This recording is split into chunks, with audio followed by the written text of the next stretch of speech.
All right, and then we want to look at Georgia as well. And so Georgia, we don't know where the numbers are coming from again. Donald Trump leading with about 55% of the votes that have been counted so far.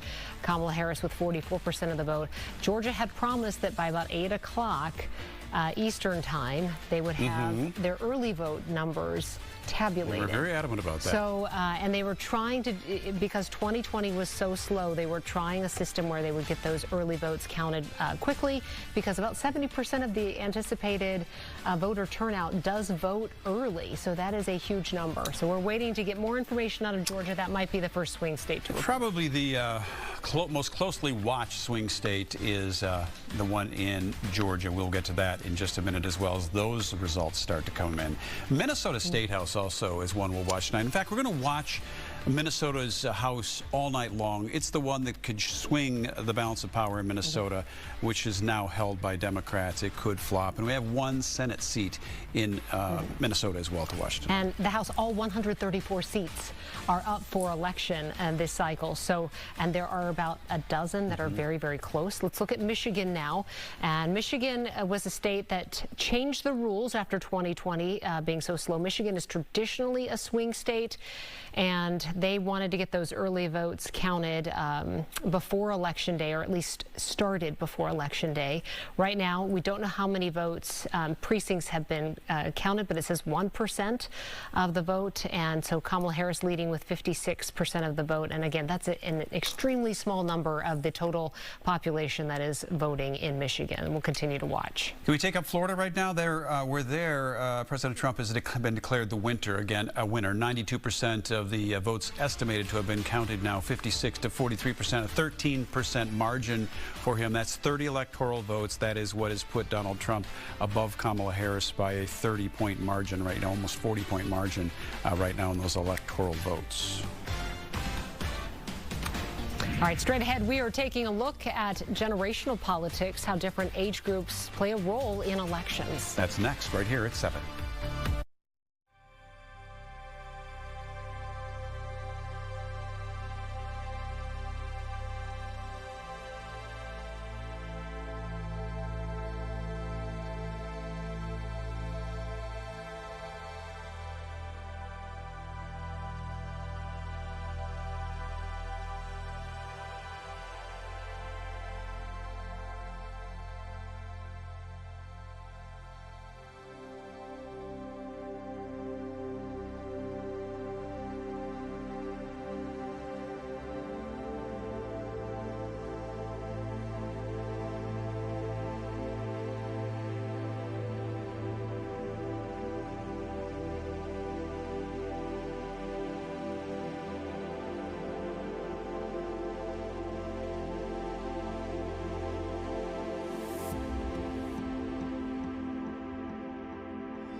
All right. Here we go again. More numbers, more states being called, but it's still going to be a long night, maybe a long week, in fact. We don't know yet. Say that. Some of the swing states could be a little slow. All right, this is the Electoral College map. Keep in mind, 270 to make it to the presidency, and right now Donald Trump leading Kamala Harris 111 to 72 again, though we're still waiting on some of those key swing states, which will start to tip this race in one direction or the other, and that's what we'll watch very, very closely. We're providing you with insight in tonight's election all night long as well, which becomes very important as the night drags on. And we have Fox 9's Tim Blotz joining us with Hamline University political science professor David Schultz, and we are still learning how the country is voting in this presidential race. One of the factors likely playing a big role is how emerging generations vote. So explain that. Yeah, in the past 10 years, we've seen some major shifts now in voting along, well, dividing along age lines, right?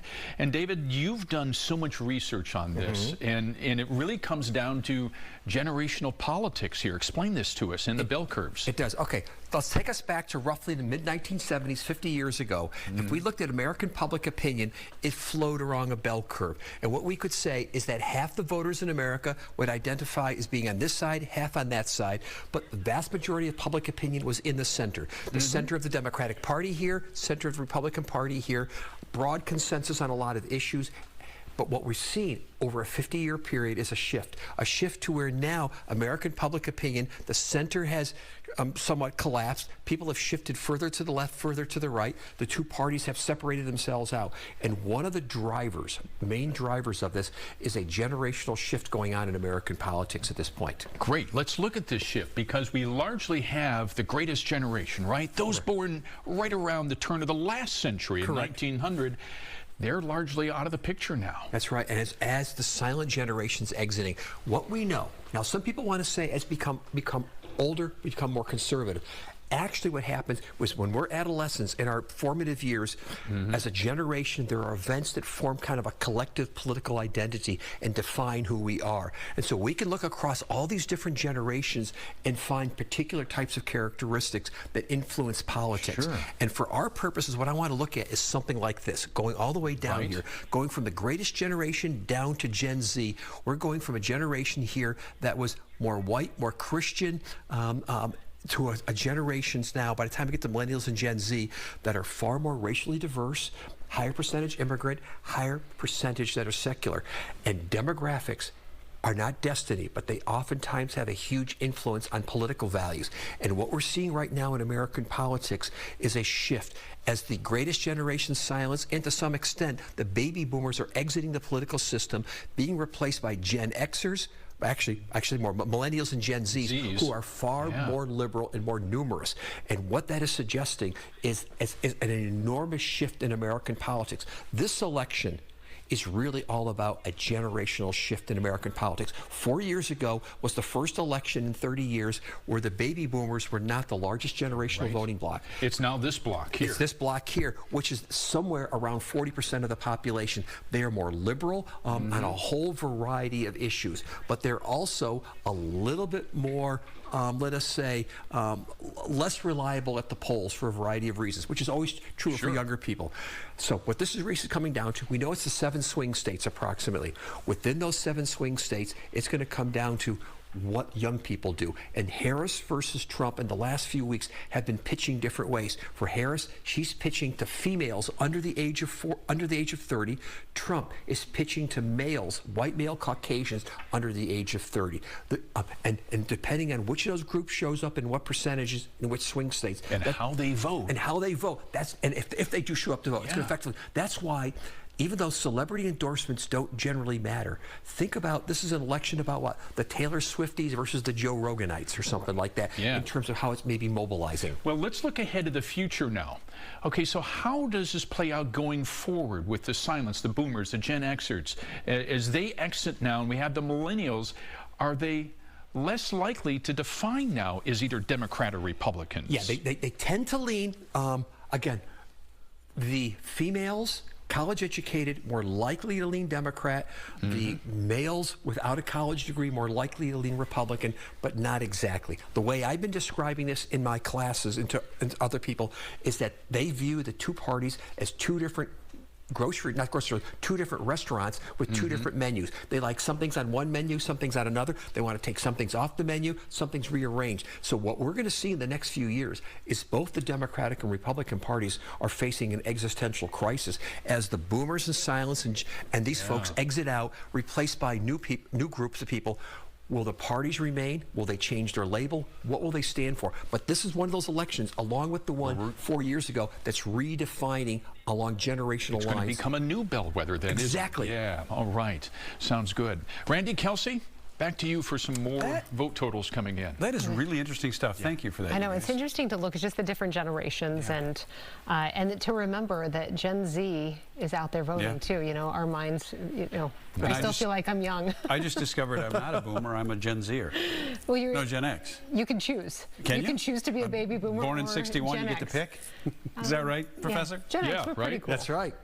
All right, yeah, that is very interesting. Thank you, guys. All right, let's take a look at that Electoral College map as it's developing throughout the evening right now. Here are the results. They haven't changed in the last, say, 20 minutes or so. Kamala Harris with 72 electoral votes and Donald Trump with 111 right now. Our eyes are watching North Carolina and Georgia. Those results are coming in. We'll watch them very closely.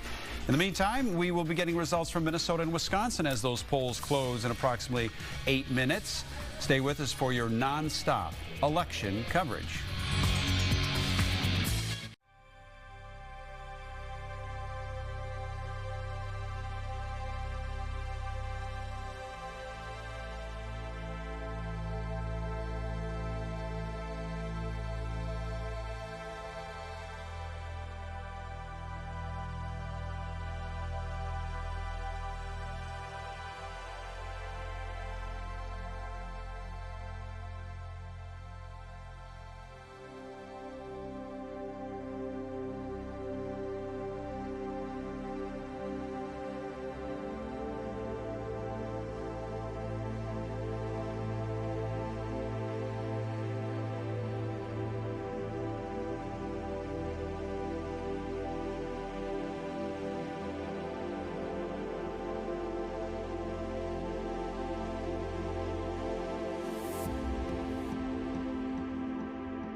All right, let's take a look at some of those key races across America right now in the race for president. Pennsylvania, which is a really important race tonight. Right now, Kamala Harris leading Donald Trump 67 to 32%, 13% of the votes tabulated. So a long way to still go in Pennsylvania. Let's take a look at Michigan, and just a small percentage of the vote counted right now. But with that small number, you have Kamala Harris leading with 55% of the vote. In Florida, a projected winner. This one's over, 56 to 43. Donald Trump, the winner in Florida, with those 30 electoral votes. And voters casting ballots in Minnesota for weeks now. Hundreds of thousands making their voices heard this election cycle. The Secretary of State releasing numbers this afternoon. More than 1.2 million absentee and mail-in ballots were accepted in Minnesota. Voting started here on September 20th.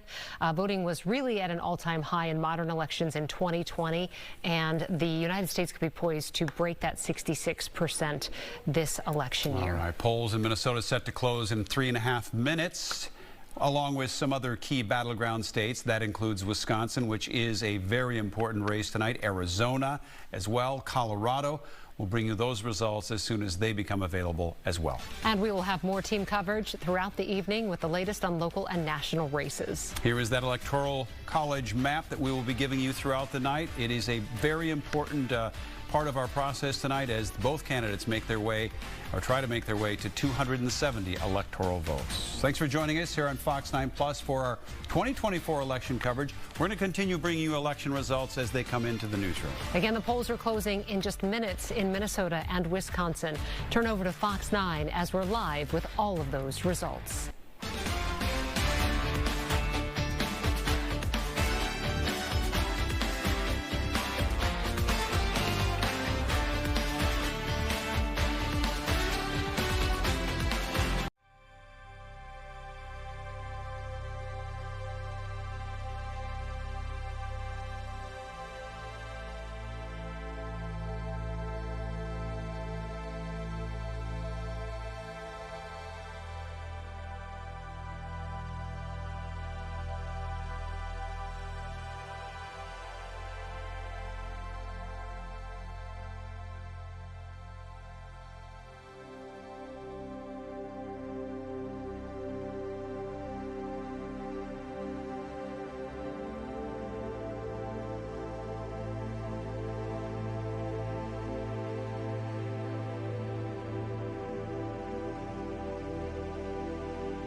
Election like no other. I'm staying in the race. A change of heart and a change of direction. I've decided the best way forward is to pass the torch to a new generation. As Kamala Harris steps in. I accept your nomination to be president. And puts Minnesota on the ticket. I couldn't be prouder to be on this ticket.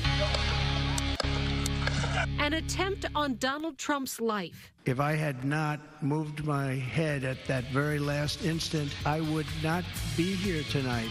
And now a divided nation makes its choice for president. Live and local election night coverage starts right now.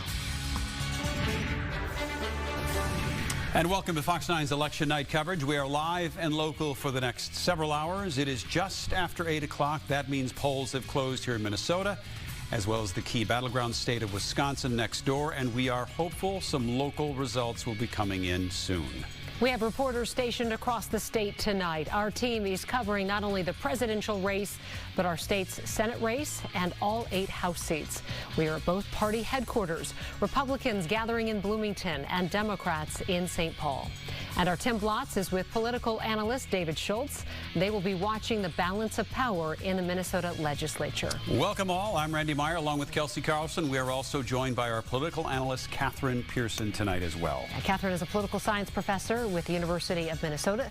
So much to cover, of course, and the presidential race is the big race tonight, deciding the 47th president of the U.S. So let's start there. Let's look at that Electoral College map. And Catherine, I'm going to have you weigh in as we look at it as well. Some of these results, as you can imagine, have been coming in the last couple hours as the polls closed on the East Coast much sooner than ours.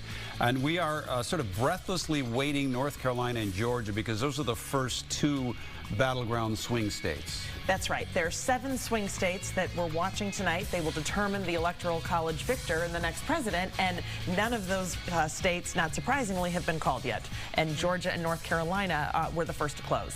All right, let's take a look at the popular vote, just the vote that has been counted so far. And we do have a long way to go, but so far the popular vote showing Donald Trump leading with 53%. All right, so just as we noted, polls closing here in Minnesota moments ago. So as you would expect, no results of significant note here in Minnesota just yet. But I want to show you this with our 10 electoral votes. This is what you'll see throughout the night here in Minnesota as we count those. We're pretty confident some numbers should start to filter in over the next 10 minutes or so. In the meantime, as a refresher, Donald Trump lost here in 2020 to Joe Biden by 7 percentage points. And we are also keeping a close eye on our neighbors to the east. Wisconsin is a key swing state. Both campaigns have spent a massive amount of time in Wisconsin. Biden winning that state by a slim margin in 2020 after Donald Trump won the state in 2016. So, Catherine, we want to go to you for a quick reaction about what's happening across the country. We do have some results on the East Coast, and at 8 o'clock Central Time, a number of states polls closing, and so we'll start to see more numbers coming in. Right. Well, again, what we've seen so far tonight is not really surprising, with the possible exception of the size of Florida's margin. Florida, that race was called with a 13-point advantage for the former President Trump, and so that's a pretty big margin.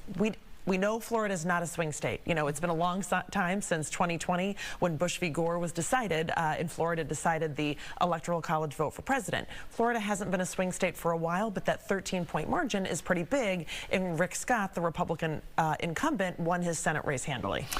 Some things to watch for tonight, Catherine, as we navigate through these waters. The most important thing to pop up next would be what? North Carolina and Georgia. You know, absolutely, we're watching those 2 East Coast swing states to see, you know, what the results will be and when it will be called. All right. Okay, sit tight.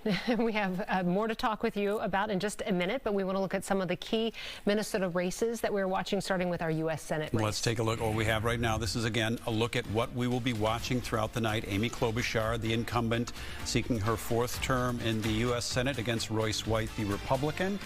He is, at this point, he's an interesting candidate, and much has been said about him. Amy Klobuchar, she's a tough one to beat. In past races, she wins by 60-some% of the vote to most of her challengers, maybe in the 30-40%.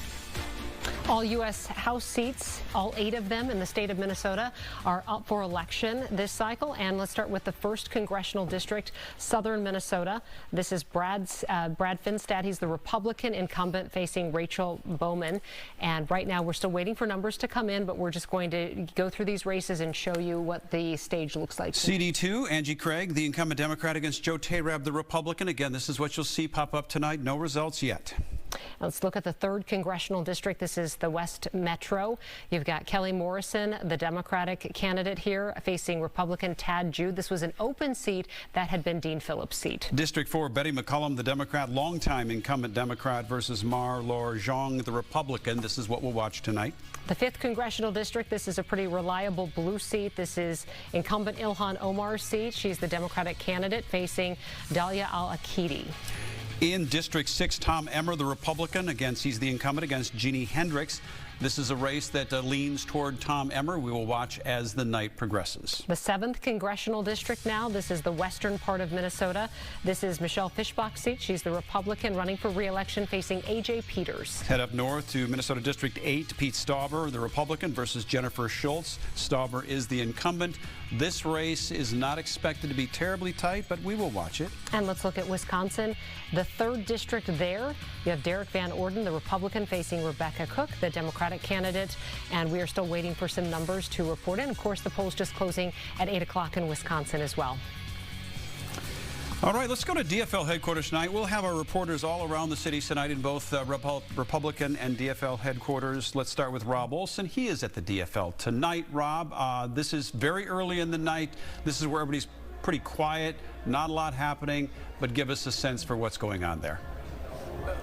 Well, that's exactly what's going on. Not a lot happening so far. This officially starting now in the 8 o'clock hour. We've seen more people kind of trickle in, not into the ballroom yet, but there's more people out in the lobby area. But of course, over the next hour or so, you're going to start to see this fill up. And of course, in the next couple hours, it will likely be very, very crowded in here. Now, as you mentioned, 4 years ago, Joe Biden beat Donald Trump by about 7 points in Minnesota in the presidential race. 8 years ago, Hillary Clinton won over Donald Trump by just 1.4%. So it was thought that, knowing that year was a competitive year, it was thought that Minnesota could become another swing state. It's very much a purple state, a battleground state, but after the election 4 years ago, not seen as much that way anymore. And certainly the polling this year in Minnesota has shown that that trend will kind of continue. The last polling here showed Kamala Harris with about a 5 percentage point advantage over Donald Trump, but that had weakened.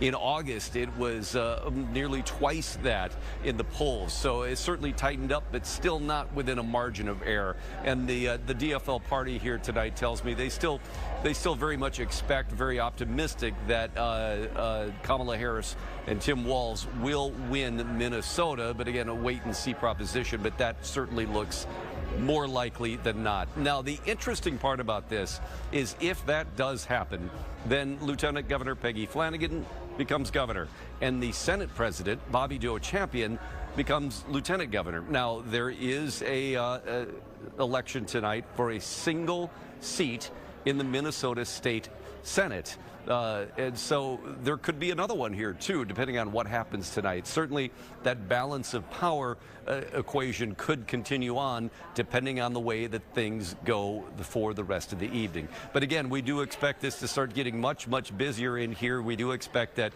Lieutenant Governor Flanagan and Senate President Champion will be here. We do expect Speaker Hortman to be here as well tonight. And certainly, Amy Klobuchar is fully expected to come here, where she will address supporters once her race is called. It is possible Angie Craig may come in here as well after she's done with her own event for this election night. So a lot still to come here tonight, and you can kind of feel the energy now starting to kind of bring up just a little bit here as this party gets underway.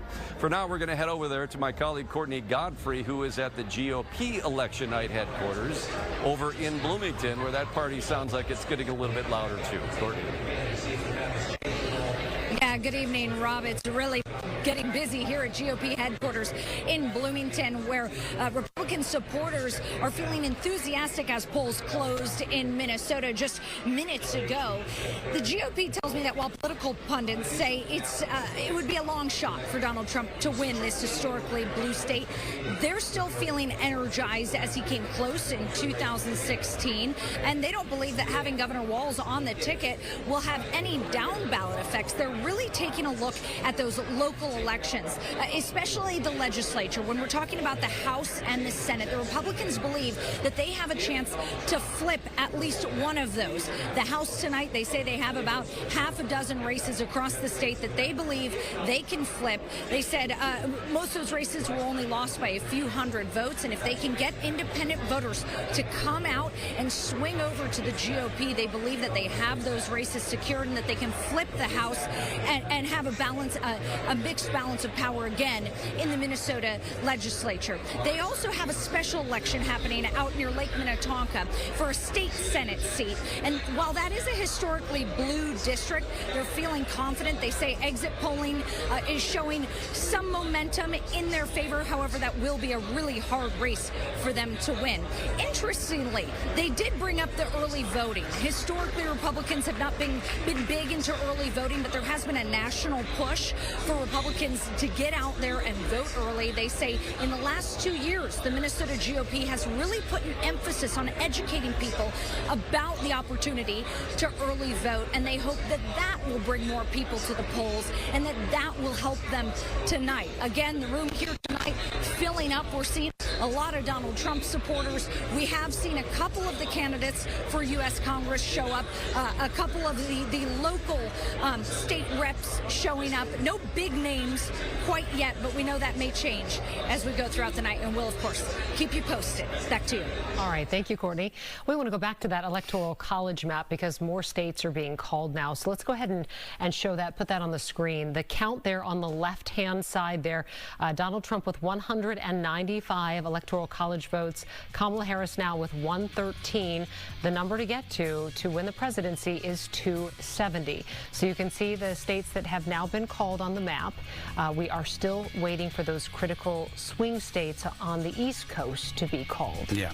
And Catherine, again, Texas is what put Trump up the biggest since last we looked at this map, but also we see Wyoming, the Dakotas, and then Nebraska is kind of a strange breakdown there. Well, yeah, this might be a good time to talk about Maine that for our viewers so they understand what's going on with that. Well, 48 of the 50 states are winner-take-all for the Electoral College. Whichever candidate wins the popular vote in that state wins all of the state's Electoral College votes. Maine and Nebraska are the exceptions. 2 of their electoral votes go to the winner of the statewide election, and then the other votes go to the winner of the Congressional district. And the Congressional district around Omaha is competitive. And so that's why often you have a scenario where Nebraska gives 1 Electoral College vote to the Democrat and the remainder to the Republican candidate. I know it's sound a little bit like a broken record, but no big surprises there. No big surprises so far. Looking at that map, no big surprises. I think, you know, maybe the magnitude of victories is something to watch, but no big surprises in terms of the results. Okay. All right. Let's take a look at some of the swing states, and then maybe we can talk about just the difficulty of getting results in quickly and why those states may not be called for a while. We're going to start with Minnesota, which is not considered a swing state, but we want to look at the numbers that we're getting in so far. We can't tell you what precincts have reported, but we do have Donald Trump up with 67% of the vote, Kamala Harris 31% of the vote. Just a small percentage of the vote has been counted so far. The polls just closed 13 minutes ago. And to our neighbors to the east, Wisconsin, also with 10 electoral votes. Right now, Donald Trump up 62% to 36%. But again, these are very rough numbers, very early numbers. Keep that in mind. Michigan, a true swing state, 15 electoral college votes. Biden did take this state at one point, and Michigan right now is too close to call, but the number of 10% of the votes have been counted. Kamala Harris ahead, 53% of the vote. Donald Trump, 45% of the vote. The significance of this next swing state cannot be overstated. 19 electoral votes in Pennsylvania. This is the one that everybody's talking about. 19% of the votes counted so far. This becomes really important in Pennsylvania when cities like Philadelphia and other cities start to report in. So again, very early numbers. Okay, let's take a look at North Carolina now. 16 electoral votes, and only 29% of the votes have been counted. They had, they have traditionally tried to vote pretty quick or get their vote counted pretty quickly. Right now, Donald Trump leading with 52% of the vote. Kamala Harris with 47% of the vote. We'll wait and see if the numbers are coming from the metropolitan areas or the rural areas in that state. Take a look at Georgia, neighboring Georgia there. 16 electoral votes in Georgia. This one is moving toward Donald Trump with 68% of the votes estimated to have been tabulated at this point. Right now, he has a 6-point lead in the state of Georgia. All right, in Arizona, where the polls have not closed yet, 11 electoral votes. And they do, I believe, correct me if I'm wrong, Catherine, they accept absentee ballots that are postmarked by Election Day. Is that right? Right. Okay. Right. So Arizona is a state that Arizona, Nevada, we can expect the counting to go on for a while. So it could be very slow. And it was so close in 2020, 10,000 votes separated the two candidates. Let's, well, as long as you mentioned Nevada, let's take a look at Nevada right now. 6 electoral votes, but still, it's considered a swing state, even with the low number of electoral votes. Why is that? It's 6. It's 6. You'd think that they could make that up somewhere else, but it becomes so important when you deal with Wisconsin and Minnesota with their 10s, so you need to grab something out there. Right, absolutely. So depending on how the other swing states shape up, if they're very, competitive and evenly divided, 6 electoral college votes can make the difference. And Nevada, just like all of these states, is pretty evenly divided in terms of its partisan identification. Nearly equal numbers of Republicans and Democrats. And Florida has been leaning red for the last few presidential cycles. Those 30 electoral votes were called for Donald Trump maybe about 45 minutes to an hour ago. And quickly, Texas taking Donald Trump, projected winner there with a 10% lead, 57% voted reported in, but they do think that those key areas have reported in. So Donald Trump, the projected winner in the state of Texas. Let's take a look at the map in general, the bigger picture of all of this right now. And as you can see, it is filling in. Make sure you differentiate between the gray and the blue. Sometimes if you're just glancing, it's hard to see that. But the blue, the real blue, is the Democrat take, which is Kamala Harris. Obviously the red, but the rest, the grays, have been, those are untabulated at this point. So keep in mind as you're looking at this map that that's how that shakes down. And then we do have another election alert to tell you about the U.S. Senate race in Minnesota. Amy Klobuchar, the longtime senator, she has won. Those numbers are not updated, but the race has been called for Amy Klobuchar. In the past a few election cycles, she has won by 60-some% of the vote. We'll get those numbers updated, but the race has been called in her favor. Yes, ignore that right there. Just take her word for it. Right.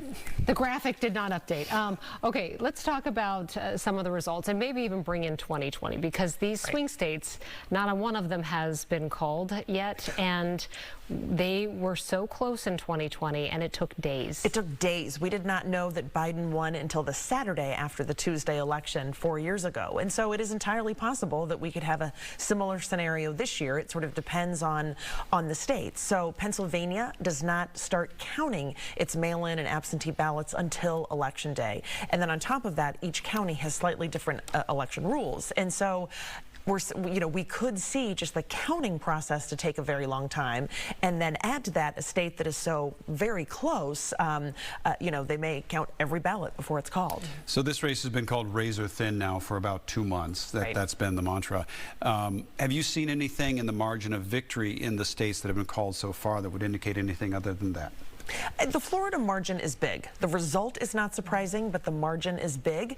Now, obviously, Harris did not really campaign in Florida because it's not a swing state. But that is interesting, and it does make me wonder about Georgia and North Carolina. But it's, those are two much more competitive states. I think we're going to bring Florida up just to remind people of where we sit with that 30 electoral votes. That's a big number. If you're grabbing electoral votes, that's why it is important. But as Catherine notes, it really wasn't considered a swing state. Nope. They expected it to go to Donald Trump, but the margin is notable at 13%. Yeah.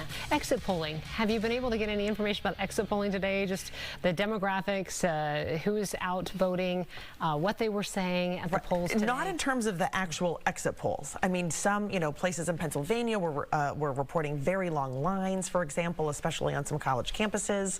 But again, it's sort of all anecdotal pieces here and there, and we don't have that systematic evidence from the full set of exit polls. All right, it's about 20 minutes after 8. Minnesota and Wisconsin, we are getting some numbers trickling in. Let's bring up Minnesota first, our home state here. Donald Trump with 67% of the vote to Kamala Harris's 31%. Very early numbers. In fact, Kamala Harris hasn't even broke 1,000 tabulated yet, so we know these are very, very early. And we want to take a look at Wisconsin. This will be closely watched across the country tonight. About 52,000 votes counted for Donald Trump there, and 33,000 votes counted for Kamala Harris. And again, that is a state where we will be probably watching for a while because they don't start counting the early vote until today. And so this could take some time. They've said to have patience. And I think I did hear a little inkling of some problems, with voting and polling sites today in the Milwaukee area. But I mean, there are always going to be small issues that crop up, but they can slow the process down. Right. Yeah. That slow if polls are open later. Exactly. For our Wisconsin viewers and Minnesota for that, give us what is unique about Wisconsin. I mean, it used to be red as could be, and now it's not. And at least from my understanding, the key metropolitan areas of Madison and Milwaukee seem to be the reason. Well, that's exactly right. So why they're not anymore. Right, just like Minnesota, where the urban areas tend to go heavily Democratic, Wisconsin has a similar dynamic, where Milwaukee is heavily Democratic, and then the college town of Madison, where the state capital is Democratic as well. So Wisconsin is a swing state. It really depends on turnout across the state, but particularly in these very dense urban areas. In addition to being a swing state at the presidential level, incumbent Senator Tammy Baldwin is facing a tough challenge from Eric Hovde. So, that's a race that has generated a lot of excitement as well. And so there were a lot of ads in Wisconsin, both at the presidential level and for the U.S. Senate. And some of that bleeding over here too, because we cover western Wisconsin, so we were seeing a lot of ads. That's right, and a competitive House race as well. Yeah. So. Is down ballot voting an issue this year, or is it safe to say in every presidential election that's something that needs to be noted? Well, it matters in every presidential election, but what we're seeing across the country in recent elections is less split ticket voting than in the past. So sort of party loyalty has gone up, and people are more likely to, vote for the same candidates that they do at the bottom of the ticket that they do at the top of the ticket. And if anything, there may be some fall off where people just don't vote in lower level elections, but there's not as much split ticket voting as there used to be. All right, let's get back to that presidential election. The Electoral College map, this is the one, as I said before, that we will be watching very closely throughout the night. This is what will determine who goes to the White House. 270 is what it takes to get there. The latest count right now is Donald Trump with 195 and Kamala Harris with 113. But as Catherine notes, if you look to the East Coast there, North Carolina with 16, Georgia with 16. Those are the two that we're watching very closely. Georgia likely to come in first in that race. So let's talk about the path to the presidency real quick, Catherine. The swing states haven't been called, but polling shows, even though they're very tight races, that they might lean one way or the other. So as you look at the 195 and 113, what are you seeing in terms of like a path to the presidency for each of the candidates? Well, yeah, of course, each of the candidates would really like to win Pennsylvania. For Harris, if she were to win Pennsylvania, Michigan, and Wisconsin, that would get her to exactly 270. Now, there are other routes to 270 as well for Harris, which do not include Pennsylvania, but that would be really key. Trump can take the Sun Belt states plus one of the upper Midwest states. And there is Pennsylvania right there. You mentioned how important they are with those 19 electoral votes. 22% of the votes estimated to have been tabulated at this point tonight. Again, very early on in Pennsylvania. They've been warning us all week long that it might take days, if not longer. But right now, Kamala Harris with 58%, Donald Trump with 42%. All right, let's take a look at some of those swing states, some of the key swing states in the numbers that we have so far. Let's take a look at Georgia here. For instance, 70% of the vote now counted, and that's the number that they told us voted early. 70% of eligible voters they had predicted voted in the early voting process. Donald Trump leading with 53% of the vote so far. Take a look at North Carolina again, that key swing state, North Carolina. 39% of the votes estimated to have been tabulated right now. Donald Trump winning with 50% to Kamala Harris's 48%. And let's take a look at Michigan.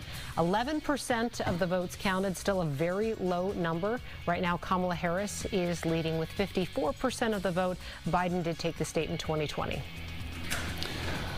All right, we take a look at these things and then we sort of dig into them a little bit. The presidential race is the one that all eyes are on. There are important things in Minnesota, and we will get to those as more results come in. But Tim Blotz and David has been with Tim tonight already, so they are kind of digging into some of these things. The presidential race is the one that you guys are going to take a look at now, and how Minnesota kind of breaks down maybe county by county in that race. Exactly. We're finally starting to get some granular numbers. I mean, finally. It's 24 after 8, right? That's right. Some of these numbers are coming in kind of fast, but still at a low amount. I mean, we're still talking statewide at under 1% of the vote coming in. So keep that in mind. But we do have a couple of counties here, David. That's right.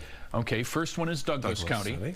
Just about 3%. So far, Donald Trump up 67% in that early voting.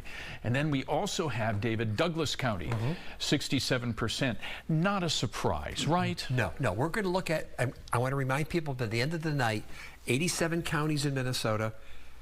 Democrats, with the exception of Klobuchar, win about 12 counties, but they win generally the 12 most populous counties in the state, which is mostly going to be right around through here and then up in St. Louis County. And so what we will see, you're going to see red. It's all going to be red. It's going to look just like America. America is going to be mostly red if you look at it at the county level, but a few blue counties. But yes, we're looking at this point, still remember, hardly any results in. Look at, was it 0.6% in Ramsey County? Again, no surprises at this point in terms of what we're looking at. So less than 1% so far in Ramsey County, but this is just kind of a snapshot of the vote total that's coming in so far. We'll get more throughout the night, but I want to reemphasize what David says. A lot of the voting power in Minnesota is in the metropolitan area because that's where the population density is. Yeah, about 56% of the voting population, again, is right through here. Oops, right through here.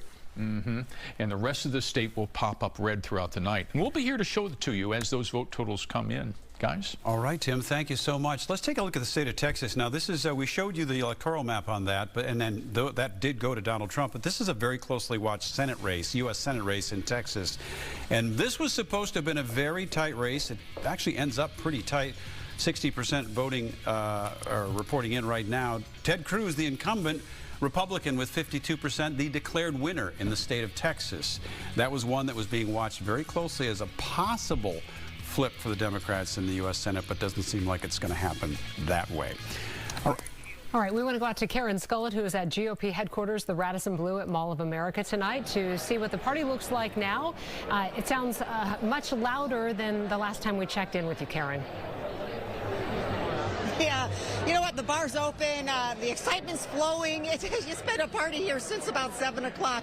Room pretty packed overall, and a lot of eyes obviously glued on the big screen TVs behind me. Sometimes they're cheering big when Trump comes up, and it looks like he's, way ahead, and then everybody's like, oh, wait, only 1%. So, kind of some cheers, and then, oh, wait, we got some cheers going for something right now. I guess it's the Ted Cruz race that they're watching right now. But definitely some big energy here, a lot of excitement. A lot of fun outfits, actually, and some MAGA hats, of course. But earlier tonight, I was speaking to the GOP chair, David Hahn. He said, we've worked really hard to get Republicans who are kind of disengaged in past elections to get out and vote, to vote early. And he says he believes that has worked, that the Republican voters really turned out early, but also they're known for turning out on Election Day. So big hopes around here, not only for some of the national races, obviously former President Trump and Kamala Harris race, but some of the local and the state races as well. They're watching that House very closely, the State House very closely, believing they can flip it Republican. They only need about 4 seats. He says 6 to 8 seats are in play. So a lot of hope and a lot of energy in that race, or those races as well. Joe Tayrab was here earlier tonight. He, of course, running against Angie Craig. He was excited, feeling hopeful. So still very early in the night. Everybody watching those screens, watching those votes roll in. But so much time is left to really see how this whole thing turns out. But again, a lot of positive energy here at GOP headquarters. We'll send it back to you guys. All right, Karen. Thank you so much. We want to talk about the U.S. Senate now. 34 seats up for election. The Democrats had a 51-49 majority. We want to go back to those Ted Cruz results with Catherine now. Right. So we already knew that West Virginia has flipped, so that makes it 50-50 if Democrats hang on to the other seats that are up for re-election. Montana, John Tester is not likely to hold on as a Democrat, and so Democrats were really hoping that maybe Florida or maybe Texas, the Republican incumbents could be defeated. We didn't see that with Rick Scott in Florida, and now we didn't see that with Ted Cruz in Texas. So even if all of the other Democratic incumbents win their competitive races, it's virtually impossible for Democrats to hold on to control the Senate. So now we watch the House. Right. And that one is still very much in play. Very much in play. Republicans have a 4-seat majority. Okay, thanks, All right, Catherine. Let's take a look at some of those key swing states. Minnesota, we're lumping into key swing state only because it's our state, and we want to make sure we stay on top of it, and we want to see the numbers. But again, very few votes tabulated, 1%. Donald Trump with 57% of the vote, Kamala Harris with 41%. Let's take a look at Wisconsin now. About half an hour after the polls closed there, 10 electoral votes. Donald Trump leading with 53% of the small percentage, 8% of the vote that's counted so far. In Michigan, they have 15 electoral votes. Kamala Harris, 54%, with a 10% lead over Donald Trump right now, 12% of the votes tabulated. And Pennsylvania, where all eyes have been on this state this entire campaign cycle, 19 electoral votes, 26% of the vote counted so far. Kamala Harris leading with 55% of the votes that have been counted. In North Carolina, this is tightening a little bit. It's about a 4-point difference right now with 45% of the votes tabulated. Donald Trump in the lead there. Now let's take a look at Georgia now. They were going to try to get the vote out a little bit faster than in 2020. 71% of the vote has been counted, which means they were able to get the early voting numbers in there. And right now, Donald Trump is leading in Georgia. In Arizona, 11 electoral votes. Of course, they're further to the west. No results for the state of Arizona as of right now. Trump has been trending higher in Arizona than Kamala Harris. Nevada, the polls close in a half an hour, and they have 6 electoral votes. So we don't have any numbers up just yet, but we just want to give you an idea of the swing states that we are watching. And Biden did carry the state in 2020. Florida called about an hour ago. Seems unusual, but it did very quickly. Donald Trump winning that state 56 to 43%. This is the 13-point margin that Catherine mentioned earlier, which is significant to note as we move throughout the night. Another big state that was called early, Texas, for Donald Trump. He beats Kamala Harris in Texas with 55% of the vote tonight. All right, let's keep looking at this electoral map, and you may feel like we're beating this up, but it's the most important thing in the presidential race tonight is this map. Right now, Donald Trump leading with 195 electoral votes. Kamala Harris just picked up New Hampshire, bumping her up to 117. This is the one to watch tonight. We're expecting the next ones to come in would be Georgia, I'm guessing, because they have been very adamant that they're going to get this thing done right this year. Yeah, and Catherine, if you feel like 2 swing states come in, are you going to have an indication of maybe where this election is going to go, or do we need to wait for all of them? Well, we really need to wait for all of them because Georgia and North Carolina are, of course, critically important. But, you know, Harris could win without them, as could Trump. And so they're critically important, but it also depends on, of course, the combination of the remaining 5 swing states as well. All right, thank you. Let's take a look at Minnesota's congressional races, and we'll also key in on Wisconsin's CD3 as well. But let's start with Minnesota District 1, Brad Finstad, the Republican, versus Rachel Bowman, the Democrat. No results in yet on this one, but there are some results, and we're just going to rip through these so you know what you're going to be looking at tonight. The 2nd congressional district expected to be the most competitive congressional district in Minnesota. They're watching this one nationally. This is Angie Craig's seat. She's the Democratic candidate facing Joe Tayrab, and she's looking for a 4th term with this race. District 3, this is an open seat. Kelly Morrison taking on Tad Jude. Kelly Morrison was a Minnesota senator. She dumped out of that, and that opened up that Senate seat that's now being, we're going to watch that very close tonight because that also could tip power in the State House as well. Let's look at the 4th congressional district. This is the eastern side of the metro. This is Betty McCollum's seat. She's the incumbent, the Democrat in this race. She's a longtime House member. She's facing Marlor Zhang, the Republican, and that's a seat that's been reliably blue. Ilhan Omar, her her Republican challenger, Dalia Al-Akidi in District 5. This one, most who watch this race do not consider it in jeopardy at all for Ilhan Omar. She hopes to go back to Congress. And the 6th congressional district, this is a district that hooks into the West Metro a little bit, North Metro, and then St. Cloud. This is Tom Emmer's seat, the Republican incumbent facing Jeannie Hendricks. Minnesota District 7, Michelle Fischbach, the incumbent Republican. A.J. Peters, the Democratic challenger right now. We do have some results, again, very early, 1% votes counted, 73 to 27%. That is where it stands very early in this race. And let's go up north to the 8th congressional district. Pete Stauber, the Republican incumbent, facing Jen Schultz. All right, in the U.S. House in Wisconsin, District 3, Derek Van Orden, the Republican, versus Rebecca Cook. This is a race that does have some numbers in, with 6% reporting in Wisconsin. Derek Van Orden winning that one by approximately 15 percentage points right now. All right, and let's talk with Catherine again about the U.S. House races. The Republicans have the majority there right now. What are we seeing across the country? We know that the 2nd Congressional District in Minnesota is always competitive. Right. That is Angie Craig's seat. Right. So Republicans control the U.S. House by 4 seats. That, of course, makes Minnesota's Tom Emmer. He's currently the Republican majority whip. And so sort of his leadership position is up in the air, even if he wins re-election, which he is certainly predicted to do. So this is up for grabs, that majority party control in the House. There are several competitive seats in New York State. There's several competitive seats in California. There's some in Iowa. Of course, Angie Craig's district here in Minnesota is competitive. There's that Wisconsin district. So there are 24 toss-up races, and then there are about 24 that are competitive, leaning one direction or the other. So most House incumbents will be re-elected with no problem. That's true nationally and in Minnesota. But those really competitive races will determine which party controls the majority in the House, and depending on who the president is, whether it's unified or divided party control. And as you just stated, it seems very unlikely and almost impossible now that the Democrats will hold the Senate.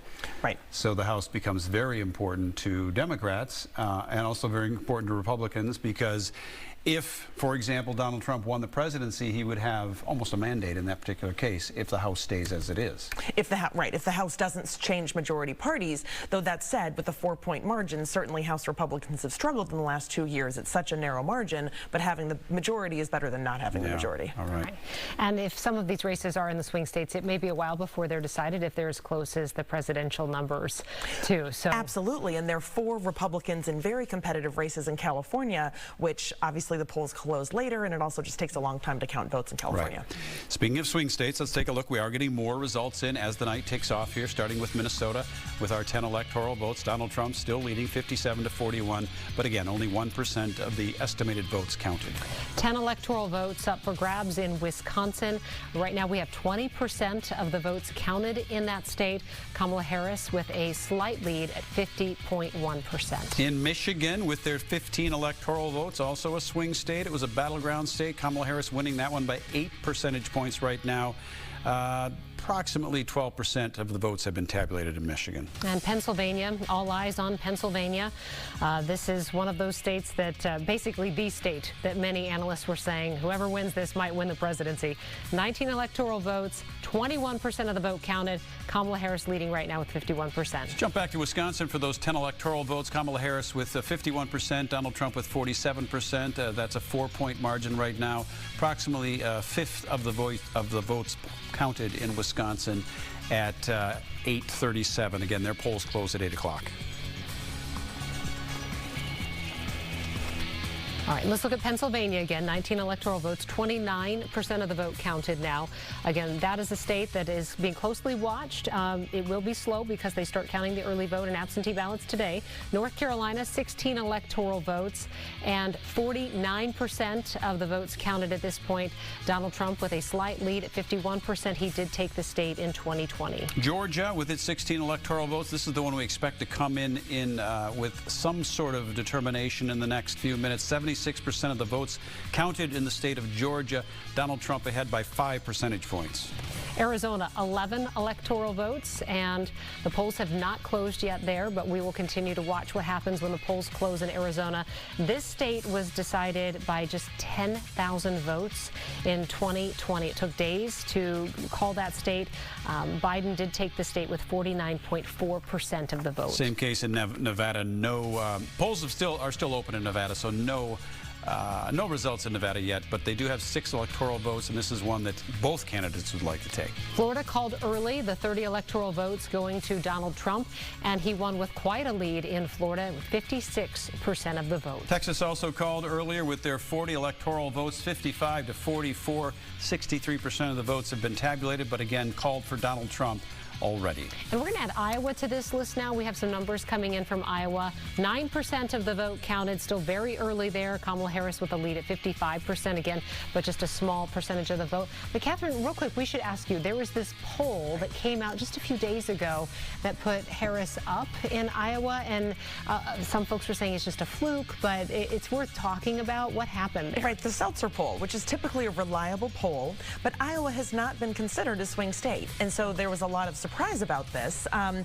I don't think that most analysts believe that Harris was up in Iowa by 3 points, but it did suggest that the race in Iowa was more competitive than people thought, certainly a state to watch, and then there are 2 competitive U.S. House races in Iowa that, may be more competitive than initially thought as well. So I think we should definitely keep our eye on Iowa. Okay. Let's check in with Maury Glover. He's at DFL headquarters at the Intercontinental in St. Paul. Maury Glover, we are early. We're only about 40 minutes into the polls being closed here in Minnesota. What's happening down there? Well, I can tell you the party has actually gotten started here is what's happening right now. You can see the ballroom here has definitely been filled up in just the last half hour or so. They opened the doors and the public were able to come in. They also kind of started playing some dance music and started having a DJ spin some records in the corner. So folks here excited to kind of come in and see kind of what's going on. A lot of folks have been out in the lobby kind of watching the early election results come in and are watching them very intently and very closely. But obviously, the big race is the presidential race, but and hopefully with, the Democrats believe with Governor Walz on the presidential ticket that, Kamala Harris will indeed win Minnesota. But they are also watching several down-ballot races in the state Senate, the special election to determine the balance of power. And then obviously there are a number of House races that are going on tonight. So the Democrats are optimistic that they'll have a strong showing, but here, party just getting started. Haven't seen any big politicians or dignitaries come through yet, but they will be arriving as the night goes on. But for now, I'll send it back to you. All right, thank you, Maury. We will get back to you in just a little bit. Again, polls have only been closed for 40 minutes. We're waiting for a lot of results to come in, so it's going to be a long night, and so these parties may be a bit quiet before they start to get a little bit louder. Let's bring our viewers into the top races tonight that we're covering here in Minnesota. Let's start with the popular vote for U.S. president, as it's shaping up right now with 22% of the votes tabulated. 52% going to Donald Trump, 47% going to Kamala Harris. Now let's take that down to the state level. Let's look at the popular vote count in Minnesota. 2% of the votes vote counted so far. You can see we're just looking at 6,000 to 9,000 votes counted here for each candidate. Donald Trump is leading in Minnesota with 58%. Same story in Wisconsin. Again, 22% tabulated. Kamala Harris with 50%. Donald Trump with 48%. A long way to go in Wisconsin, which is a battleground state. Let's take a look at U.S. President now and U.S. Senate, rather. Amy Klobuchar, this race has been called for her. It was called early. Those numbers are not correct, and we need to update those numbers, but the race has been called for incumbent Amy Klobuchar. Minnesota District 2, this is the Angie Craig race, Joe Tayrab race. That race is also considered closer than this. These numbers, 1% tabulated with 0 reporting in on the percentages. So we're just going to break away from that one and come back to it because that doesn't look right. But her race, her district has been competitive for many years now, and she's looking for a 4th term. Let's look at U.S. House District 3, and this was Dean Phillips' seat. You have Kelly Morrison facing Tad Jude. Kelly Morrison, the Democratic candidate in this race. This is West Metro, and we'll hopefully get some numbers on that race pretty soon. I mentioned that Minnesota Senate seat that was vacated by Kelly Morrison. District 45, that's Minnetonka, Wayzata, Excelsior, and Mount. It is the only state Senate seat that is open tonight. These are the 2 candidates for that, Ann Johnson Stewart. And then we've got Kathleen Falk. These are the two candidates to watch tonight in that lone Senate seat here in Minnesota. Yeah, the Senate 33-33 right now, so this race decides that balance of power. The lottery amendment, you probably saw this on your ballot. This is where voters will decide whether to renew a proposal that gives some of the state's lottery proceeds to the environment. In 1988, Minnesota voters first approved that constitutional amendment that dedicated a portion of lottery proceeds to the environment. It is back on the ballot because the initiative did have a sunset. Right now, 38% of the vote goes to the yes votes. We're talking about 40% of the lottery funds, which equals about last year's $50 million that goes into the environmental trust. And they do have $1.9 billion in the trust currently. So again, we'll continue to watch just some of those down ballot issues as well. All right, let's take a look at some of the metro area key House races here. And again, metro area, so it's significant to those of us that live here in the cities. Let's start with District 32B. That's Blaine, Matt Norris, and Alex Moe. Those two are going head-to-head. Norris is the incumbent in that race. Let's look at the Anoka-Coon Rapids area. Again, we're looking at the very competitive seats, and there are about a dozen of them. So Zach Stevenson, the DFL candidate, facing Josh Jungling, the Republican. DFLer Zach Stevenson, first elected in 2018 and has sponsored high-profile bills to legalize marijuana and sports betting. Let's take a look at District 35B. That's Coon Rapids and Andover. It's an open seat. Kerry Rayrauer, the DFLer, and Steve Pape, the Republican.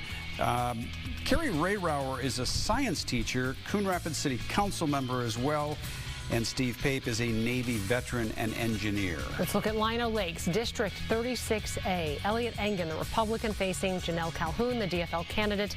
GOPer and 26-year-old Engen is running for a second term now. DFL candidate Calhoun, first running for office and former executive director of a cancer research nonprofit. Biden did win this district by 3 points in 2020. Engen flipped that to a 3-point win for himself in 2022. Let's go to the East Metro, Lake Elmo and Afton area with District 41A. This is an open seat. Lucia Robleski, the DFLer, and Wayne Johnson, the Republican. Robleski is a former St. Paul cop, Afton City Council member. Johnson, a former Cottage Grove City Council member as well. All right, let's take a look at 41B, that is the Hastings Cottage Grove area. This is an open seat. Tom DePel, the Republican, facing Jen Fox, and this is a race that was decided by just 418 votes 2 years ago. West Metro, Chanhassen-Chaska area, District 48B. Lucy Ream, the DFLer, and Caleb Steffenhagen. Ream is the incumbent there.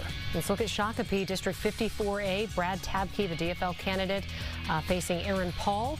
DFLer Tabke, former Shakopee mayor, first elected to House in 2018. And the GOP candidate, Aaron Paul, is a Bloomington police officer. This has been a strong blue district, but has flipped between blue and red recently. All right, let's move now to 57B. That is the Lakeville area in the South Metro. Jeff Whitty, Republican incumbent, and Brian Cohn, DFLer. Whitty's a former Burnsville police officer. He's running for his second term. Cohn is a volunteer leader and small business owner. And so there you have those key metro House races that will have meaning tonight as we get them going throughout the night. Yeah, there have been several of those seats that have just been so competitive. A couple hundred votes will decide who the winner is. That's right. And of all the 134 races, you know, those, along with a few others, will decide whether the DFL or Republicans are in the majority. And, you know, right now it's only a 4-seat margin. So very close and very consequential. Catherine, do you mind taking a look at that electoral map again? This is the one that really holds most of the meaning as we watch that presidential race. Right now, Donald Trump up 195 to Kamala Harris is 117. Again, 270 is the magic number if you expect to get to the White House. We're still waiting on Georgia, North Carolina, Pennsylvania. Those are very, very key in this race. Typically speaking, the one that's most key in this race would be Pennsylvania as these things start to shake down the way they have thus far. Is that basically what you're looking at? Yes, that is exactly what I'm looking at. You know, the key swing states are still either too close to call or, you know, they're still counting depending on the state or both. And so we're really waiting to see what is happening with those 7 states that will determine the outcome. Let's see if we have some numbers. We're going to go over the swing states here. We will start with Minnesota numbers just because we want to check in on our home state here to see where the count stands. Just 2% of the votes counted, but Donald Trump is leading with 58%. Wisconsin, 10 electoral votes right there. It is also very close there. This is a battleground state, and you can see why. About a third of the votes have been tabulated. We have no knowledge of whether or not the Madison-Milwaukee is part of this, but right now Donald Trump leading by 1%. Michigan has 15 electoral votes, and right now there are only 14% of the vote counted. Kamala Harris is leading with the votes that have been counted, 53% to Donald Trump's 46%. As we mentioned, Pennsylvania, 19 electoral votes. This one is not expected to come in at an early state tonight, but it's very important. Right now, it's also very close with about a third of the votes tabulated. Kamala Harris winning by 3 percentage points. And North Carolina now 52% of the votes counted. Donald Trump is leading with 52% of the vote. He did carry the state in 2020. Move on to Georgia. Also 16 electoral votes in Georgia. Approximately 80% of the votes have been tabulated. Right now, Donald Trump has 52 to 47. That number has not moved much, so he's maintained a 5% lead for almost since the votes started being tabulated. So this is an interesting one to watch as well. And Arizona, the polls close in about 10 minutes. I believe they close at 9 o'clock. Maybe it's later. Where is Arizona on my list? I'm looking to see when their polls close, but I thought it was 9 o'clock Central Time. It is 8 o'clock our time. Oh, yeah, so they have closed, but we just don't have. Let's go over Nevada first. 6 electoral votes, and this is a state that Biden carried in 2020. Right now, their polls close in 10 minutes, so we'll wait to get some results from Florida Nevada. has been called. Well, let's jump Iowa in there. Actually, we're going to take Texas and Florida out. They've already been called for Donald Trump, so we're going to move those to a side and just keep looking at the swing states. Iowa got put back into the swing state category because of the results you're seeing right now and a poll that came out just the other day, but 12% is all that's been tabulated. Right now, Kamala Harris leads by, well, you got 7 percentage points there. All right, we want to go out to Washington, D.C., to Howard University, get a live look at the Harris Walls party this evening. A lot of people gathering there. This is Kamala Harris's alma mater, and the first time that a university has been the host site for a presidential campaign party on election night. Our Corn Hoggard is there live for us tonight. We'll be checking in with him. We've heard from him throughout the evening in our early newscast, but again, this is just a live picture of the Harris Walls campaign party this evening. All right. Let's go to Florida now at the Trump headquarters, West Palm Beach there, where Donald Trump and his supporters in that state have gathered. This is where the former president, will come out later, depending on what happens tonight. This was where he would address people either way. And as you look to your left there on the bottom screen right now, Donald Trump has 195 electoral votes to Kamala Harris's 117. Again, this is in West Palm Beach, Florida, where Donald Trump's campaign headquarters have gathered tonight to watch these election results. All right, we're going to go back to Catherine Pearson, and I know you're looking to see what's coming in on a state level and a national level. Are you seeing anything right now? Is it still kind of slow? It's kind of slow in the states that we're really watching. So, you know, a lot of the states where there wasn't much suspense have already gone the way they were anticipated, but it's slow where we're watching. And, you know, some of that may remain for days. So in Arizona, for example, a lot of the vast majority of votes are votes by mail, but those numbers can't be released until an hour after all of the polls close. And then the final counting could take days in Arizona, as we saw 4 years ago. So it also, you know, sort of depends on how these other swing states go as to whether or not we will know the results of the election tonight, tomorrow, or within the next week. What do you make of Iowa? We threw them into the swing state tonight just for purposes of, you know, because it's a little different than what people had expected, although very early in the tabulation. But do you make anything of that? Well, the Seltzer poll is a, you know, reputable poll, and people were surprised when it came out with a 3-point Harris lead over the weekend. And so I think definitely Iowa is a state to watch. It was not really on the radar screen before. Right. It's not considered one of the 7 key swing states because Republicans have, we think, a partisan advantage, but you know, tonight it may be closer than expected, or even even a surprise. Okay. So you're not going to call it at this point? Not at this point. No. Not after that. Not after that poll. Yeah, not safe until we get more numbers in. Let's look at the congressional districts in Minnesota. Let's look at the 1st congressional district. This is southern Minnesota. This is actually Tim Walz's old seat before he ran for governor. Brad Finstad is the incumbent, the Republican candidate. Again, just 2% of the votes counted, a very small number here. Only 748 votes for Rachel Bowman, 2,000 and some votes for Brad Finstad, but we'll keep keep an eye on it. CD2, this is Angie Craig, the incumbent Democrat, against Joe Tairab, the Republican. Again, nothing coming in from that one. And the open seat, this is the 3rd Congressional District. This was Dean Phillips' seat. He decided not to seek re-election. He actually decided to run for president, challenging Joe Biden. And right now you have Kelly Morrison, who's coming over from the state Senate to run for this seat. And we are waiting for numbers. She is running against Republican Tad Jude. In District 4, Betty McCollum, the longtime incumbent there, Democrat versus Mar-Lor Zhang. Again, no numbers coming in from District 4. The 5th Congressional District, which has been a reliably blue seat, that's Ilhan Omar's seat. Usually a competitive primary, but then after that, a reliably blue seat. Ilhan Omar facing Dalia Al-Akidi. No numbers for that race yet. And typically reliable red, Minnesota District 6, Tom Emmer, the Republican incumbent there, challenged by Jeannie Hendricks tonight. Right now, Tom Emmer with 7% reporting in, has a sizable lead. The 7th Congressional District, we do have some numbers for this district, although just a small number. This is the western part of Minnesota. Michelle Fischbach, the Republican, is the incumbent facing A.J. Peters. Set up north, District 8, Pete Stauber, the Republican incumbent there, against Jennifer Schultz. She is the challenger there. No results coming in from District 8. And then we want to look at Wisconsin's 3rd Congressional District, a very competitive seat. No numbers in just yet. Actually, we do have some numbers. I'm sorry, 24% of the vote counted. Derek Van Orden, the incumbent, with 48.3%. Rebecca Cook, the Democratic candidate, with a little bit of a lead at 51.7%. Of those that have results, Catherine, anything jump out there at you?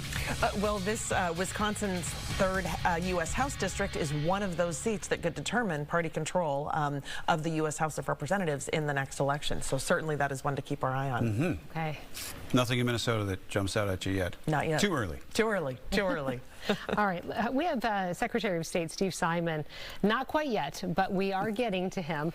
Big job, by the way, for Steve Simon. And I think our first question is, when do we expect some more results to come in? He was pretty optimistic when we talked to him earlier today and this evening about Minnesota's ability to get those numbers out. And again, it's very early. But he did say breakfast tomorrow morning. Yeah, he said, you know, we would really know. Temper your expectations. You know, we have, especially up north in Minnesota, it takes some time to actually physically move some of those votes to where they can be tabulated in some of those rural areas. So it does take time in the northern part of our state. But he can maybe give us an idea if there were any problems that are slowing the process down, or when we might be able to expect a big number. Because sometimes that'll happen, like Hennepin County will report, and then all of a sudden there's this huge number in all of our races. That's important to note. We saw that in the last election. Some people don't understand the difference in how votes are being tabulated in different states, because it's not consistent anywhere. No, state law determines election law in each state, not federal law, even though these are federal elections. Everything from, you know, what time the polls close to how the votes are tabulated, vote by mail, absentee, all of those things. And so absolutely, it's critical to understand each state and then each county's procedures as well. All right, let's take a look at some of those swing states, and we've moved 2 out of there. Texas and Florida, we've moved out of the swing because they have been determined to go to Donald Trump. But let's start with Minnesota. Again, it is our state, so we're going to keep an eye on it. It's not necessarily a swing state, but right now, Donald Trump is winning in Minnesota with 3% of the votes tabulated. Wisconsin decided by just 20,000 votes in the 2020 election cycle. The state did go for Biden, 10 electoral votes, and right now this is extremely close. Just look at Wisconsin for a second. 37% of the votes counted, 49.3% to 49.1%. And so, Catherine, I mean, after Pennsylvania, because everybody said, okay, we're watching Pennsylvania prior to Election Day, is Wisconsin second? I would actually say Michigan is second, because it's just as close, and it has 15 electoral college votes. But sort of one path for Harris is Pennsylvania, Michigan, and Wisconsin. That would get her to 270, assuming all of the other states go the way that they are predicted to. And so, critically important, you know, also important to Trump as well, but it's sort of often referred to that Michigan, Pennsylvania, and Wisconsin is a blue wall for Democrats. That's, of course, what fell apart for Hillary Clinton in 2016, and what Joe Biden was able to win in 2020, plus by 20,000 votes. Right. Very tight. Right, very tight, but then plus Georgia and Nevada and Arizona. Yeah. Take a look at Michigan. Also tight race there in Michigan with their 15 electoral votes right now. Kamala Harris winning by about 5 percentage points. And Pennsylvania, where we have 9 electoral votes, 40% of the vote now counted. This is also extremely close, with Harris's 50% to Donald Trump's 49.1%. In North Carolina, 16 electoral votes. This is one that was trending Trump. Right now, Donald Trump up by 5 percentage points, with approximately 60% of the votes tabulated there. Georgia, where 11,779 votes decided this state in 2020, 16 electoral votes, and 80% of the vote now counted. Donald Trump is leading with 52% of the vote there. Arizona's polls have closed. They close at 8 o'clock, the same as ours, but no results for those electoral votes in Arizona. Catherine? Right, because they have to wait until an hour after everything is closed. Just to give people a chance to get some dinner and have a cocktail or what? Get a breath. It's state law. What are they doing?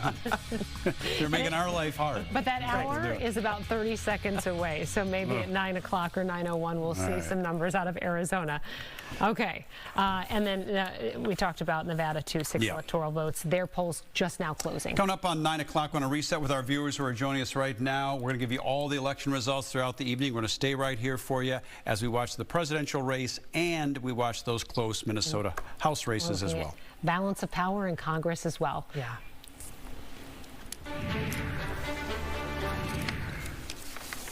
All right, welcome back to our election coverage tonight. This is a big night for everybody. We're an hour into Minnesota's polls being closed, as well as Wisconsin's polls being closed. The thing we're watching tonight, and we'll watch all night long, is that Electoral College map. That is the key to all of this. Let's start with our top races tonight, including U.S. President. The map I referenced, let's bring it up so people can see where we are with those electoral votes right now. In the U.S., 270 is the number to go for. And right now in that race, President Trump has 195 electoral votes. Kamala Harris has 117. Let's look at the popular vote as it stands across the country right now. And here are the numbers. 28% of the popular vote tabulated, Donald Trump leading with 52%. All right, Minnesota's popular vote. Let's take a look at that. Donald Trump and Kamala Harris there. Very close, 3% reported in. That's a very low number for our 10 electoral votes. Right now, though, Donald Trump up in Minnesota. Wisconsin, where the polls closed at 8 o'clock. Very close race here in the popular vote. This is 10 electoral votes in Wisconsin. Donald Trump with 49.6, Kamala Harris 48.9. And no surprise, the U.S. Senate race here in Minnesota. Amy Klobuchar, the longtime incumbent Democrat, Royce White, the Republican challenger. Amy Klobuchar was declared the winner almost 1 hour ago. The 2nd Congressional District, this is a competitive district in the South Metro. Angie Craig has been the incumbent. She is leading by a wide margin, but just a small percentage of the vote has been counted there. She has 58% to Joe Tayrab's 39%. CD3, this is an open seat. Kelly Morrison and Tad Jude there. Right now, no results in District 3 here in Minnesota. Okay, and you have one Senate race that is on the ballot for the state of Minnesota, and that is because Kelly Morrison went to run for that open congressional seat in District 3, which we just talked about. We have Ann Johnson-Stewart, the Democrat, facing Kathleen Folk. And again, this is the only Minnesota Senate race in 2024. The Senate is 33-33. Whoever wins this race will determine the power balance in the Minnesota Senate. And you may have noticed when you went there today to vote, we talked about the lottery, the Minnesota Lottery Amendment. This is to extend the Environmental Trust Fund. Minnesota voters have to decide whether to renew a proposal giving the state's lottery proceeds to the environment, 40% of the proceeds. Back in 1988, when this all began, voters here in this state approved a constitutional amendment. That amendment dedicated a portion of lottery proceeds, again, the 40% of lottery proceeds, to the environment. It was scheduled for a 25-year relook, and that's what's happening right now. It's back on the ballot, and the voters will decide again whether that money should be devoted to the outdoors and the environment.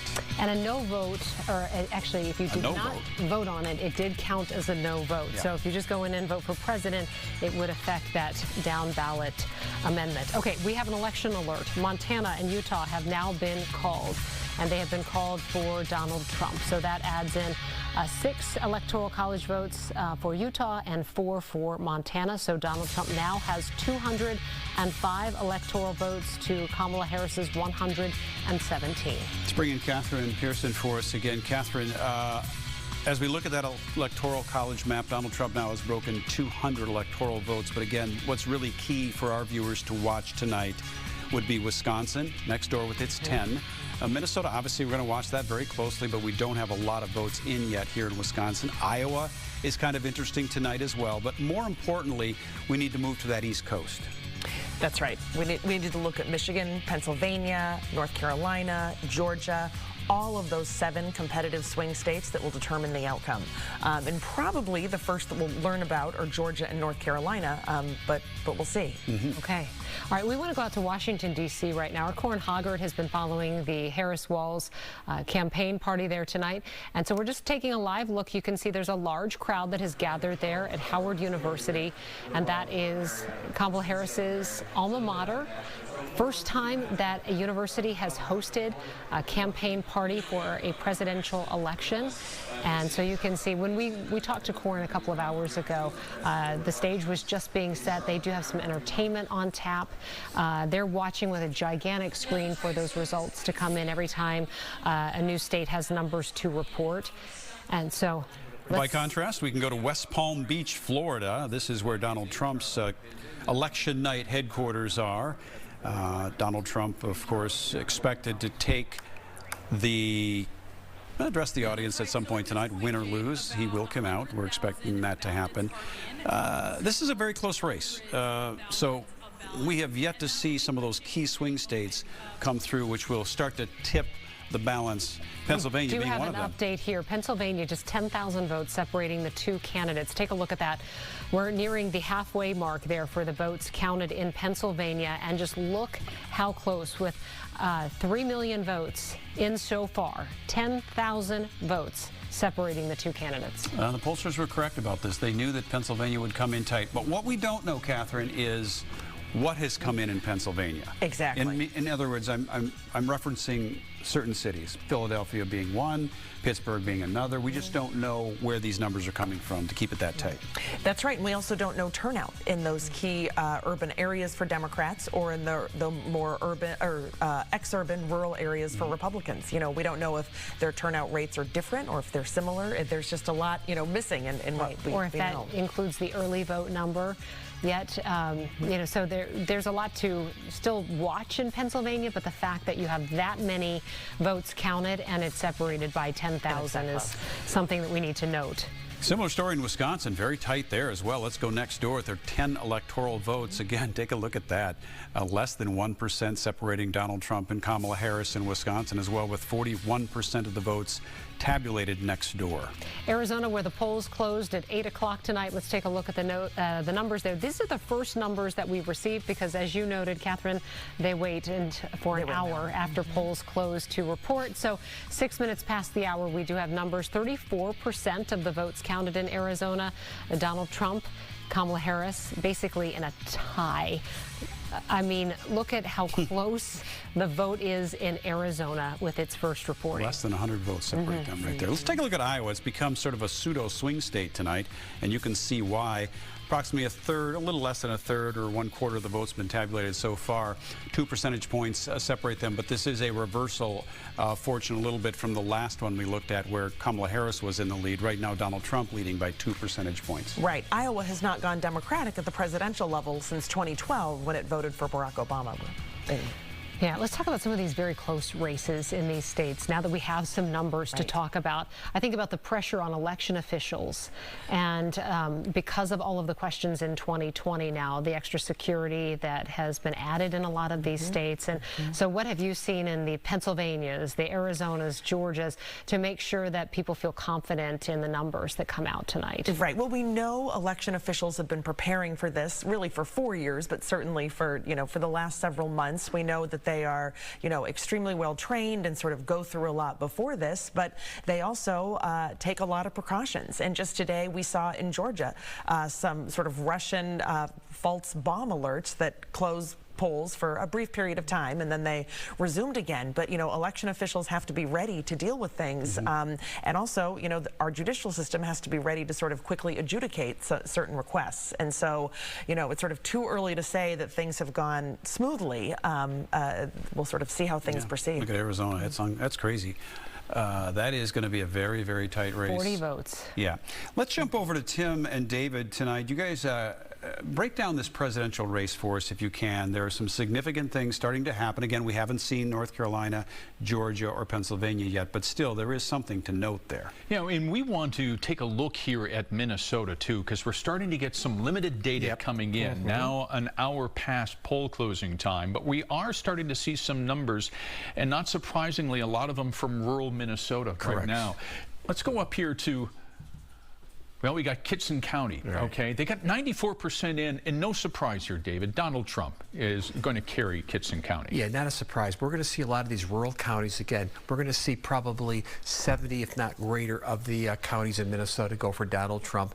And remember, a lot of these counties, we're not looking at a lot of population, not a lot of votes to tabulate. The population is going to be down here, right? Absolutely correct here. That's the battleground for Minnesota. And we do have some numbers coming in from Hennepin County. Not many. We're only talking about 1,400 votes so far, and it's really been kind of holding like this for about the last 40 minutes. So we're waiting for a vote total dump to come in. Eventually it will come, and it will be big.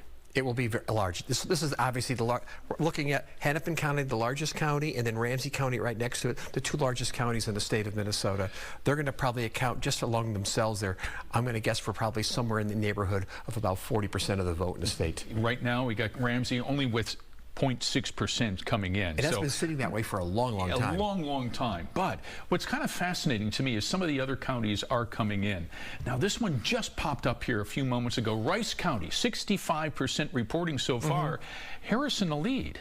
Yeah, a little bit of a surprise here. Yeah, I mean, again, one of those counties that you don't expect to see in terms of the going for Democrat at this point. But again, if Harris wins that one, so much the better. Again, we're still not looking at a county with a large significant population. Okay, now let's go to Wright County. Donald Trump carrying the day there, but again, I caution you, 2%. Only 2% of the vote coming in. Okay, likewise in McLeod County, 10% of the vote coming in. Donald Trump up with 80 percentage points so far. I'm going around to some of the metro area counties in urban. Nicollet County, 48%. Tie right now with 4% of the vote coming in. Okay, let's go up here to Benton County. 22% of the vote coming in. Donald Trump with 80% of the vote. Again, we caught all of these counties in this area here are largely to turn red tonight. Yes. No surprises there. Okay, let's take a look now at what race did I wanted to look? Oh, here it is. Our U.S. House seats, okay? Some of the numbers here are coming in already. You see District 2, this is Angie Craig's district right now, 5% coming in, and she is leading right now with 5% of 58% of the vote total there. Let's go down to Congressional District number 1, Brad Finstead. 3% in, not a big surprise, not right, a big surprise there, yep. Okay. District 7, Michelle Fischbach's seat. She wins handily in this district. 5% coming in so far, up 72%. District 8 up in northern Minnesota. Pete Stauber, so far with 2% coming in. Even though it's giving us a picture of some of the early trends coming in, he is up, no surprise. Yeah, exactly. Okay. District 6, Tom Emmer's district. Yeah, also no surprise there again. Again, if we think about it here, we're going to probably, when the dust settles by the end of the night, my guess is going to be we're going to see no partisan shift in any of the 8 congressional districts in Minnesota. And if we throw in Klobuchar's seat, we're going to have the same alignment in terms of our all of our federal delegation as we had before the election. Clearly, what we'll see is over in the vacancy between Morrison and Tad Jude, I should say, pardon me, it's going to probably still stay Democrat, although we don't have a lot of good data on that yet. Yeah, nothing coming in on that one yet, which gives us a segue into the balance of power in the U.S. House of Representatives so far. Of course, we have to elect 435. Every seat is up. And so far, this is what it's looking like. Yes, it is at this point. Republicans are in the lead at this point, but also think about what states haven't come in yet. We still don't have the states like California, Washington, Oregon. I don't know what's been called in the state of New York yet. So we've got a lot of seats out there, and the control for the U.S. Congress is really going to probably come through probably a small handful, I'm going to say 15 or 20 seats. Most of them are going to be the ones in places like New York and in California. So we have a long way to go on this one. 2 years ago, you might recall that we wound up with about 30 seats in Congress that were so close to call, it took several days to actually work out the final numbers. And remind us of how many numbers here that the Republicans have to their advantage and how many Democrats have to flip. Well, the Democrats have to flip, I believe it's only about 4 seats at this point. It's a very small number at this point that the Democrats actually have to flip to be able to take over the majority at this point. But whichever party has the majority, unless a real surprise occurs tonight, for both of them, whichever it's going to be, a razor thin majority. Let's look at the live balance of power right now in the U.S. Senate. 34 seats up for election. The vast majority of them are Democratic seats, so they've got a lot to defend here. That's right, and they've already lost West Virginia, which was not a surprise for the Democrats. They're hoping they can hold on to Montana. It doesn't look like that's going to be likely, although we don't know yet. There were some who were hoping, the Democrats were hoping, that they could pick up Florida or pick up Texas. Didn't do that, and so it's looking very, very likely that we're going to see a flip in the Senate from Democratic to Republican control. The question now becomes, are we going to see a double flip? Are we going to see it now move for the Democrats take control of the House? Again, way too soon. Way too early. And while we're talking about Senate, let's go back to the Minnesota Senate for a moment, because this is the key race we're going to be watching here tonight. Senate District 45. You've got Ann Johnson Stewart running against Kathleen Falk. In the West Metro, this has been Democratic over the years. Correct. This is a special election because Kelly Morrison is running for Dean Phillips' seat. Correct. In Congress. This is a key race. This is a key race because right now, actually before Kelly Morrison stepped down, the Democrats had a 34-33 majority in the Senate. She stepped down, it's 33-33. This determines control for the Minnesota Senate. But we should also keep in mind that even if the Democrats win this one, still hold 34-33, there could very well be some other resignations or some other changes that could happen in the Minnesota next year. Nicole Mitchell, for example, is facing significant criminal charges. We don't know what's going to happen with that. So it could be a possibility that she has to step down maybe sometime next year. We just don't know. But the reason why I mentioned that, if she steps down, it's still back to 33-33. That's why this race is important for so many reasons. Yeah, I want to go to some of the House district seats that we're watching here. No numbers coming in yet, but we're watching 15 seats across Minnesota that could decide the balance of power in the Minnesota House. And again, none of the results are coming in so far, but we'll be keeping an eye on these throughout the night as these numbers come. It's still early yet, right? And the numbers are just starting to trickle in, as we're seeing in some of the presidential numbers in the counties throughout the state. Guys? All right. All right. Thank you very much. Let's take a look at that Electoral College map once again, because most states have had their polls closed by now. Let's look at the numbers. Donald Trump with 205 electoral votes, Kamala Harris with 117. And as you look at this map, you'll notice that we're still waiting on all of the critical swing states to come in, but we are getting numbers. And in some of these states, it is very close. Pennsylvania close, Arizona close, Wisconsin very, very close tonight. But these are the states that have been called so far, and that is where the count stands. Let's swing through those swing states right now, starting with Minnesota for U.S. President and our 10 electoral votes. 4% of the votes have been counted in our state. Donald Trump with 58%, Kamala Harris with 40%. Wisconsin with 10 electoral votes. This is a state that was decided by 20,000 votes in 2020. Biden did win the state in 2020 tonight. This is razor thin, 49.4% of the vote for Donald Trump, 49.1% of the vote for Kamala Harris, with 46% of the vote counted. And in Michigan, 15 electoral votes there. Let's take a look at Michigan. 50.2 to 48.7, 18% of the votes estimated to have been tabulated right now. Still very, very close in the state of Michigan. Pennsylvania extremely close as well. 51% of the votes counted. Donald Trump with 50.7% of the vote. Kamala Harris with 48.4%. North Carolina, 16 electoral votes there. Donald Trump with a 5 percentage point lead. That has stayed consistent throughout most of the vote counting for the last hour. Georgia, where 11,000 votes decided this state in 2020. The state did go for Biden back then. 16 electoral votes, 82% of the votes now counted, and Donald Trump is leading with 52% of the vote there. Moving to the Southwest, Arizona with 11 electoral votes. Right now, also very, very close. Less than 1% separates Kamala Harris and Donald Trump, with nearly half of the votes having been tabulated. And Nevada, where the polls closed at 9 o'clock Central Time, 6 electoral votes. The state went for Biden in 2020. We're waiting for numbers to come in. Just to know, Florida and Texas both went to Donald Trump earlier in the night. Let's take a look at Iowa. Right now, with about a third of the votes tabulated, Donald Trump with 52% and Kamala Harris with 47% of the vote as it stands. Let's take a look at that competitive Wisconsin Senate race. Tammy Baldwin, the incumbent, facing Eric Hovde.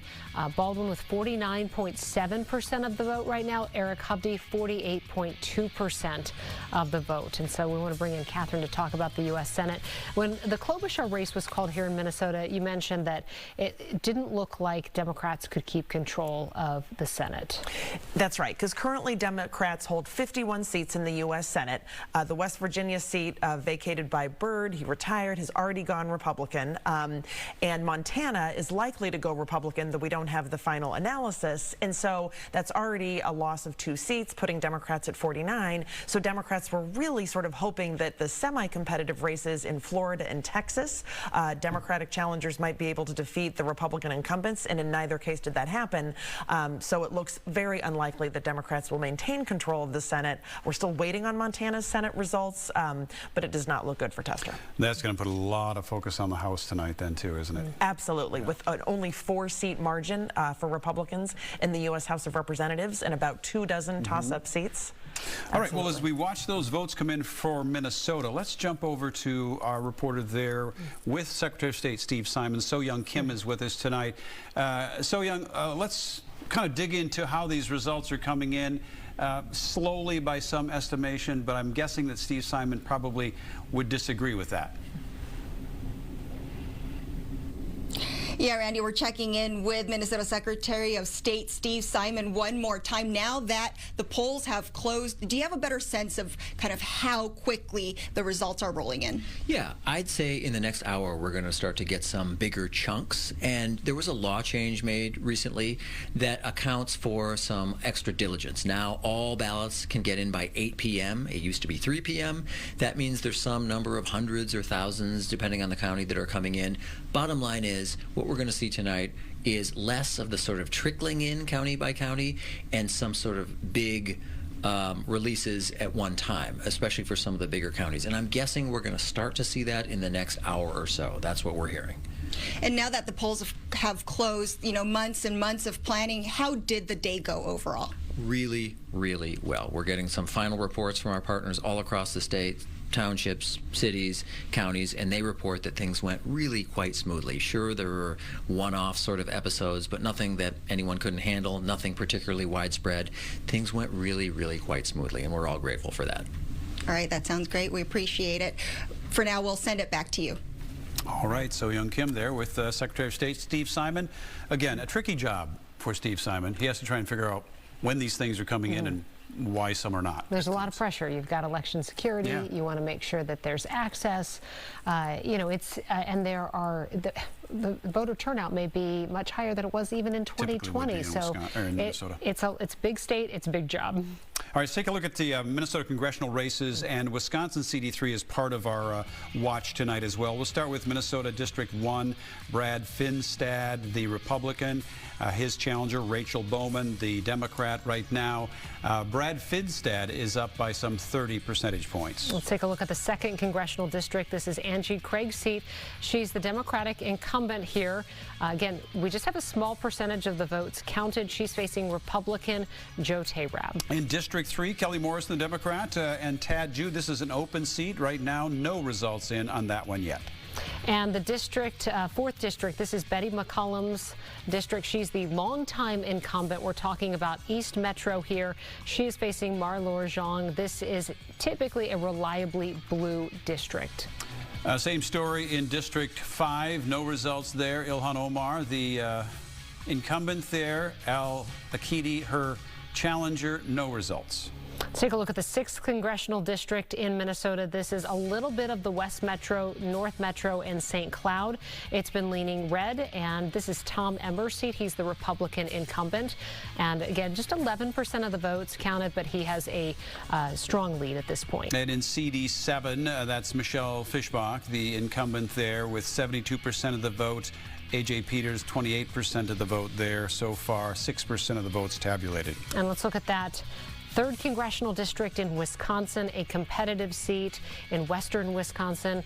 Derek Van Orden, the Republican facing Rebecca Cook. We have on the screen, though, the Senate race in Wisconsin that is incredibly competitive. Tammy Baldwin, the incumbent, she's the Democrat in that race with 49.3%. And this is the House race in Wisconsin, in western Wisconsin. Very close as well. District 3, very close there.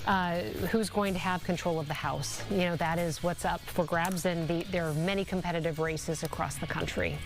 Right.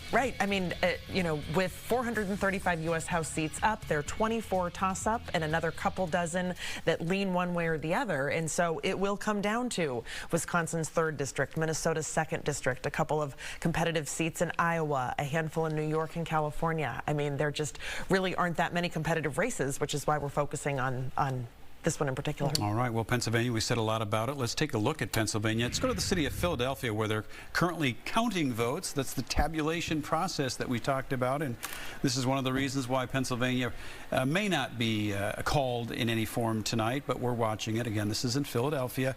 This typically would be a highly Democratic vote total coming out of Philadelphia. Right now, the state of Pennsylvania still very close.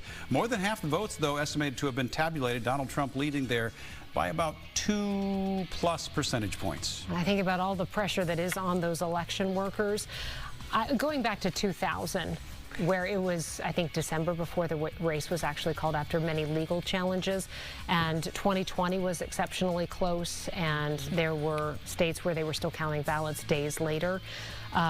You know, in 2000, we sat and watched them look at every single ballot with the hanging chads, determining whether or not they could count them. But well, that's a blast from the past. That is a blast from the past, but I feel like the pressure in these elections, on these election officials, and so many people are also volunteering their time to be poll workers and election judges. Yes, absolutely. And then I think back to the 2008 U.S. Senate race for Minnesota, the Franken-Coleman recount that lasted months. That's right. That's right. All right, let's take a look at the electoral map tonight. There's where it's shaping up right now. Hasn't moved much in the last 10-15 minutes. Donald Trump with 205 electoral votes. Kamala Harris with 117 electoral votes. If a hunch is correct, Georgia's probably the next state to be called with its 16 electoral votes. That's the one we've been watching as well. And as you can note, it's hung with about a 5% lead for Donald Trump for the last hour or so. And about 80-some% of the votes have been tabulated in Georgia. So they should be in a process of figuring out which way that's going to go pretty soon. Yeah. All right, let's take a look at some of those swing states. We're going to start with Minnesota numbers, though, because as we just talked with Secretary of State Steve Simon, we're waiting for numbers to come in. And typically, as we watch Minnesota on election nights, it's like all of a sudden, you know, we'll see this huge number come in, but still just a very small number that we can look to. 10 electoral votes, though, up for grabs in Minnesota. And I think based on what Tim and David just said, most of the votes that are coming in are from the rural areas, not necessarily the 7-county metro, which would be highly Democratic, typically in this state. Right. For example, we haven't seen Hennepin County numbers yet. All right, Wisconsin, 10 electoral votes, very, very close tonight. 49% of the votes tabulated, and this is only being separated by less than 1%. Michigan, 15 electoral votes. This is a state that is always a swing state. Kamala Harris with 50.5% of the vote, Donald Trump with 48.6%. 20% of the vote counted. We thought it might be a little bit faster because they did start counting the early vote before election day. And there's Pennsylvania. More than half of their votes have been tabulated right now. Donald Trump, he holds about a 100,000 vote lead there in Pennsylvania. 51% to Kamala Harris's 48%. North Carolina, 16 electoral votes, and right now with 69% of the vote counted, Donald Trump has a lead there with 52% of the vote. And there's the Georgia I talked about, 88% of the votes tabulated. Donald Trump with a 3-point lead there in Georgia, 51 to 48. And Arizona, the polls closing at 8 o'clock there, numbers being reported at 9 o'clock Central Time.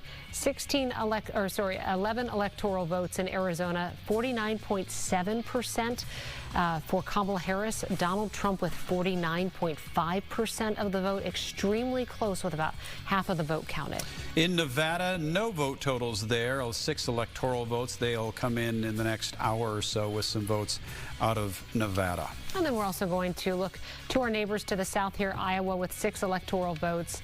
37% of the vote counted. Donald Trump with 54%, Kamala Harris with 45%. Iowa swinging back into what was typically expected in the state of Iowa. Again, with more than a third of the votes tabulated. Donald Trump with almost a 10-point percentage lead there in Iowa. So not a big surprise. Right. It's been since 2012 that a Democrat has won Iowa when Obama did. Yeah. But Georgia, with nearly 90% of the vote counted now, leaning toward Trump. We expect it might be getting called soon, but it's a state that did go for Biden in 2020 by 11,000 votes. 11,000 votes determined that race. So any thoughts just on how it is a swing state, so it can go back and forth, and it depends on the turnout. Right, and of course it went Republican for Trump in 2016 in that original election. So yes, absolutely. Turnout is everything, and the polls predicted a close race. You know, maybe it won't in Georgia, maybe it won't be as close. And I think if it's not, that might give us some insight into which way the polling errors may have gone in Georgia and potentially other states in this cycle. Well, it's all interesting stuff, and again, some of those races are so close that it could be a while before we actually know how they're going to end up. But we will be watching. And let's go to some metro area key House races right now. District 32B, we're talking about Blaine there. Matt Norris is part of that. He's the DFL incumbent, and Alex Moe is the Republican. Matt Norris is an attorney, served 1 term. Republican Alex Moe works for the Anoka County court system. No results there in District 32B as of right now. And the entire House, all 134 seats, are up for election. They're on the ballot. And these are the really competitive races that we're going over here in the metro. District 35A, Anoka Coon Rapids, Zach Stevenson, the DFL candidate, facing Josh Jungling. And Stevenson was first elected in 2018. He has sponsored some of those high-profile bills to legalize marijuana and sports betting. And Jungling is a charitable gambling manager, and we don't have any numbers for that district just yet. As long as we're talking about the metro area, let's go to Minneapolis Mayor Jacob Fry. He's at DFL headquarters with Rob Olson right now. Let's check in with them on how the mayor feels the vote is going tonight. Rob? Well, the mayor, the mayor just strolling around, chatting with people here tonight. The party's really getting going, and you know, waiting to hear from presumably Amy Klobuchar will be here a little bit later on tonight. But how are you feeling here? I mean, these numbers are still early. What's going through your mind? They're still trickling in. I think there's a lot of people right now that claim to know what they're talking about, and I will not be one of them. To quote Angie Craig, nauseously optimistic at this point, but obviously a whole lot left to go.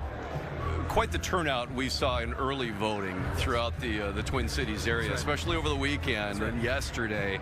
You know, what do you make of that, and how does that play into, say, you know, the local participation and the national participation? Well, Minneapolis and Minnesota are just a bastion of democracy.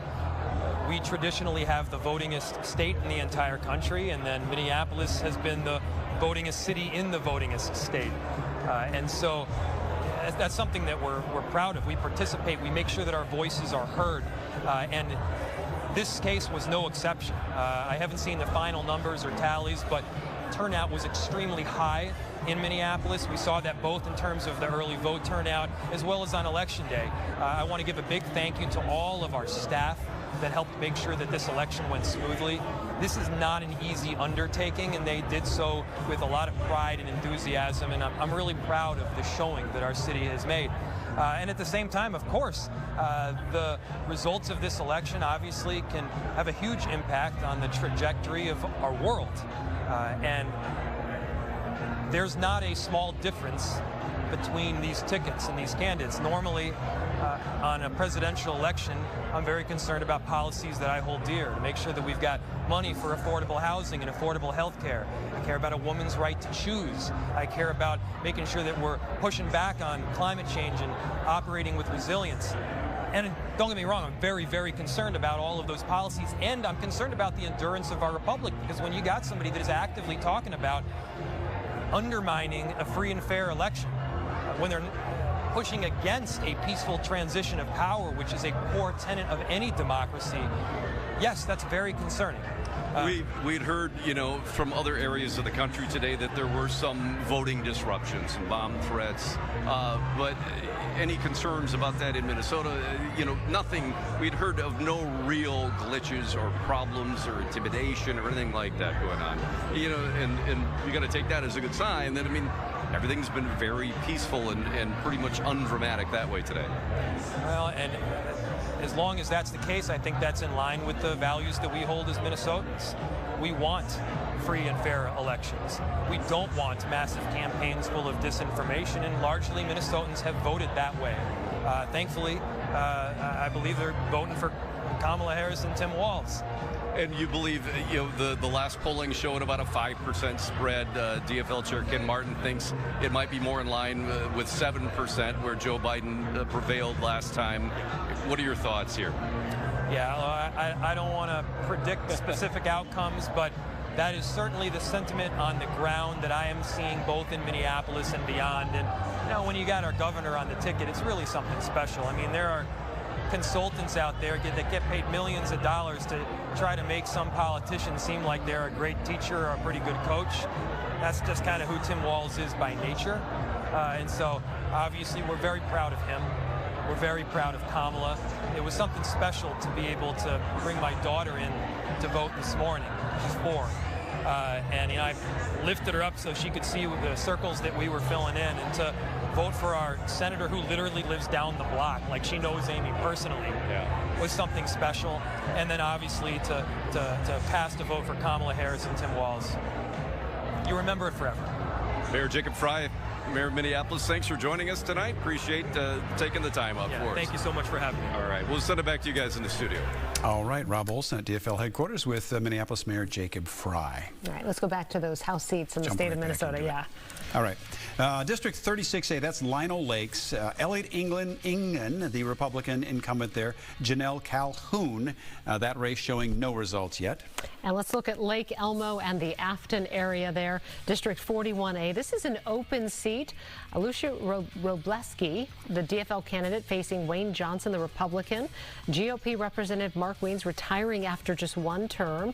So DFL candidate Lucia Robleski is a former St. Paul officer and Afton City Council member. GOPer Johnson is a former Cottage Grove City Council member.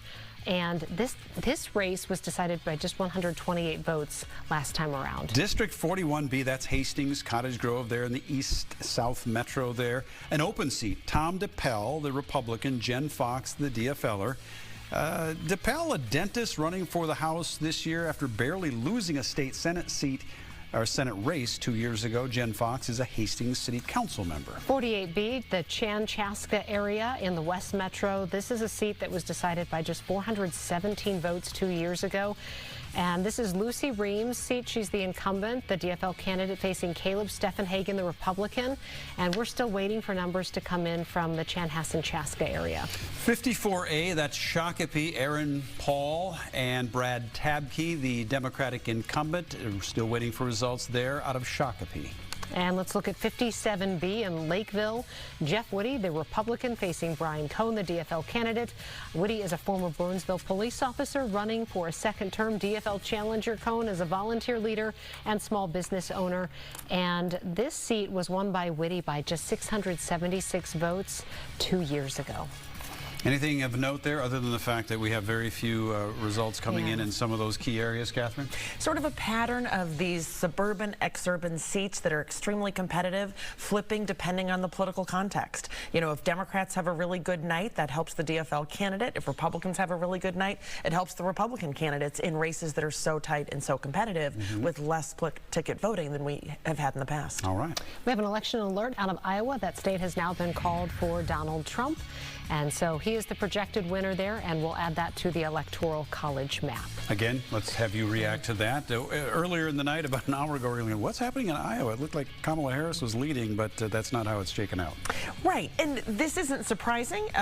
Iowa was not considered a swing state. A Democrat hasn't won since Obama did in 2012, yet there was that reputable Seltzer poll over the weekend that had Harris up, which sort of calls into question, you know, what is going on with polls in the 2024 cycle. That brings Donald Trump up to 211 electoral votes, with those 6 added on to his 205 from before, inching closer to 270, but there are a lot of votes to be tabulated all around the country tonight. So we will stay tuned on all of this. We were talking a little bit about Georgia because they're close to about 90% of their votes being counted. We were wondering, is this going to be called here anytime soon? But they may be waiting for numbers to come in from the big metropolitan area of Atlanta. And so, you know, the pollsters may be hesitating because they know Georgia has been so close in the past. Right. If the area of the state that hasn't been counted yet sort of overwhelmingly favors Democrats, then they would wait to call it. There is the updated Electoral College map right there, and you can see that Iowa's been added to Donald Trump's tally there. As I said before, 211 votes now for Donald Trump, 117 for Kamala Harris, 270 is the magic number with the Electoral College. Nothing of super note there. All right, let's go to Washington, D.C. Out to Howard University tonight. This is the Harris headquarters, and you can see a big crowd gathering there. This is her alma mater. First time a college has hosted a presidential campaign party on election night, and they have a number of speakers that started there around 8 o'clock, 7, 8 o'clock tonight, and so there's a huge crowd gathered there outside. Weather looks nice and quiet there as folks wait for the results to come in. Our Corin Hoggard is also out there tonight, and we'll get back to him, hopefully to speak with him about what it's been like out there on the campaign trail and in D.C. for the last couple of days, where I know security has been ramping up too. Yeah. Let's jump down to Florida. West Palm Beach, Florida, where Donald Trump's election night gathering is at this hour. They're kind of jumping around Florida, kind of taking a look at various places in Florida that the vote totals have come in. Again, they've already called Florida for Donald Trump there. Now they're absolutely looking out. There's some selfies being taken. Beautiful right there, some beautiful shots. Yeah, this is the point at which they wait until all the votes have been tabulated, or at least enough have been tabulated around the country to give a win to somebody. But we're a long ways from that at 211 to 117 on the electoral. And you can see it there in the lower left side of your screen, the Electoral College votes right now and how they sit. All right, let's run through some of the numbers again. An hour and 40 minutes since Minnesota's polls closed for the night, and we still do not have a lot of numbers to show you in many of the Minnesota races. We do expect that there will be a large number that comes in sort of all at once. That's been typical in presidential election years and also off years. Right now, Minnesota, just 9% of the votes counted, and most of those are in rural areas across the state. Donald Trump leading right now. In Wisconsin, this is it's broadened out by 1 percentage point in the last 15 minutes or so, with more than half the votes now tabulated in the state of Wisconsin. Donald Trump leading Kamala Harris by less than 2 percentage points. It is razor thin in that state. And Michigan, 15 electoral votes. And right now, with 23% of the vote counted, extremely close. Kamala Harris with 50% of the vote to Donald Trump's 49.2%. Take a look at Pennsylvania, also expected to be very close. 19 electoral college votes there. Donald Trump leading that one by about 2 percentage points as well, with just under 60% of the votes tabulated in the state of Pennsylvania. And let's see where North Carolina stands now. 16 electoral votes, and it's close with 74% of the votes counted. Donald Trump leading with 50.7%. Kamala Harris with 48.2%. I think folks were wondering before Election Day how soon results would come in from the western side of the state, because they suffered so much during Hurricane Helene and have to have some temporary polling sites out there. In Georgia, 16 electoral votes, nearly 90% of the votes tabulated. But again, as we noted just a few minutes ago, that area around Atlanta is still an area that the votes have not been fully tabulated. It's tight in Georgia, you know, barely 2 percentage points separating the two right now. There were 5 percentage points just a short time ago, and that hung there for quite a while. So it is tightening in Georgia. Arizona, 11 electoral votes. This state was decided by just 10,457 votes in 2020 when it went for Biden. And right now, with 50% of the votes counted, it is tied, basically. Look at that. Very tight. In Nevada, this is also one of those states that has not counted their votes yet. 6 electoral votes right now, so we'll keep an eye on that. That's one that both of these candidates want badly. And then we mentioned just a short time ago that Iowa was called for Donald Trump. The 6 electoral votes have been added to the count at the bottom left there. You can continue to watch that Electoral College count there at the bottom of your screen. Let's go to DFL headquarters in St. Paul. Senator Tina Smith is speaking right now. She's one of the speakers that was designated to speak tonight. Let's listen in for just a few minutes. Should be joyful. Politics should be about what we can do together to really move our country in the direction that we want to move it. And this election has been a fight for our country's future. And Democrats, we are offering a new way forward, aren't we? A new way forward. A new way forward, united around the best opportunities for everybody in this country. And we have never doubted that Kamala and Tim have been there fighting for us every step of the way. And that is what we're going to continue to work towards as this night goes forward. DFLers, we are ready to win this election. And I have no doubt that at the end of the night, we're going to be saying, Madam President and Vice President Tim Walz. We're going to be saying, Senator Amy Klobuchar, going to get this election done. Angie Craig, Ilhan Omar, Kelly Morrison, we're going to win these elections. What we have done is build a big, broad coalition in this state, in this country. Progressives, Democrats that are in suburbs and cities and rural communities, independents, and also Republicans who are ready to turn their back on this MAGA Republican extremism that does not reflect who they are. So keep the faith, Democrats. We've got more work to do. We're going to get it done tonight. I just wanted to come out and say thank you all so much for everything that you have done. Take care, everyone. Let's get it done. All right. Minnesota Senator Tina Smith rallying the group at the DFL headquarters in St. Paul tonight, early in this election results, especially in the state of Minnesota. Well, we're still waiting for a lot of numbers to come in Minnesota, so she did go out to address the crowd. You know, the crowd can get restless after a while. We're going on 10 o'clock at night here, and people are waiting. You got to keep them fed. You got to keep them fed and keep them around, too. All right, let's take a look at some of the congressional races in all of the congressional races in the state of Minnesota. This is the 1st district in southern Minnesota, just 14% of the votes coming in here. This is Tim Walz's old seat, though, before he ran for governor. This is Brad Finstad's current seat. He's the Republican incumbent facing Rachel Bowman. CD2, Angie Craig, the Democratic incumbent, seeking another term against Joe Tayrab, the Republican. And right now, Angie Craig is up by about 8 percentage points, still only 14% of the votes tabulated in CD2. An open seat in the 3rd congressional district because Dean Phillips decided not to run again.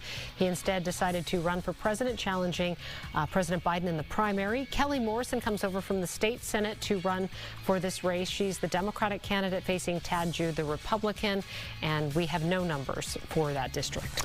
How about District 4? Betty McCollum, she's been in that seat for a long time. Maylor Zhang is challenging her as the Republican. No results in CD4. And the 5th congressional district, this is a reliably blue district. This is Ilhan Omar's seat. She's the Democratic incumbent facing Dalia Al-Akidi, the Republican candidate.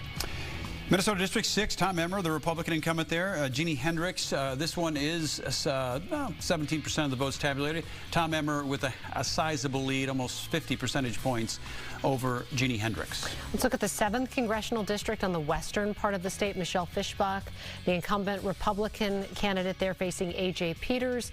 We do have a few numbers to report, and she is leading so far. Up north, CD8, Pete Stauber, the Republican, Jennifer Schultz, the Democrat. Right now, again, a few numbers in, 6%, but Pete Stauber is leading by 40 percentage points. And in Wisconsin, the 3rd Congressional District there in southwest Wisconsin, a very tight race. Derek Van Orden, the incumbent Republican candidate, with 50.9% of the vote. Democrat Rebecca Cook with 49.1%, 47% of the votes being counted so far. And hopefully we can maybe talk with Secretary of State Steve Simon in Minnesota to find out maybe if there's some sort of holdup or when we can expect more numbers. Normally we'd ask you to respond to what we're seeing here in Minnesota, but right now we're not seeing much. Steve Simon a few moments ago said they'll come in. He thought they would come. They used to trickle in. Now he said we think we'll come in larger blocks of votes, but so far that's not happened. Right, which is surprising. And you took it down to the school board level. You were looking at some stuff. And they're 0% reporting. Yeah. So Hennepin County, they haven't reported any numbers yet. We're 2 hours past the polls closing, and people are getting, anxious to see some numbers, see what's happening. All right, well, we do have some results on the Electoral College map, which is really, really important tonight, obviously, in that presidential race, which is what most eyes are on tonight around the country. And this is where it shapes up right now. Donald Trump with 211. Kamala Harris with 117 as they make their way to 270, which is what you need to win the presidency. So that is where we are at this hour. The last one to be added to that was Iowa with its 6 electoral votes. Okay, so we're going to go over some states again. Minnesota, again, just, we only have a few districts reporting. Donald Trump leading with the 9% of the votes counted that we have so far. All right, moving on now to Wisconsin. 10 electoral votes. Donald Trump still winning there by 2 percentage points. 56% of the vote in Wisconsin has been tabulated. Donald Trump maintains a lead in Wisconsin. Michigan, 15 electoral votes, and this state is a true swing state, and the candidates have spent so much time in Michigan. You have the western side of the state that is reliably Republican. You have the eastern side that's reliably Democratic, but some of that has been changing in recent elections.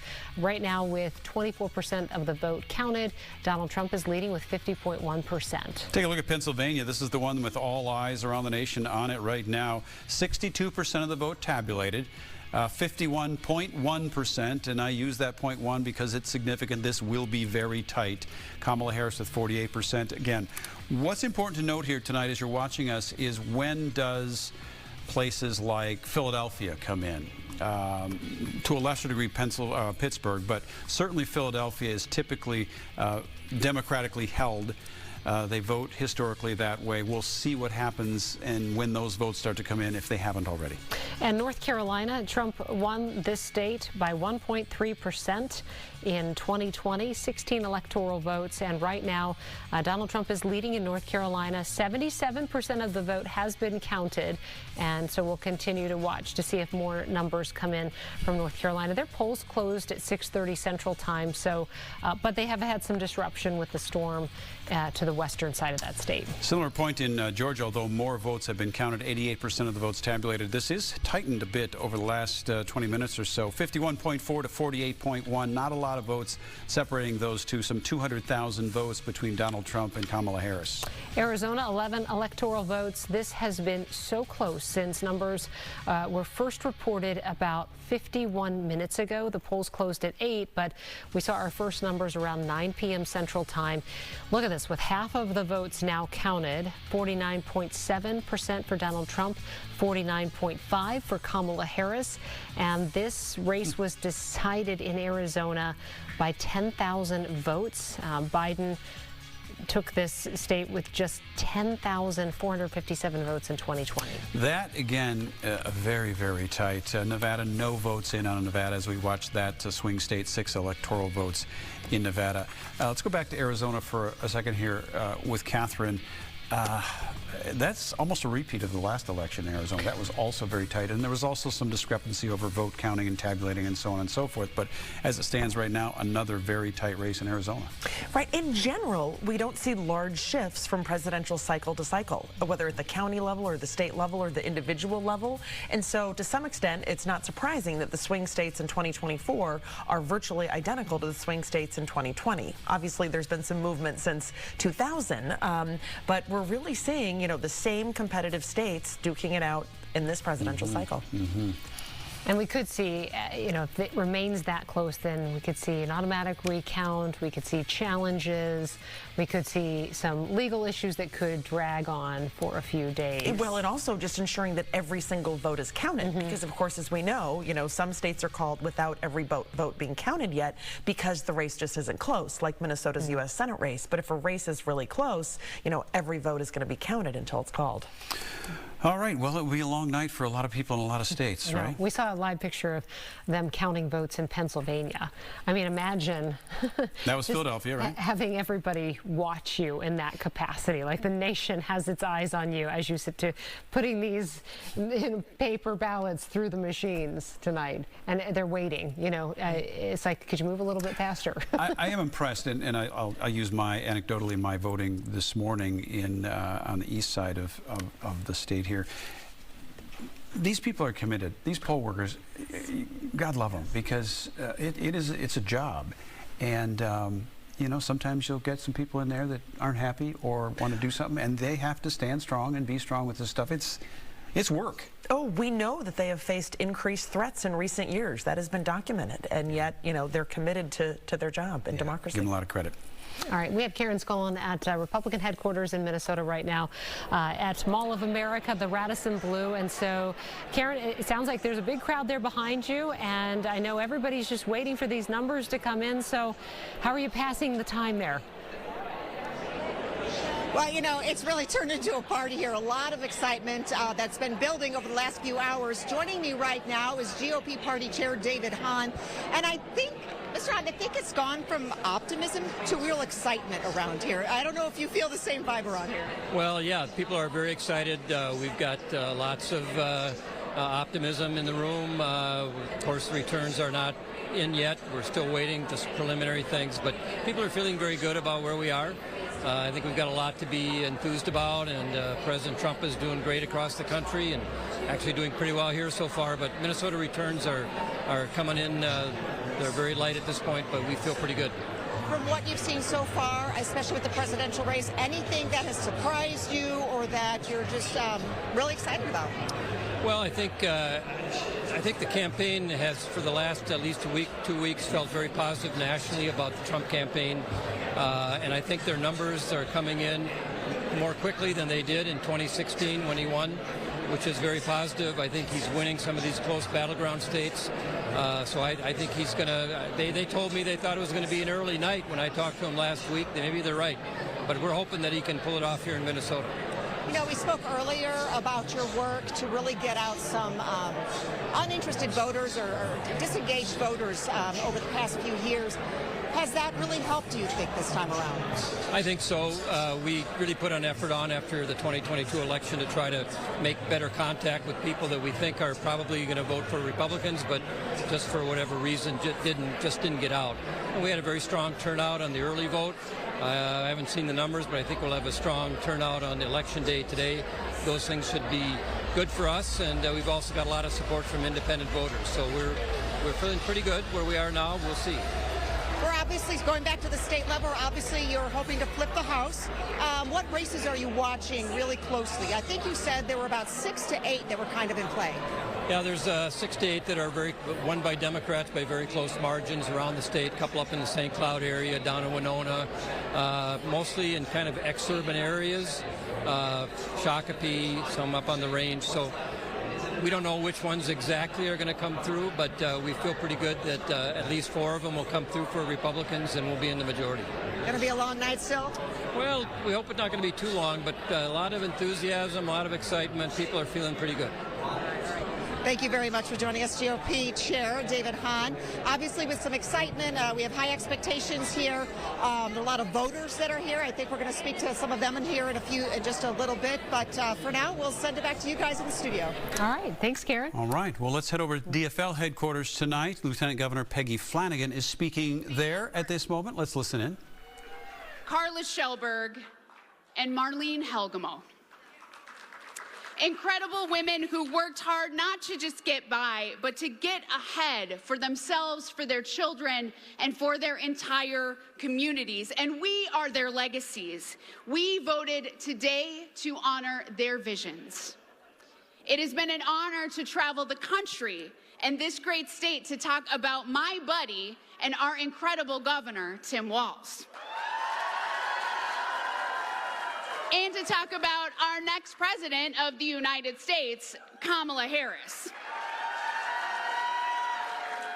And why we need Amy Klobuchar in the Senate, Angie Craig, Ilhan Omar, Betty McCollum, Kelly Morrison, Jen Schultz, and Rachel Bowman in the House. And DFL majorities, incidentally, led by women, in the Minnesota House and Senate. And friends, we did not just have two amazing people and qualified people at the top of the ballot running for president and vice president. We had role models for our children at the top of the ticket. Role models who will work to get the work done for every single American, who have a plan for our economy, who have a plan for middle-class families and those who are striving to get into the middle class, who have a plan for our public schools, who have a plan for putting more money in the pockets of low and middle class people to move us past this decade of Trump division. Now, aren't you sick and tired of being told that you have to hate your neighbor? I am. I am over it and I am done with it, because in our Minnesota, we work together across lines of difference to do good things for people. We look out for each other and we care for one another.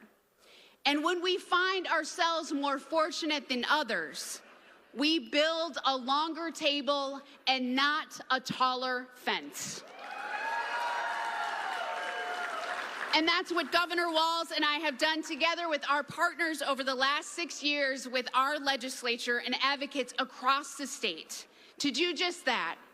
In feeding our children in schools with no stigma and helping families to save on food costs. We delivered the largest tax cut in Minnesota state history. We passed paid family and medical leave, and we will now build. It's been a long time coming, y'all.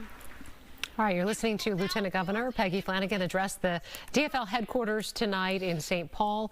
We're waiting for a lot of numbers still to come in across the country and in the state of Minnesota. So these parties have been, a little bit quiet. They're just passing the time waiting for, the full picture to come into scope. Catherine's digging in deep there, but just before we go that, let's take a look at that electoral map. It's 10 o'clock straight up right now. You decide. That's us right now.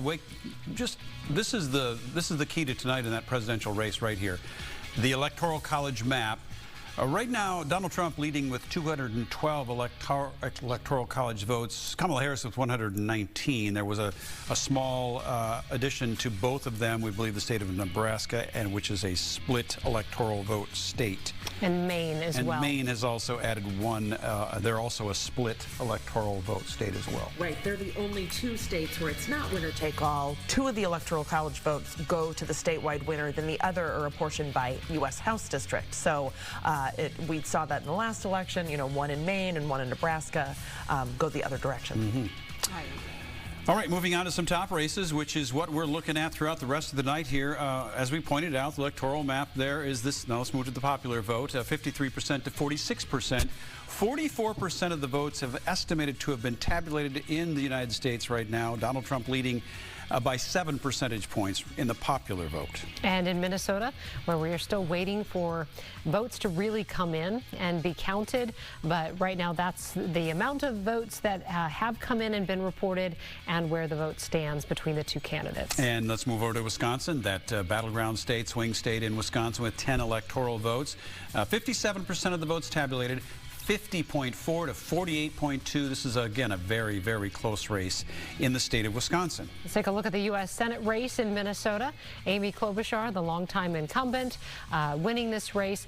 We do need to update the numbers here, but the race has been called for her, and that happened about an hour and a half ago. In CD2 here in Minnesota, Angie Craig, the Democrat, being challenged by Joe Tarab, the Republican there. 18% of the votes tabulated. This is only separated now by approximately 3 percentage points. This has tightened up some, but again, a lot of votes to be counted. Yeah, because we are watching the balance of power nationally. We're looking at these very close congressional races here in Minnesota. The 3rd congressional district is an open seat. Dean Phillips decided not to run for re-election. Kelly Morrison came over from the state Senate to run for this seat. She's the Democratic candidate facing Republican Tad Jude, and no numbers have been reported yet from that district. There was one open seat in Minnesota's Senate. Let's take a look at that. District 45, that's Minnetonka, Wayzata, Excelsior, and Mound. Ann Johnson Stewart and Kathleen Faulk. This is the only Minnesota Senate race, as I mentioned. Kelly Morrison resigned to run for Congress. That's what opened this up. She was sitting in the Senate. Senate is a 33-33, so this race will determine what party has control of the state Senate here in Minnesota. And you probably noticed this amendment on your ballot concerning the lottery money. Minnesota voters will decide whether to renew a proposal that gives some of the state's lottery proceeds to the environment. It's about 40% of the lottery proceeds. In 1988, Minnesota voters first approved a constitutional amendment that dedicated that portion of lottery proceeds to environmental causes. Last year, that was about $50 million. And so voters have to decide whether or not to renew that for another 25 years. And right now, the yes votes are ahead. Again, we're still waiting for a lot of districts to report in Minnesota. We have an election alert.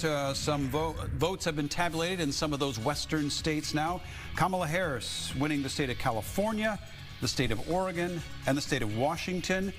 Donald Trump winning the state of Idaho. So if you look at the numbers now, tightening up on the Electoral College map, Kamala Harris with 193, Donald Trump with 216. All right, so let's take a look at the new numbers and talk with Catherine Pearson about your thoughts. Right, but once again, no surprises. Nothing. These are not the 7 swing states that we are so anxiously awaiting results for. So, you know, there's still some competitive Senate races as well. Of course, U.S. House races in addition to the Minnesota legislature. So none of the competitive races, well, I should say very few of the competitive races that we're sort of anticipating have been called. The ones that have been called all lean heavily toward one party or the other. So it was easy for those western states to figure out who was going to win that. As soon as the votes started being tabulated, they pretty much knew how these were going to go based on past experiences and based on how the polling had gone in those states. Exactly. Well, similar to the Minnesota Senate race. So we're still, of course, waiting for the presidential race in Minnesota, but the Senate race was called very early on. All right, let's take a look at some of the swing states and some of the states that we're watching for numbers. We'll just put Minnesota up there again, 10 electoral votes, but we're still waiting for numbers. All right, in Wisconsin, 10 electoral votes as well. This is much tighter. 57% of the vote has been tabulated, 50.4 to 48.1. That's very, very tight. Expected to stay tight throughout the night as well. Michigan, 15 electoral votes, and this is a swing state where the candidates every presidential election spend a ton of time. You have the western part of the state that is solid red, the eastern part that is blue, but there are Detroit suburbs that have been sort of shifting in the last 8 years. So these are the numbers we have. 27% of the vote counted, so still just a small number coming out of Michigan right now. Donald Trump leading with 51% of the vote. And in Pennsylvania, 19 electoral votes. Can't talk enough about Pennsylvania. It is very, very important in this race. 70% of the votes tabulated. This is getting tighter. It was about a 5% advantage for Donald Trump for much of the night up to this point. It is tightening now with barely 4%. North Carolina, 16 electoral votes. This is a state that Trump carried in 2020 by 1.3%. And right now, 79% of the votes counted. And Donald Trump is leading with 50.8% of the vote. In Georgia, 16 electoral votes there. Donald Trump winning right now by 3 percentage points. 90% of the votes have been tabulated in the state of Georgia. This would be the next one to be called if it's going to happen of those 3 swing states there on the east side of the U.S. Arizona, where numbers started coming in about an hour ago, 11 electoral votes. 50% of the vote now counted, and it is basically a tie. Look at the small margin that separates the two candidates there. And nothing in the swing state of Nevada just yet with their 6 electoral votes. Those votes should start to come in now throughout the next half hour or so. We have 134 House seats in the state of Minnesota are on the ballot, and there are some very competitive races that were decided by a couple hundred votes 2 years ago. So we have Tim Blotz and David Schultz with a closer look at some of those races and what we're seeing tonight. Yeah, we're watching about 15 seats all across the state of Minnesota, right, David? Yep. We've been waiting for some of the numbers to come in all night long. They've been slow, just like the rest of the races from across the state tonight, but finally we got some numbers here. In House District 14A, almost 95% of the votes coming in so far. David, if we could back out here just a little bit so we can see some of the numbers, but so far Bernie Perryman winning this race, the Republican, and Bernie is in Group 2, rather, I should say. So Bernie is from the St. Cloud area. This was GOP vulnerable, but it doesn't look like it tonight. Doesn't look like it at all. Nope, not at all. All right. Let's look at one of the other races where we got some data coming in, and this is in 18A, and this is from North Mankato, and you had listed this as kind of DFL vulnerable, right? Yes, I did. Possibly that the Democrats could lose this one, and right now it's looking like the Democrats are not holding this one. This is going to be interesting to watch as those latest races come in. Let's go back up here to the top where we have House District 3A now, and this is way up in Ely. Again, just about 8% reporting in so far, but you can see that Roger Scraba is so far holding a lead. But again, these numbers are so slow. And these used to be, by the way, this used to be an area that was solidly Democrat too. Right. So this is interesting to watch because this is an area of the state that has flipped over in recent years. Correct. Following the trend that we're seeing nationwide, where former working class Democratic areas flipped over to the Republican Party, and the same trend here. And this is good news for the Republicans in terms of holding seats like this if they want to flip the House. All right, let's go over to Cloquet now. Let's get rid of this one and go over to Cloquet where we got Jeff Dotseth, who is holding a lead right now, a pretty commanding lead, but again, only 16% of the vote coming in. This is another race you've been watching. Yep, it has been one here. And again, one of these races that the Democrats need to basically hold on to, or actually the Democrats want to have, but Republicans, again, are looking like right now, with some limited data, are doing fairly well in the legislative races and may be on the way of flipping. All right, let's go over to our last set of votes here now, and only one race coming in, and this is in House District 41B, and this is the Hastings Cottage Grove area. This is an open seat. Yes. David. And Tom Dipple so far coming in with a commanding lead, but again, just 7% of the vote. So it's been slow watching all of these races come in so far today, but the data will be coming in. Steve Simon promises that we should get a data dump here within the next hour. He said that about 45 minutes ago, so we're all still waiting along with the rest of you. All right, thank you very much. All right, we're going to go back out to a congressional race with an election alert that has just come in. Michelle Fischbach, the incumbent in the 7th Congressional District in Minnesota, that is the western part of the state, and she has been declared the winner in this race. I'm not sure if the numbers are correct because we just have 20% of the vote counted, but she has won by a wide enough margin that the race has been called. Let's head over to GOP headquarters tonight. Courtney Godfrey is there tonight with us. Courtney, the sense there in GOP seems to be fairly light at this moment. They're seeing these early numbers come in as we are. What's the sense there? Yeah, very energetic, very optimistic. You can hear the cheers behind me in the crowd as they put some of the results from across the country up on the stage. But I will tell you that what's the big talk here is the possibility of flipping the Minnesota legislature. Right now, the Democrats have complete control with the governor, House, and Senate all controlled by the Democrats. They are very hopeful here tonight that they will be able to flip half a dozen seats in the House to Republican and that they will at least least gain control of the House so that we have a balance of power at the state level once again.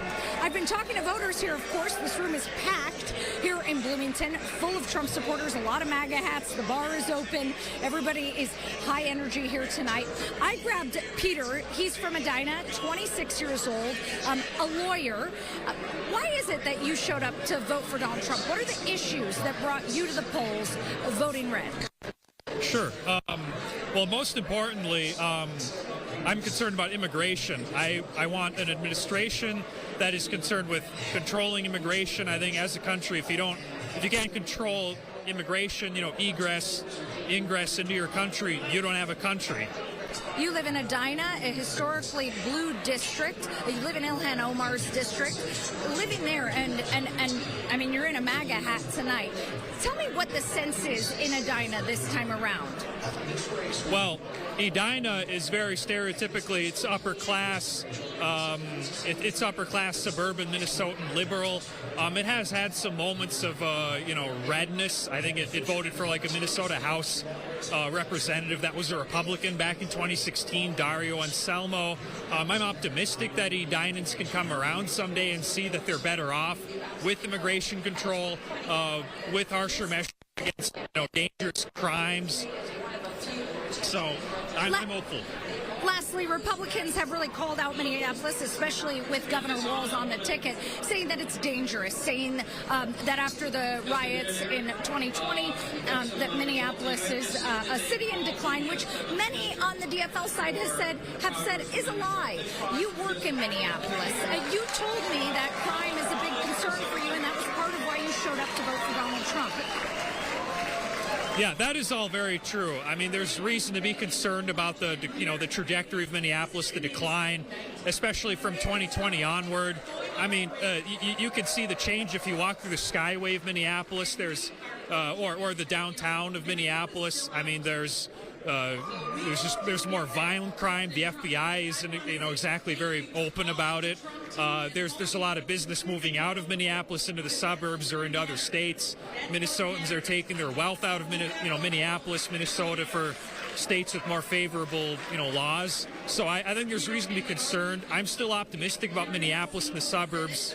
Thank you, Peter. There's some perspective from a Republican voter, from a Trump voter here in Minnesota, and you can hear the cheering behind me. Michelle Fischbach taking the stage, presumably accepting she won. We're going to toss to her. Michelle Fischbach up on stage right now. Let's take a listen. We're still watching the House, and I believe we are going to keep the majority. I think it's still going to be a tight majority, but we are going to have all three by the end of this night.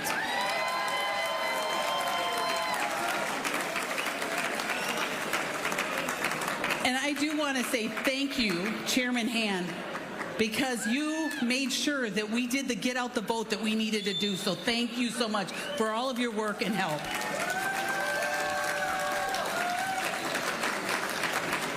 And I do want to say, I know you guys are watching the TVs, but Joe's race in the second is looking good. We're still positive about that one, so we may be picking that one up too. So there's a lot of night to go still. But thank you so much. Thank you for all of your support, and I am excited to go back to D.C. and be your conservative voice. Thank you. All right, Michelle Fischbach accepting a victory speech there in a way, and very optimistic as the night moves forward on what she's seeing so far in other Republican races as well. All right, we're still, of course, waiting for a lot of the precincts to report in Minnesota. So we're trying to reach out to the Secretary of State's office as well. We also want to show you real quick in Washington, D.C. This is Howard University. This is the Harris-Walz campaign party tonight. And we may hear from the vice president shortly because she's expected to take the stage and address the crowd. As you continue to look at the Electoral College numbers there on your lower left-hand side of the screen there. Donald Trump with 216, Kamala Harris with 193. The number to win the presidency is 270 in the Electoral College. Take a look at some of those swing states. This is how this map gets to where it is, starting with Minnesota, 10 electoral votes right now. 20% of the votes tabulated in Minnesota, mostly outstate. The 7-county metro has been pretty much untouched in terms of vote tabulation so far tonight. You can see the numbers there, but at this point, honestly, it doesn't mean much. And Wisconsin, where the polls also closed at 8 o'clock tonight, you can see 59% of the vote has been counted there. Donald Trump leading with 50.7%, Kamala Harris 47.9%. In Michigan, also a swing state, 15 electoral votes there. About a third of the votes have been tabulated. Donald Trump with a 5 percentage point lead in the state of Michigan right now. Pennsylvania. This is 75% of the votes counted. Donald Trump leading with 51.1% of the vote there. North Carolina also expected to be razor tight, and it is shaping up that way. However, 85% of the votes have been counted so far. 16 electoral votes will go to the winner here right now. Donald Trump with a 2 percentage point lead there. Georgia, 16 electoral votes here, and 88% of the votes counted. It's been sort of stuck at that 88% for quite some time, and we're looking at some of the maps thinking that the Atlanta area, there may be precincts left there that need to report, but the vote right now, Donald Trump leading with 51.1% of the vote. Georgia was decided with about 11,000 votes last time. And talk about close. Let's look at Arizona. 11 electoral votes there. Take a look at that. Half the votes have been tabulated, and 0.2% separating those two. Less than 3,000 votes. Imagine that. Almost 2 million votes have been counted, and less than 3,000 votes now separate Donald Trump and Kamala Harris. All right, and Nevada, where we are still waiting for numbers to be reported. The polls closing at 9 o'clock Central Time, so more than an hour has passed, and no numbers have been added into the system from Nevada precincts right now. But Nevada is expected to be a close state. This was a state that went to Biden in 2020, and again, one of those swing states that everybody has been watching. When we get numbers like 70-some% in, 88% in, is it still too early to even put any sense to that when it's as tight as it is? When it's tight, it is. Also because we don't know where those numbers are still remaining, and so I think that, you know, when the AP has the confidence that the votes that have not been counted are not sort of, you know, solidly leaning toward one party or the other, that's a different consideration. But when a state is a swing state and it's so close to begin with, just, you know, it's very close, so more votes are going to be counted before they make that call. But what's interesting is, you know, we've been watching Georgia all night, and that 88% number really hasn't moved in a while. So it does sort of cause you to ask what is going on with the counting. Yeah, and where it's coming from. Right, and where it's coming from, and perhaps a more populous county that is making it take longer. Yeah. Or there's some reason why they're being very cautious with a certain area. Right. If there were still lines, you know, where people were still voting after the polls. Right, and several of these states, not Georgia, also have competitive U.S. Senate races. Take a look at this with us, Catherine. The balance of power in the U.S. Senate, the Republicans now are sitting at 50. Obviously, that's key. Right. There are still open seats out there. There's still open seats out there, but these are these really critical seats that Democrats are trying to hang on to, such as Sherrod Brown in Ohio, such as John Tester in Montana, who was behind, such as Tammy Baldwin in Wisconsin, Very Jackie tight. Rosen in Nevada. So these are all really, really tight elections. And, you know, the top of the ticket will influence those elections as well in such a competitive race. Well, there's a lot to look at tonight. Let's go to Washington, D.C. Kamala Harris, VP Kamala Harris is expected to come out and address the crowd, presumably in a bit of a, hey, let's get excited here. A lot of long faces there. Way too early in the night for that, but she is expected to come out here and speak. Howard University, where she is tonight, and this crowd waiting for her to come out there. There is a stark contrast between this crowd and Donald Trump's crowd in West Palm Beach, Florida. Again, early results, but they're seeing the same thing we see.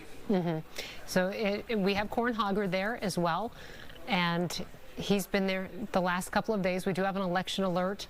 North Carolina goes to Donald Trump. He is the projected winner there. 16 electoral votes in North Carolina, and that is another 16 that will be added on to Donald Trump's total. He is now at 232, and again, the number to win the presidency in the Electoral College is 200 and 70, the first swing state to be called tonight. Right, the first of the 7. You know, we've been waiting for the 7 all night, and for some, I think we'll wait longer, but that's a very important state.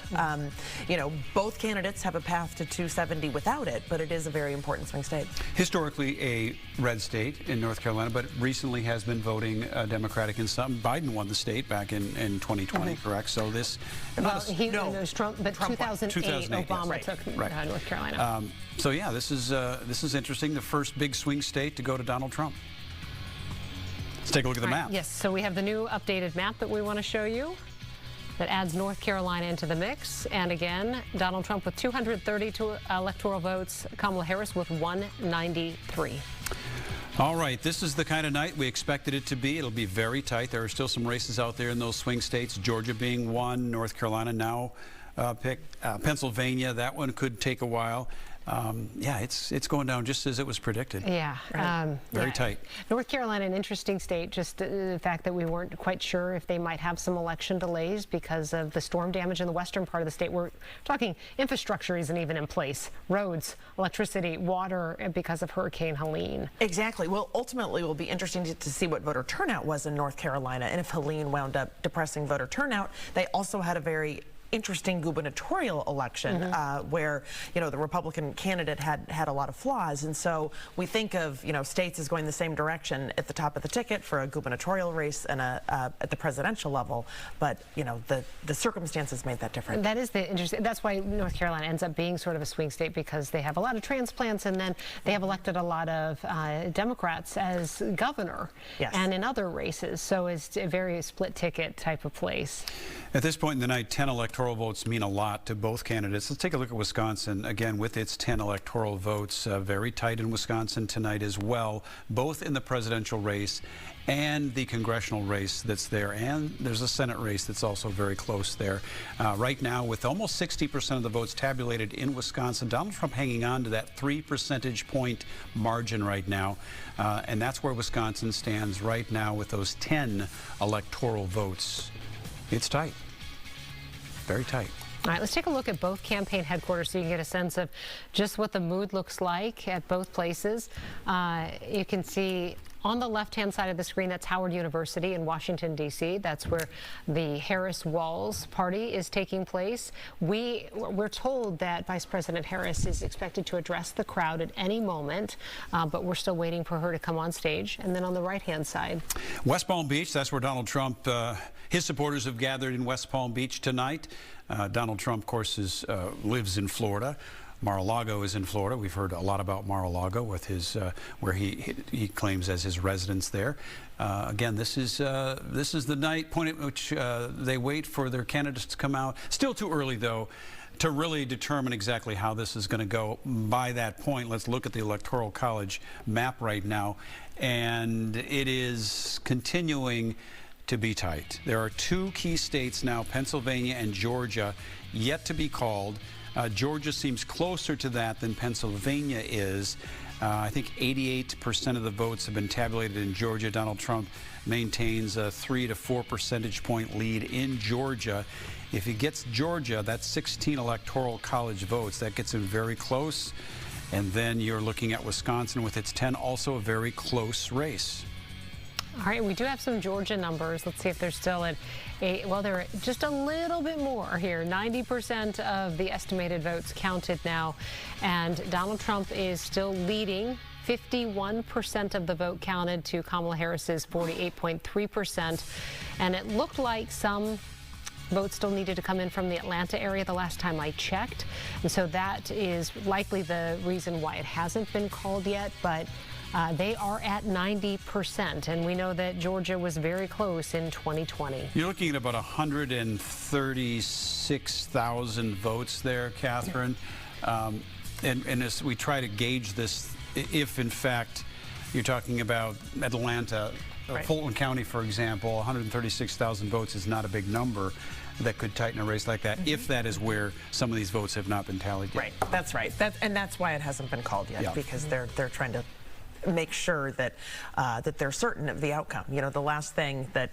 AP wants is to have to take back a call, which we've seen in the past, and we don't want to see that again. We don't want to see that. That raises all kinds of issues we don't want to deal with. And, you know, anybody working in elections right now wants to make sure that everybody is confident in the result, too. Absolutely. So everybody, especially in a swing state, is going to take so much caution when reporting these numbers. Absolutely. It is better to be slow and certain than make a call too quickly. Absolutely. Let's go out to Washington, D.C. And we have Corin Hoggard standing by at the Harris Walls party. It seems pretty quiet there, Corin, so tell us what the evening has been like. Yeah, it started with a lot of excitement, music and dancing, and I gotta say the mood here has shifted a little bit, at least. They're still cheering here when they see some of the results, but there hasn't been as much dancing, and it feels like the crowd has started to thin out a little bit. We are expecting Vice President Harris to come out and address the crowd at some point in the not too distant future, but having talked to some of the senior campaign officials, they're already telling us that they do not expect anything to be decided tonight. And so we expect her to come out here and speak to the crowd and maybe still have some hope in her message, but to dismiss the crowd, send them away for the night, and just hope that things maybe turn for the better for this campaign over the next couple of days. But for the moment, it doesn't look that good, and people have been watching these returns all night and losing some of the enthusiasm that they had earlier in the day. Kelsey, Randy. All right, Corin Hoggard in Washington, D.C. tonight with the pulse on. Of course, the reason we sent him there is because our governor obviously is part of that ticket, Tim Walz, so we wanted Corin close by. In the event that this race ends up in the Democratic ticket. So far, we don't know, but there he is. Yeah, and we'll keep checking back with Corin, and of course, we will take that live if Vice President Harris does address the crowd, if and when she does. Take a look at Minnesota congressional races. That's one that we're watching here closely tonight. Minnesota in District 1, Brad Finstad, 61% of the vote, and Rachel Bowman with 39% of the vote. 30% of the votes tabulated at this hour. All right, let's look at the very competitive 2nd Congressional District. That is the seat that Angie Craig holds as the incumbent. She's the Democratic candidate facing Joe Tayrab, the Republican. Right now, with 20% of the votes counted in that district, she's leading with 49.8%. It's still very close, and he has 47.8%. CD3, open seat. Kelly Morrison running for that on the Democratic ticket. Tad Jude on the Republican ticket. No votes tabulated, I should say, in District 3. That's a bit of a surprise, I must say. The 4th Congressional District. Now, here's the surprise. There are no numbers that have been put into the system yet in the 4th Congressional District. This is the eastern part of the metro. Polls closing 2.5 hours ago, but this is a reliably blue seat. Longtime incumbent Betty McCollum, the Democratic candidate there, facing Mar-Laure Zhang, the Republican.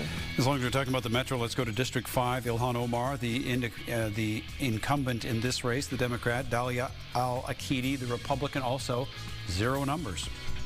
The 6th Congressional District in the little bit of the West Metro, kind of hooks into the West Metro, North Metro, and then into St. Cloud. The incumbent is Tom Emmer, the Republican candidate in this race. He has a solid lead right now with 43% of the vote counted there, 66% to Jeannie Hendricks, 34%. And CD7 has been called for Michelle Fischbach at 69% of the vote to A.J. Peters, 31%. Interesting to note here, barely a third of the votes tabulated until that race was called. And the 8th Congressional District up north, this is Pete Stauber's seat. He's the Republican. He is the incumbent, leading with 65% of the vote to Jen Schultz's 35% of the vote right now. In the U.S. House, let's move over to Wisconsin. District 3 expected to be very competitive tonight. Derek Van Orden, the Republican incumbent, Rebecca Cook, his challenger there. You can see this race it's a challenge. Derek Van Orden there with 51.5, Rebecca Cook with 48.5. This is indicative of how close the general race is in Wisconsin, and of course down ballot voting happens in a presidential race like this. Let's talk about the situation in the U.S. House. Right. Well, of 435 seats, all are up, and currently Republicans have a 4-seat majority, so very, very tight.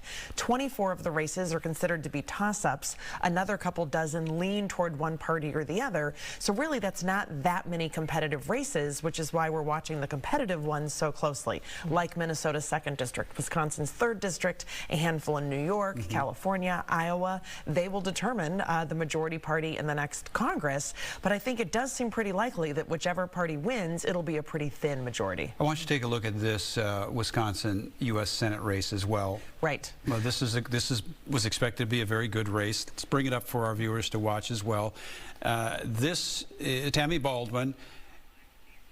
Tammy Baldwin and Hovde, that's her challenger. That race also very, very close. And again, it was expected to be. That's right. It was considered to be a very competitive race because Wisconsin is a swing state.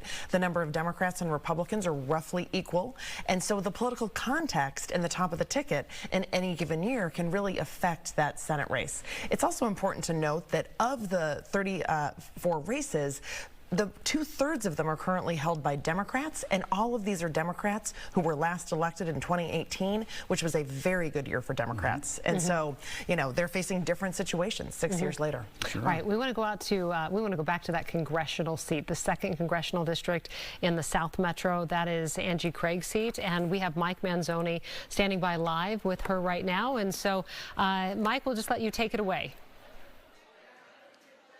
We're joined now by Congresswoman Angie Craig, the incumbent in this extraordinarily close race. You're ahead now. It's still too early to call. Talk about how you feel at this moment. Well, I'm just incredibly grateful that the voters of the 2nd District have given me an opportunity to represent them, and an opportunity, it looks like, perhaps, to come back. We don't want to take anything for granted. We have run through the finish line, but I'm very optimistic that we're going to win the seat and 4th term in Congress. This morning you were talking about those undecided voters, those last-minute undecided voters that you're trying to target in the final days, the final hours of the race. How critical are those voters to this campaign, especially in a really tight race? And what is your sense of what the issues were to them? What was the deciding factor or factor? Well, I think the undecided voters are really independent voters. And, you know, it doesn't make you a Democrat to vote for one Democrat. And I think getting that message across of being open and willing to look at your ballot and say, I'm going to pick the best candidate gives me a lot of optimism. And I'm grateful that people have an open mind in my district. Congresswoman, thank you so much for your time. This is a very tight race here in the 2nd Congressional District. We'll continue to monitor things out here and bring you any new information just as soon as we have it. Back to you guys. Okay, thank you, Mike. Minnesota Senate District 45, Minnetonka, Wayzata, Excelsior, Mound. That was the only Senate seat open tonight. There it is right there. You can see Johnson Stewart with 52% of the vote. Kathleen Fauke with 48%. The votes are in. You can see up there in the top right, 100% estimated tabulated, which means the Democrats keep the Senate in the state of Minnesota. And Johnson Stewart, the winner.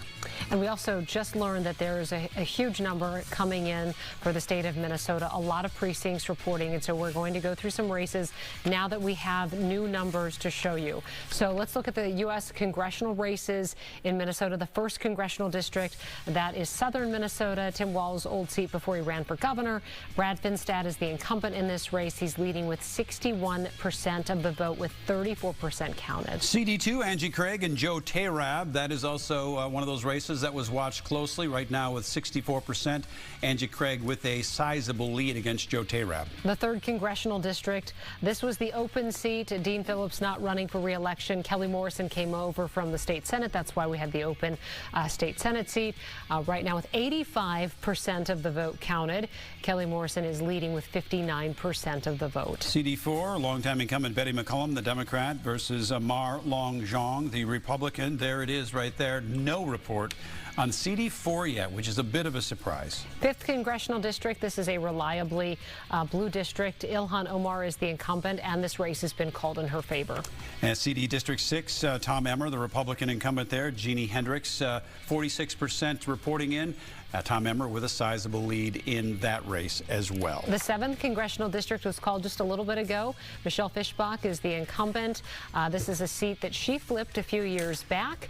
The PJ Flex Show is presented by Window Concepts and Affinity Plus Federal Credit Union. Our how is everything. How you do something matters. Culture, how, next on mentality. That better be first. The PJ Flex Show starts now. Hi, everyone, and welcome to the PJ Flex Show. And tonight we come your way from the practice facility here at the University of Minnesota. Justin Guard, Gopher great Ron Johnson, and of course the head coach, PJ Fleck. PJ, obviously a great role that this team is on right now. You came up with a victory against an opponent that's been a thorn in your side for a while, especially their head coach. But you came through with it, and it was a balanced game with both teams, you know, coming down to basically share, because we have been waiting for those to come in. All right. Let's go. Ryan, I know you can hear me. Where are we going next? We had some interference in our IFB. All right, let's go to Tim and David. You guys have been looking at those Minnesota House races very closely, breaking them down. Let's take a look and dig into those a little bit now that some of those numbers are coming in. Well, the biggest story here of the night so far, at least with the Minnesota legislature, is the state Senate. Yes. Because we just got 100% reporting now within the last couple of minutes. And this is Senate District 45. And Ann Johnson Stewart will go on to keep this seat for Democrats, which means 34-33, the Democrats hold the Minnesota Senate at this point. So they have, at least right now, 2 of the 3 legs of the trifecta that they're guaranteed. The other leg being the governorship, no matter what happens. Right. We're now waiting to see what's going to happen in about 10 or so, 15 House seats that are going to determine control of the Minnesota House of Representatives. Let's go to some of those right now, because we're getting some more numbers that are coming in. And this one is all the way up in Ely, okay? Roger Scraba is holding on to a significant lead here with 22% of the vote reporting so far. Let's look around the horn here and see what else. This is also a new number coming in. Again, just 4%. But House District 7B, Cal Warros. And again, this is up in northern Minnesota. Right. And these are seats that we expect the Republicans to hold. Okay. Let's go to our this one. Go back one. Back one here. Yeah. I want to go back one here. Right. This is the one that I've been looking to see here. Yes. Because this is a seat that the Democrats have been hoping to be able to pick up here. Mark Munger is a Democrat. He is I believe the son of former Representative Munger, who served that area for many years and was very, very popular. But we have nothing reported at this point here. Okay, and again, we got some numbers coming in House District 11A, Jeff Dotseth with 57% of the vote, but only 18% coming in so far. Yeah, there's another one. Go ahead. If we can move to a couple more from here. Yeah. Another one that I'm really looking at here is this race right here, which we still have nothing in here. This is what held for many years. This is Winona County by Gene Pulowski, who had the seat for nearly 40 years, a Democrat. And this is a seat that many people are saying could determine control of the Minnesota House of Representatives. The Democrat Sarah Kruger against Republican Rapinski. Again, no data at this point. Yeah, no numbers. Gene Pulowski was such a well-respected lawmaker from down there for many years. Exactly. All right, and 95% reporting. House District 14B, Dan Wogamot is, well, so far, this race is really close. And with just 95% reporting, there are less than 100 votes that separate this. Yeah, and this is a seat that the Republicans were hoping to pick up. This is one of the listing of the 10 or 15 seats. I think it was maybe 11 seats I told you that I'm watching, and this is one of the critical ones. Republicans still look like they have a chance of picking this up. Or could go to a recount, by the way, too. All right, let's look at House District 14A. Bernie Perryman, and 100% reporting, and he will go on to win this race. Yep. So that's a big one. Okay, now, right below it, this is House District 18A, 97% reporting, and again, we've only got a couple hundred votes that separate the two. Yeah. This is also, 97 point. We're actually looking at about approximately 900 vote difference at this point. At 97.1, it's starting to look like Erica might be able to win this one. Right, absolutely. So let's click out of this one, David, and let's go on to our last set here in the State House of Representatives. Okay, 41B, Tom Dipple, 61% reporting so far, and he is leading by a pretty good margin. Okay. House District 54A, okay, 100% reporting. Aaron Paul will go on to win this race. Yep. If you notice a pattern here, the Republicans are doing quite well tonight in the House races. They really are. All right, and we got two more that we're going to look at here. Let me get out of this one. Right. 0% reporting in 48B, but let's look at 57B, 100%. Jeff White goes on to win this race.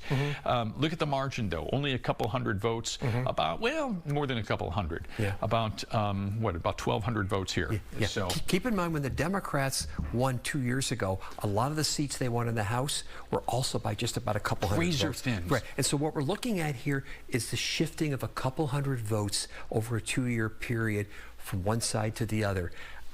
I mean, for anybody who's saying it doesn't pay to vote, these are races that are showing why showing up to vote matters. Every vote counts. Exactly. Before we go back, I just want to check in one more time here, if I can, we're getting more numbers for the presidential race across the country. Right. In Hennepin County, they just had a big data dump, 99% reporting. Right. Kamala Harris, no surprise, right, wins here, 70% of the vote in Hennepin County. Let's see if they've updated in Ramsey County. Nope, no change. No change here, but Dakota County has 95% in.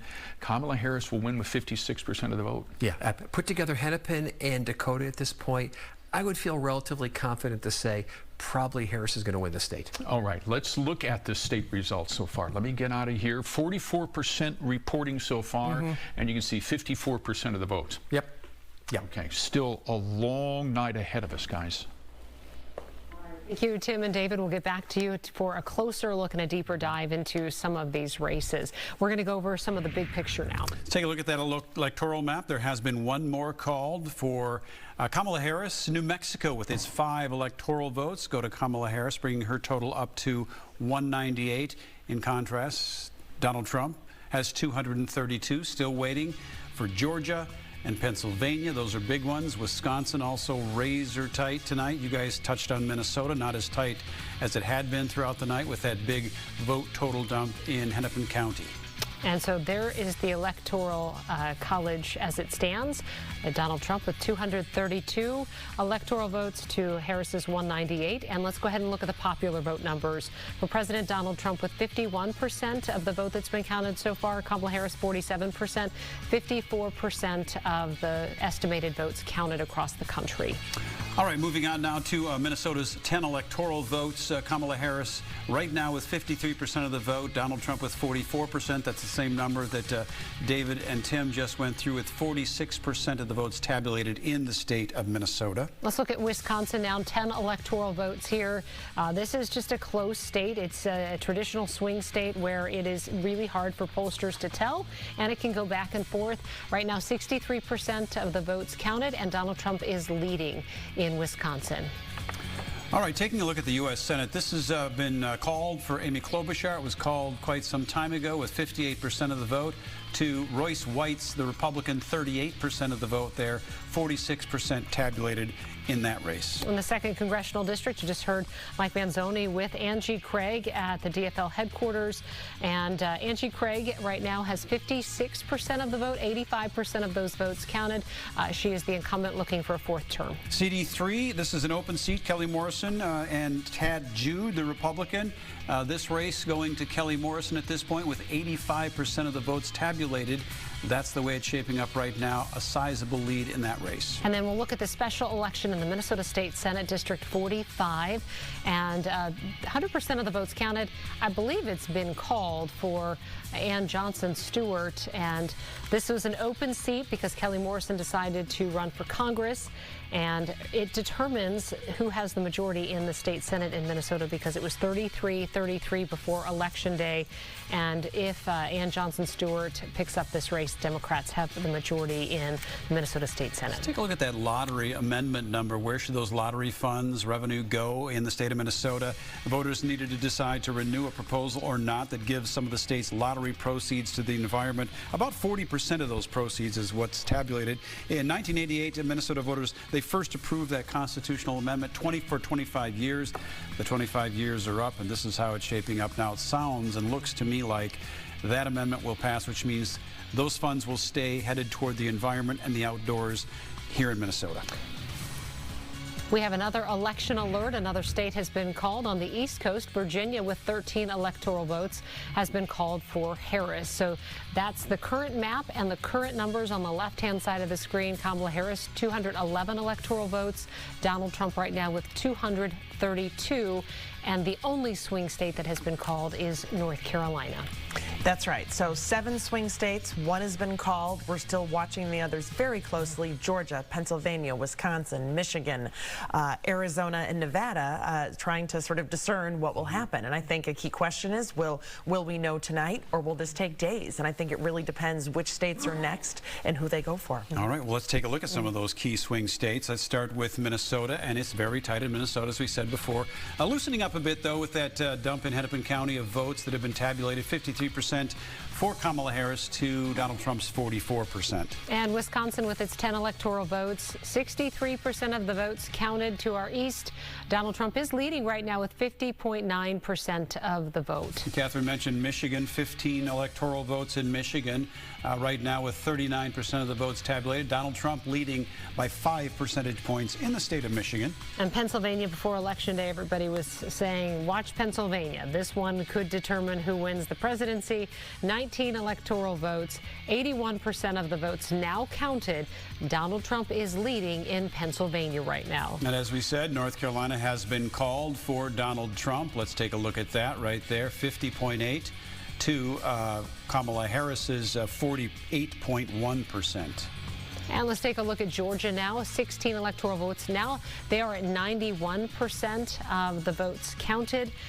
Right now, Donald Trump is leading with 51% of the vote. It has not been called yet, though. Arizona very tight so far tonight. 11 electoral votes there. Look at that. 0.4% difference. Half the votes have been tabulated so far. About 7,000 votes separate those two candidates. All right, Nevada.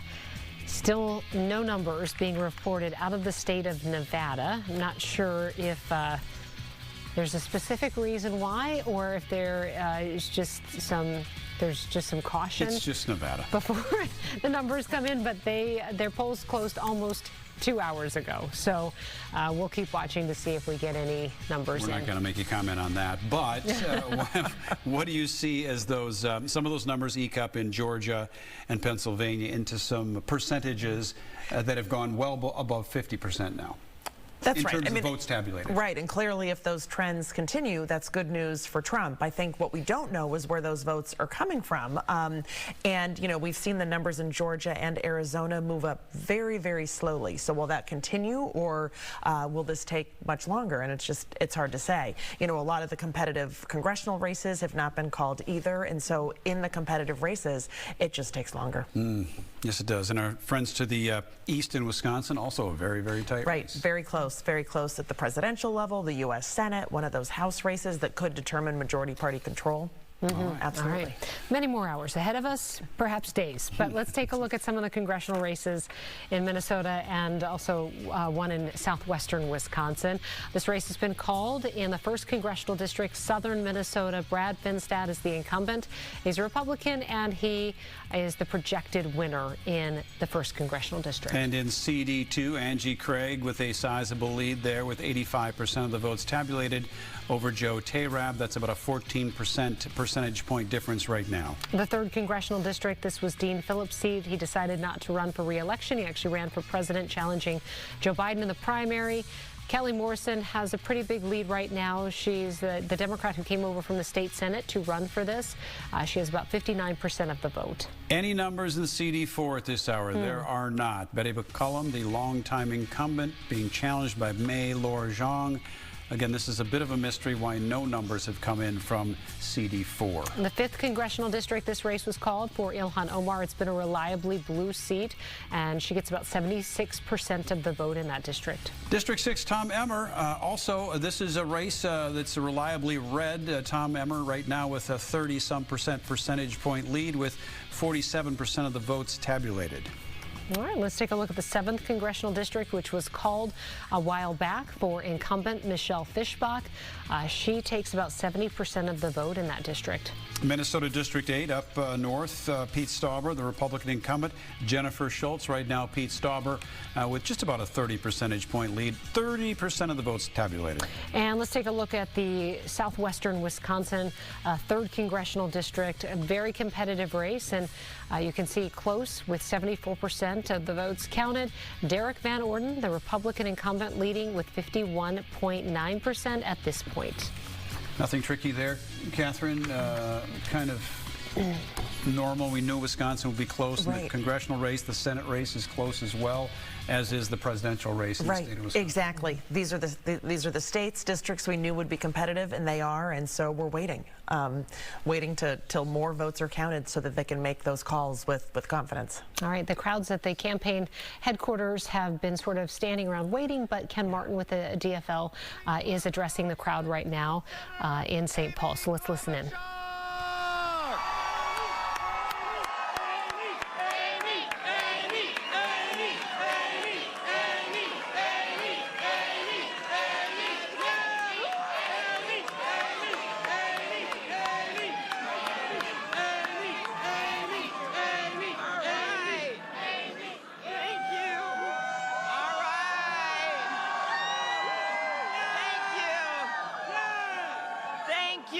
Thank you, DFLers. Thank you. I first want to thank my incredible husband, John, and our daughter, Abigail, who've been with me through all of this. I want to thank John for going on that entire Get Out the Vote tour, for standing and giving speeches in front while his wife's face was blown up on the side of the bus. That was pretty good. I want to thank our great campaign staff, including Kieran, Jake, Annie, Ben, Justin, Bridget, Jane, and the whole team. I want to thank my hard-working Senate office in both Minnesota and Washington. Erica, Tamara, your teams. They always put the constituents first, and nearly everywhere I go in Minnesota, someone comes up to me and tells me how our office has helped them to get veterans benefits, help them to get take on their insurance company, help them with an adoption, and thanks to my devoted staff for never getting cynical. Thank you for caring for our state and for making me better. Thank you to our staff. To the state of Minnesota, I once again pledge to you I will stand my ground while always seeking common ground. I will strive every day to be worthy of your faith and trust. Here in Minnesota, we voted for moving forward in this Senate race. We voted for building up and not tearing down. We voted for results, and now it is on all of us to come together as a state and as a country to govern. It is on all of us to cross the river of our divides to get to a higher ground. This has not been an easy election season, but I am so proud of our grassroots volunteers, and I am honored to serve as your U.S. Senator. I want to thank our incredible legislative leaders. I know we're awaiting the results in those races. First of all, we know that Kelly Morrison is going to be the next Congresswoman for the 3rd District. I think it's pretty good. They're going to have a doctor in the House, thanks to Kelly. I talked to Angie tonight, and we're feeling really good about her race. Some of those numbers are not in yet. There seems to be a little bit of a delay. Should deal with that in the future. And even though we know he is not here tonight, I want to thank our governor, Tim Walz, Gwen and Hope and Gus, and of course our Lieutenant Governor, Peggy Flanagan. And as for Tim and Gwen, I think you know you have done well as a parent when your kids are as proud of you as Hope and Gus are of them. I don't think we will ever forget those 3 words during the Chicago convention when Gus looked at Tim and with tears in his eyes and said, "That's my dad." I can't think of 3 better words to describe our governor. So DFLers, as we await the outcome of these elections, we know there is so much more work to do. We have to, for this state, we need more housing. We need to reduce the cost of child care and more accessible child care. And we need to continue our work to bring down the cost of prescription drugs. We need to restore competition to the marketplace with tech, with pharma, with healthcare. You know I love more competition. And yes, with Ticketmaster. We need to make sure that our workers are prepared to compete in the 21st century, and we need to continue to protect our union members' right to organize, because when unions are strong, our economy is strong. When our economy is strong, America is strong. We need to pass a farm bill. I want to get it done by the end of the year. And we have rights to protect, like the rights of women to make their own health care decisions and not politicians. Minnesota, let us remember tonight, as we await for the rest of these results, that we have faced dark and tumultuous times before, and each time our nation has been tested, our democracy has endured, and our union has prevailed. When Abraham Lincoln gave his first inaugural address in front of the Capitol dome was only partially constructed, braced by ropes of steel. He promised he would finish it. All right, Angie Craig there, or not Angie Craig. That's silly, right? Well, we have to talk about Angie Craig. I know, because I've got her on my mind. That's on your mind, yes. I'm sitting here going, wait a minute, no, that's coming up. No, there's Angie Craig right there. She's the projected winner. There you go. That is CD2 Angie Craig over Joe Tayrab, 56 to 42, 90% of the votes tabulated in CD2. Angie Craig, now the winner in CD2, going back to Congress. And we're expecting to hear from her in just a minute. We'll get back to that, but we have more results coming in, more races being called. Kelly Morrison in the 3rd Congressional District. Remember, this was the open seat. Dean Phillips not running for re-election. She comes over from the state Senate to run for the seat, and now this race has been called for Kelly Morrison. Well, let's go to Angie Craig. She is speaking right now with her victory speech. Let's listen in. Call the race.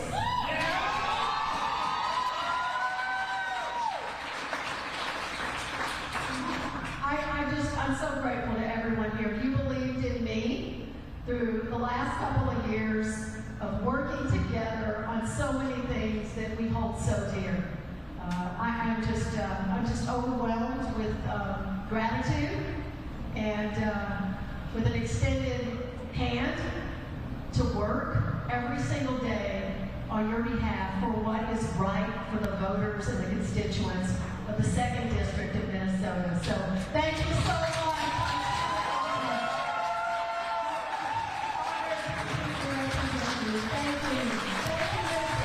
Bit of a muted microphone there for Angie Craig, but she does win CD2. Angie Craig over Joe Tayrab in CD2. Angie Craig headed back to Congress. And we have another election alert to tell you about right now. The control of the Senate projected for Republican control right now. And so we've been bringing Catherine Pearson into this conversation to talk about what's been happening in the U.S. Senate. 34 seats up for election, and some of those seats have flipped tonight.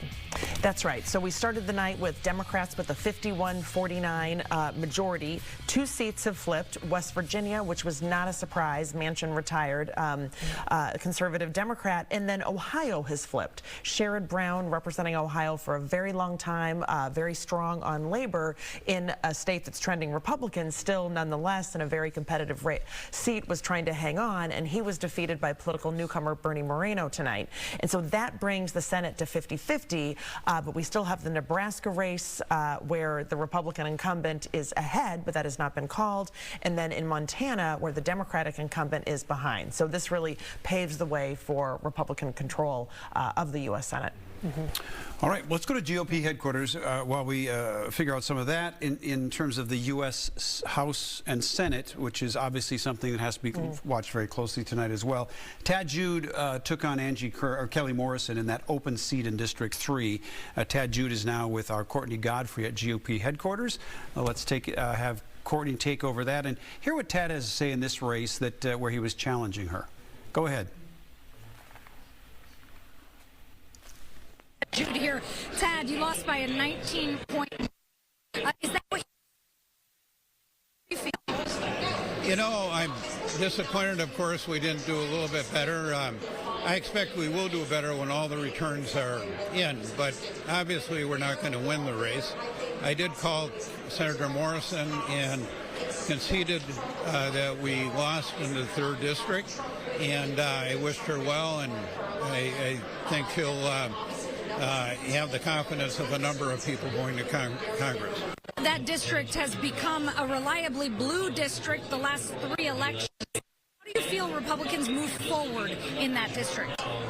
You know, I don't think it's in this election it was reliably blue.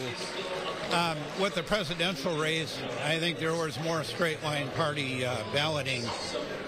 Historically, I think the 3rd district has been a very educated district in terms of evaluating candidates and issues on their own merits rather than by party.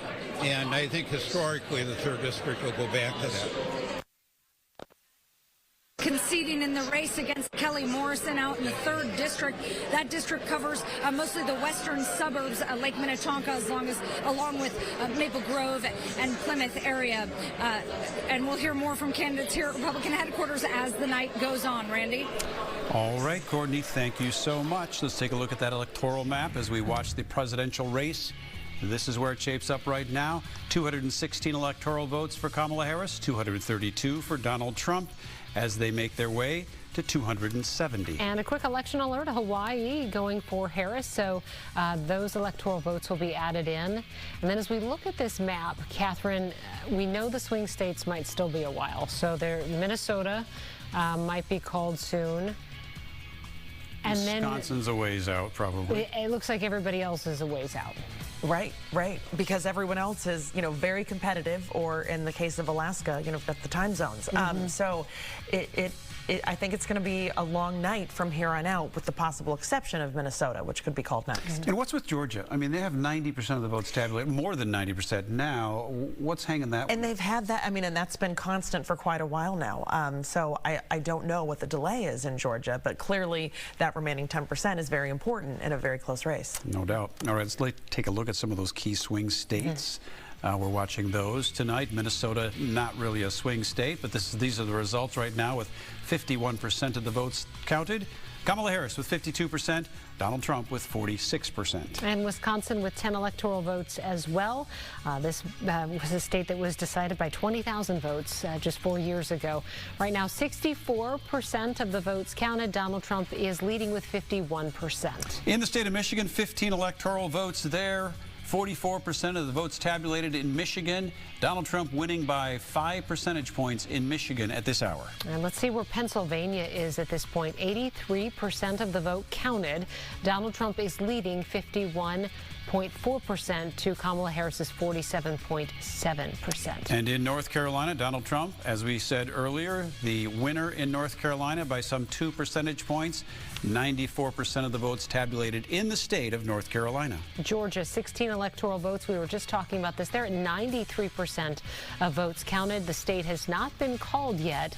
Donald Trump leading with 50.8%. And we know that at some point there were still precincts in the Atlanta area that we're waiting on. Not much has moved in Arizona. Very tight in Arizona. It's been at 50% votes tabulated for quite some time now, and the 7,000 votes only separating those after 1 million votes have been counted. And then this is also odd. Nevada, just no numbers put into the system yet from the state of Nevada. So 6 electoral votes. It is a swing state. Polls have been closed for, what, 2 hours or more now? Yeah, the polls closed there at 9 o'clock Central Time. So, you know, we'll have to see if we can get some detail about Nevada as we go along here. Okay, let's look at Congressional District number 6. CD6, Tom Emmer, the Republican incumbent there, now is the projected winner with 66% of the vote, almost 50% of the votes tabulated in CD6 over Jeannie Hendricks. Again, Tom Emmer headed back to Congress. All of these numbers now coming in Minnesota, so races are being called. Here's another election alert. In the 8th Congressional District up north, incumbent Pete Stauber is the projected winner in the 8th Congressional District. All right, Catherine, your turn to weigh in on this. Well, you know, there was never really any mystery as to whether or not Tom Emmer would win in the 6th District. It's a reliably Republican district. I think the question is, will he return to Washington as the majority whip or as a minority party member with perhaps some other leadership position or not? And so I think if Republicans keep the majority, he's likely to retain his whip position. You know, that's not definite, but I think it's likely. But if Republicans lose the majority, then do they elect a new slate of leaders? That is certainly possible. And with only 4 seats determining that, who knows? Now, so far tonight, no House seat is flipped in either direction. But at some level, that's not surprising because, of course, any seat that would flip would be the ones that would take the longest to count. Exactly. Which is where we're sitting now with some of these swing states at this hour at 11 o'clock tonight. Yeah. Let's go to Washington, D.C., where Kamala Harris's supporters have gathered at Howard University there. And then to your right on the screen, that's West Palm Beach, Florida. Donald Trump's supporters gathering there. This is where the supporters will likely see their candidates at some point tonight or in the wee hours of the morning, if these races are called at some point. Harris was expected to address the crowd a while ago, and then the plan changed there. We've checked in with Corn Hoggard, and he did mention that it had gotten relatively quiet there. You know, we're a little more lively. We're familiar with this waiting game. This is how elections have tended to go in the last 20 years, especially. A few there that were decided quicker, but you know, the last 3 presidential elections have been a bit of a waiting game. All right, let's come back home to Minnesota and our congressional races here. Results are trickling in for most of those races. Let's start with CD1. Brad Finstad, the Republican, Rachel Bowman, the Democrat right there. Brad Finstad, the projected winner in CD1. And the 2nd Congressional District, this one has been called for Angie Craig, if we can get that graphic going. She is the Democratic incumbent seeking a 4th term, and that race again has been called for Angie Craig. That is the South Metro region in Minnesota. All right, CD3, that's the open seat. Kelly Morrison, Tad Jude. Also, that's a called seat as well. Tad Jude, we heard him on our air just a few minutes ago, conceding to Kelly Morrison. She garnered about 60% of the vote there. And while some races are being called in Minnesota, then we have the 4th Congressional District with no numbers being put into the system yet from those precincts. So it's a reliably blue seat, and the incumbent is Betty McCollum. CD5, Ilhan Omar, the incumbent there, Democrat. She is projected to win that race. 76% of the vote. Almost all of the votes have been tabulated, 90% in CD5.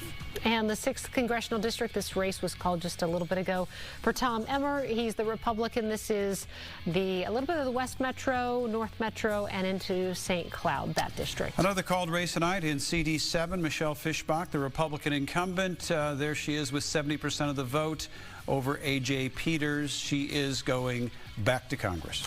The 8th Congressional District, this race has also been called. Incumbent Pete Stauber wins this race, and he is the Republican representative in that district. All right, Tim Watts, David Schultz with us tonight. Let's take a look at what's going on as you break those races down in the U.S. House, and you're starting with District 2. Yeah, we want to take a deeper dive because we have the ability to look at some data over the years, right? So with 93% reporting right now, Angie Craig is up by 55%. May go as high as what, maybe 96% or 56% by the end of the night. Let's look at 2 years ago. Okay, 2 years ago she won with 51% of the vote. Back in 2020, 48% of the vote. Now, that was in a different district at the time because there was redistricting after the census. But David, looking back over the last 6 years now, 48%, 51%, maybe now 55, 56%. Can we any longer call this a swing district? Not with her still running. She's consolidated her support at this point, and at this and barring anything unforeseen, it's hers at least until after redistricting, after the next census. And so I would suspect at this point we're going to see probably in both let's say 26, 28, and 30. Probably even less money going into that race from the Republicans than there is right now, because I mean she's doing exactly what you expect. She proves that she can win in this district. That's right, and she's improving. She's consolidated her support. She's got the name recognition. She seems to be a great candidate in terms of a centrist for it. It's probably moved out of the swing category at this point. Now you bring up a good point talking about redistricting, because after the next census, we barely kept all of our congressional seats this time around. We literally kept it by what, 8 votes from the state of New York? Exactly, yes. And all the odds are, unless something changes in terms of immigration within the country, immigration patterns, we're going to lose a congressional seat. And there's a good chance that maybe this seat gets absorbed by either the 1st district, the 7th district, or one of the other districts around the metro. Right. It also depends on who has control of the legislature and the governorship at that point. Bingo. Okay, I want to go back to the state presidential race for a moment, because we want to point out here that we're still waiting on some more data and why the state has not been called yet. Now, if we look at the metro right here, we have several outstanding counties. Carver County has not reported yet. Anoka County has not reported yet. And Ramsey County is still at the same numbers that they first reported, what, about 3 hours ago now? Yeah, they're a little bit better now, but still we have a long way to go. So once those 3 counties update their numbers, it's likely that the state will get called. Exactly. Don't you think? I do too. Yeah. Let's look at the, let me get rid of the pen here. Let's see what Ramsey is at right now. Still at less than 1%. It's not changed at all. Still waiting. Hennepin County right now is at 99%. Nothing from Carver County. Nothing from Anoka County. So those will be the tells, and I suspect strongly that after those counties start coming in here, hopefully within the next hour, that AP may be able to call the state. I agree. All right.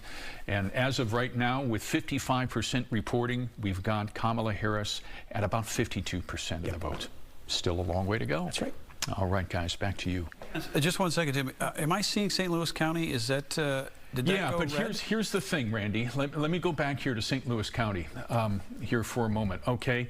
They have only 4% reporting. Okay, right? And here's the issue with St. Louis County. And David and I were just talking about this a little bit ago within the past 10 minutes. They literally have to drive in those ballot counts from all across the county. And Randy, as you know, there's no direct roads from the northern end of the county down to Duluth, where the county seat is. So that's why we sit here and we wait on St. Louis County every 2 years. Yeah. All right. Thank you for the update. We appreciate the insight out of both of you. All right, let's take a look at some of these states, these swing states now, Pennsylvania in particular, and let's look at the number of votes that have come in. They are up to 85% of the votes counted. Donald Trump is leading with 50.9% of that vote. And in Georgia, also a key swing state with their 16 electoral votes. It's almost the same number for Georgia with 93% reporting in.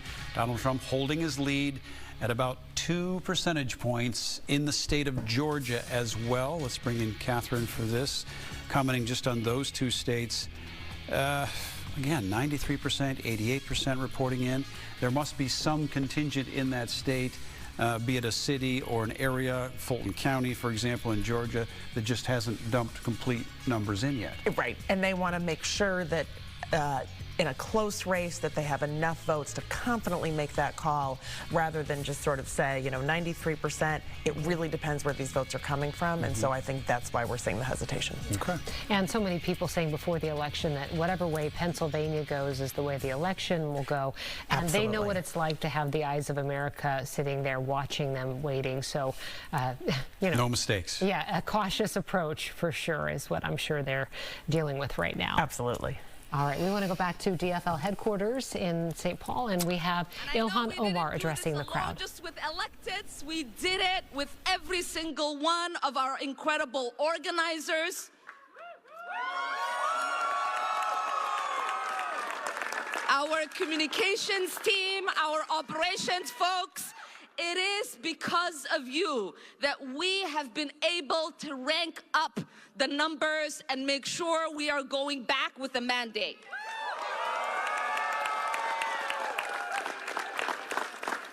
Together, we were able to knock 117,000 doors, make 108,000 calls, and send 147,000 text messages. With 50 organizers working in every Senate district and every suburban community across the 5th. This victory feels sweet because of all of us that work together to guarantee a brighter future for ourselves and for our children. It's been an honor representing Minnesota's 5th Congressional District. We have been able to achieve a lot together. We fed over $30 million during the pandemic. We brought home over $54 million for projects across the district. We led the movement to cancel student debt now for 50 million borrowers. And we have been able to help 4,000 constituents with all kinds of issues, from immigration to Social Security to veteran benefits.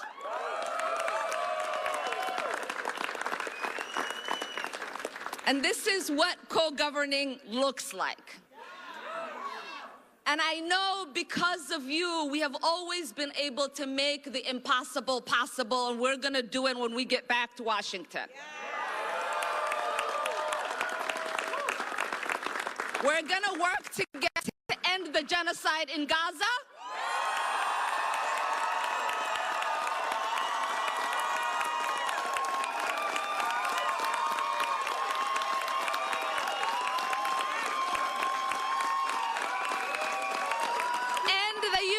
U.S. weapons in Gaza and in Lebanon, end the violence in Sudan, Yemen, Ethiopia, and other conflicts across the world.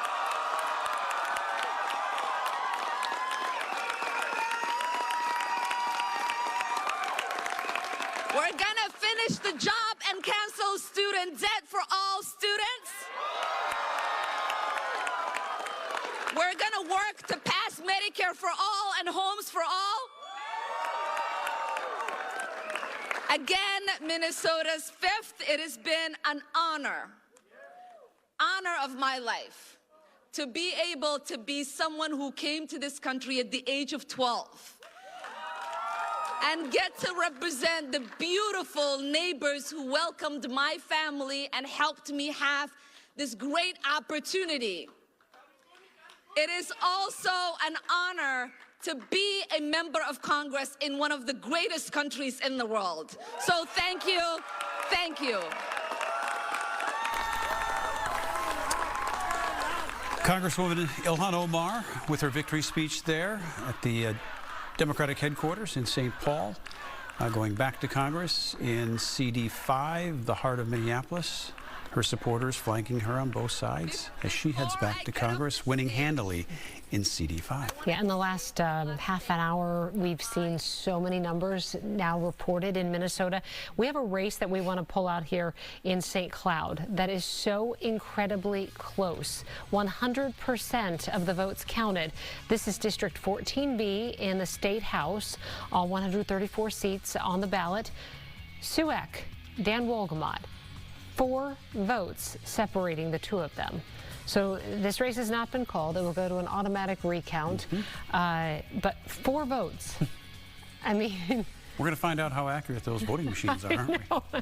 So, I mean, that is how we said there were about a dozen House seats that were going to be super competitive because they've been close in the past. But I don't think we anticipated one being separated by 4 votes tonight. That is, we're talking about razor thin, right? Yes, yes. Sort of a microcosm of what's happening. Every vote matters.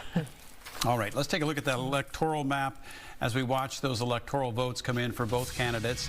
Kamala Harris right now with 216, Donald Trump with 232 electoral votes. Again, a reminder, those candidates trying to reach the number of 270 to get to the White House. And let's take a look at some of the swing states again. We might be waiting for a long time. Only one swing state has really been called. That is North Carolina. We want to get Minnesota numbers first, though. 10 electoral votes. Now there are 56% of the votes counted in Minnesota. Kamala Harris leading with 52% of that vote. In Wisconsin, talk about close. This is one we've been watching all night long. Donald Trump stretching his lead to 4 percentage points in the state of Wisconsin. 65% of the votes tabulated there with those 10 electoral votes. And let's take a look at Michigan. 15 electoral votes and 50% of the votes counted. Donald Trump is leading with 53% of the vote. I looked at the map a little bit ago, and still a large chunk of the Detroit area and on the east side, Grand Rapids on the west side that need to be counted. In Pennsylvania, that is the state to watch. 19 electoral votes. That puts someone over the top tonight, likely when it happens. 86% of the votes tabulated. I shouldn't say tonight because Pennsylvania may take days. Right now, Donald Trump at 50.9, Kamala Harris at 48.1. And North Carolina, the only swing state that has been called so far tonight, called for Donald Trump. State of Georgia also very tight tonight. 93% of the votes tabulated, though. Donald Trump hanging on to a 2 percentage point lead in the state of Georgia. And Arizona with 11 electoral votes. 51% of the vote counted. Very, very close here. Donald Trump with a slight lead, but that is a very close race there. So far, Catherine, what do you see there? I guess a nothing burger in Nevada, as we've seen all night long. Right. We knew it would be close in these 7 states. It is very close in these 7 states. Only one of the 7 swing states has been called. And of course, they're all important, but everyone's really sort of looking at Pennsylvania with its 19 electoral college votes.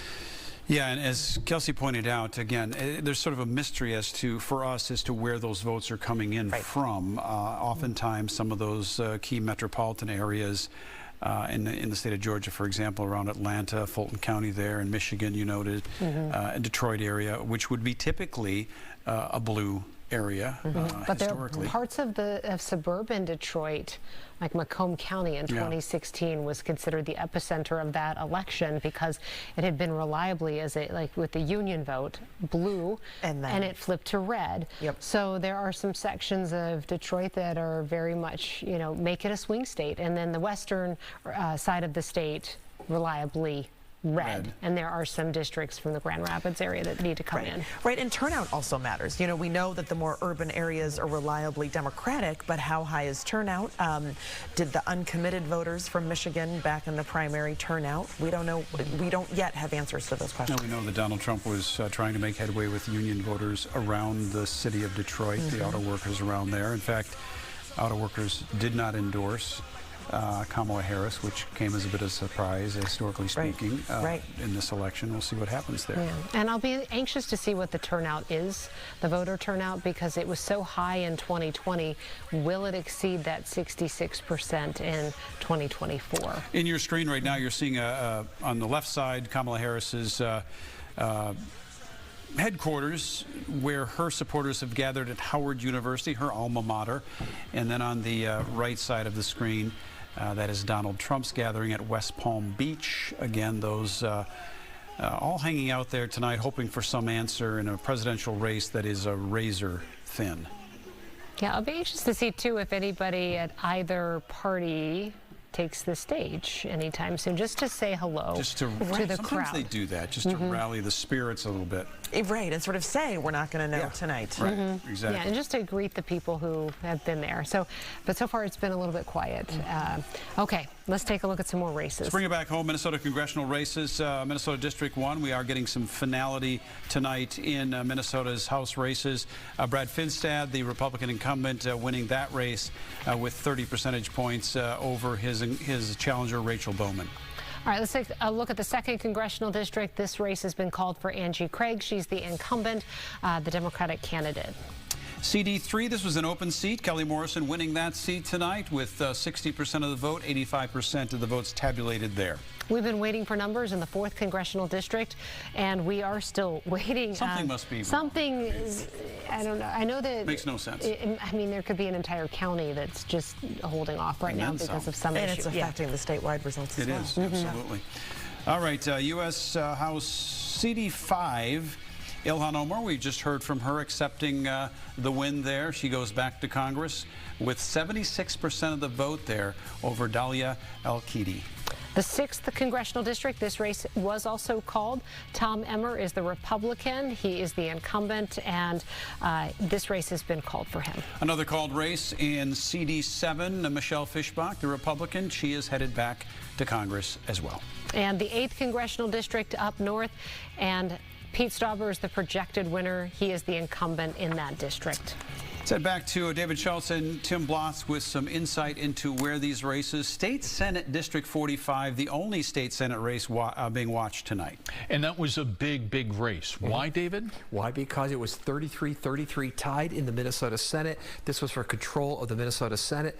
Democrats held on to it, which means at least for now, they still have the trifecta, at least for now, because... At least for now. For now, because they hold the Senate, they're going to have the governorship no matter what.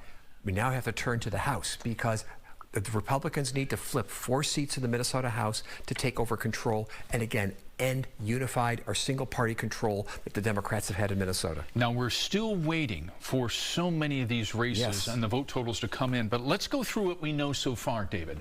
Okay, with almost 60% reporting in District 3A. Now, this is up in Ely. Right. It looks like Roger Skirba is absolutely probably going to return to office here, and with almost 60% reporting there. Okay, so let's go down here to House District 7B. This is in Virginia. This is an open seat, right? Yes, correct. And also, it looks like at this point, again, although only 16% reporting here, Republican in the lead, a pretty decent lead at this point. But again, remember, this is an area that used to be solidly Democratic, solidly DFL for a long time, and it has gradually shifted over and gradually moved over to the Republican side. And it's looking like that trend is continuing. Yeah, absolutely. And all right, there we go. Now, in District 3B, this is up in Hermantown. You kind of listed this as GOP vulnerable. It was GOP vulnerable because Mark Munger has a famous name. His father used to represent the area. And there was a hope with the Democrats that because of that name recognition, that he could perhaps, hold that seat. Now, we're looking at what? Not even 7% at this point. This would be one of the few seats, if Munger were to hold on to it, that the Democrats would actually have up in the old Iron Range area. All right, let's go down to House District 11A, and this one is in Cloquet. And you've got the incumbent Jeff Dotseth here, who is so far in the lead, but again, only 25% of the votes coming in so far, right? All right, let's move on to our second group here. 100% reporting, so this one is decided. District 14A, this is in St. Cloud. This was possibly vulnerable for Republicans. Possibly, yes. This is one of the races that I had listed at this point. Turns out to be a fairly very safe race at this point. All right, let's go down to, okay, this is State District 18A, and this is in North Mankato, and this was possibly vulnerable for Democrats. That's right. And Republican has won this one. So this is one of those 4 pickups that they needed. They did, yes, exactly. Okay. In House District 14B, this is Dan Wolgamott. DFL from the St. Cloud area, and he goes on to win again, although it is narrow. Oh my goodness, look, by just a couple of votes, 28 votes. That's right, that's right. Yes, that's probably headed for a recount. That's going to head for a recount at this point. Because to do a recount for the legislative races, it has to be, if it's within 0.5%, I should say a mandatory recount. That's going to be a recount. Yeah, that one will definitely be talked about for a while here. Okay, House District 26A, I think some of those numbers just changed before us. In Winona, this is an open seat, and it looks like so far, well, Aaron Rapinski is cruising to possibly a win here. And a flip. This is another big flip. This was held, this seat, by Gene Pawlowski for nearly 40 years. Yep. It's in Winona County. Winona County barely by less than 200 votes went for Biden 4 years ago. It's looking like at this point, Republicans are getting another one of the seats they need to flip. 2 seats that they need to take control of the state legislature. Okay, let's go down to our third group here. Okay, Zach Stevenson in 35B. This is up in Anoka, Coon Rapids. Zach has been a very high-profile lawmaker here in the past couple of years, where he's authored some significant legislation. That's right. The cannabis, the marijuana bill, legalizing marijuana. He's also taking the lead on sports betting here in Minnesota. Has not been able to get it passed yet, but he is the lead lawmaker on this. And so far, we're still waiting for this to come in. Yeah, and Republicans have targeted this seat. They have said that this is one of the seats that they think they have a really good chance for a pickup on, and we just have, look, we have nothing on this. Yeah. And the next one here, 36A in Lino Lakes. Engen Calhoun. This is one of the seats where Engen, I should also do a disclaimer, one of my former students, by the way, have to do a disclaimer here, is the incumbent. And one of the possible ones that Democrats were thinking that maybe they could flip from Republican to Democrat. We just have no information on this one. And no information in the other seats, rates here too. So let's go to our last group reporting. State House 41B. This is in Hastings Cottage Grove. This was an open seat. And so far, we've got 60% of the votes coming in here tonight. Yeah, yeah. Again, another looking like a narrow but perhaps Republican win, but again, way too early to make any calls in here. This one is called so far, 54A. This is in Shakopee, and Aaron Paul will go on to win this one. Yeah, yeah. All right. Now let's go up to House District 48B.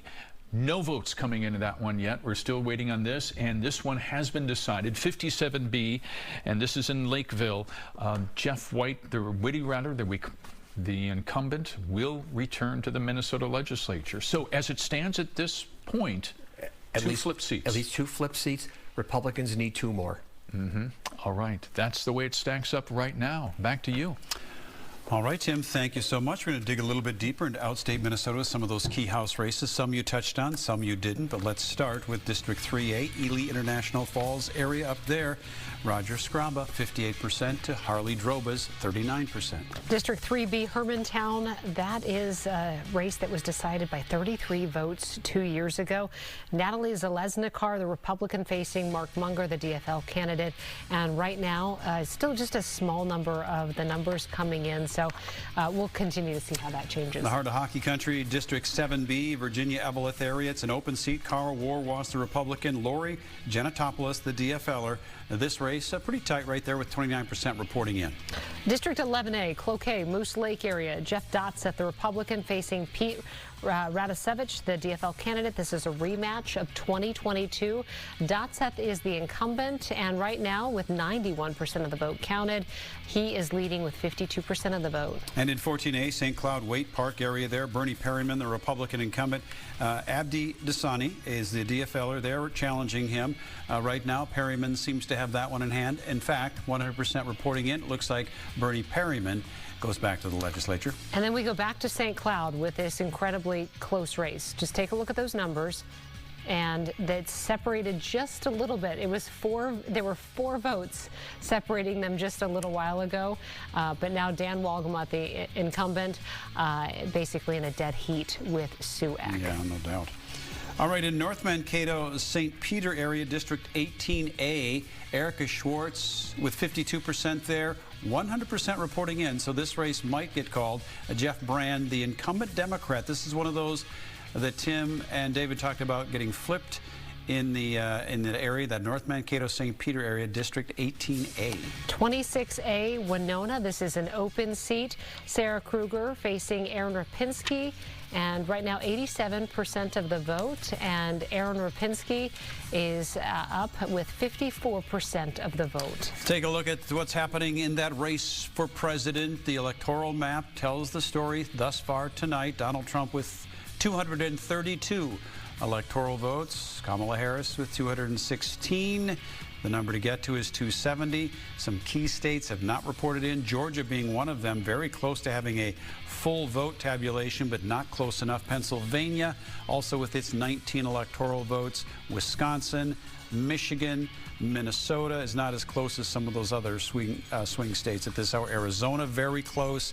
Nevada has yet to report in any results. And we're expecting some numbers from Ramsey County pretty soon, so then we'll be able to probably update some of the races in Minnesota. All right, let's take a look at some key swing states and the results as we look at that electoral map there. Let's break it down a little bit. Minnesota with its 10 electoral votes, 62% of votes tabulated, 4 percentage points separating Kamala Harris and Donald Trump in the state of Minnesota at this hour. Let's take a look at Wisconsin. 10 electoral votes there, 67% of the vote counted. And right now, Donald Trump is leading with 52% of the vote. In Michigan, a 6 percentage lead for Donald Trump with 53% of the vote tabulated, 15 electoral votes. This is a big swing state. All right, let's take a look at Pennsylvania now. 19 electoral votes, 86% of the votes counted. And Donald Trump is leading 50.9% of the vote there. North Carolina had been called a short time ago. Donald Trump winning North Carolina by 3+ percentage points, almost 4 percentage points there with 95% reporting. Donald Trump wins North Carolina. Georgia, 16 electoral votes. This was decided by 11,000 votes in 2020.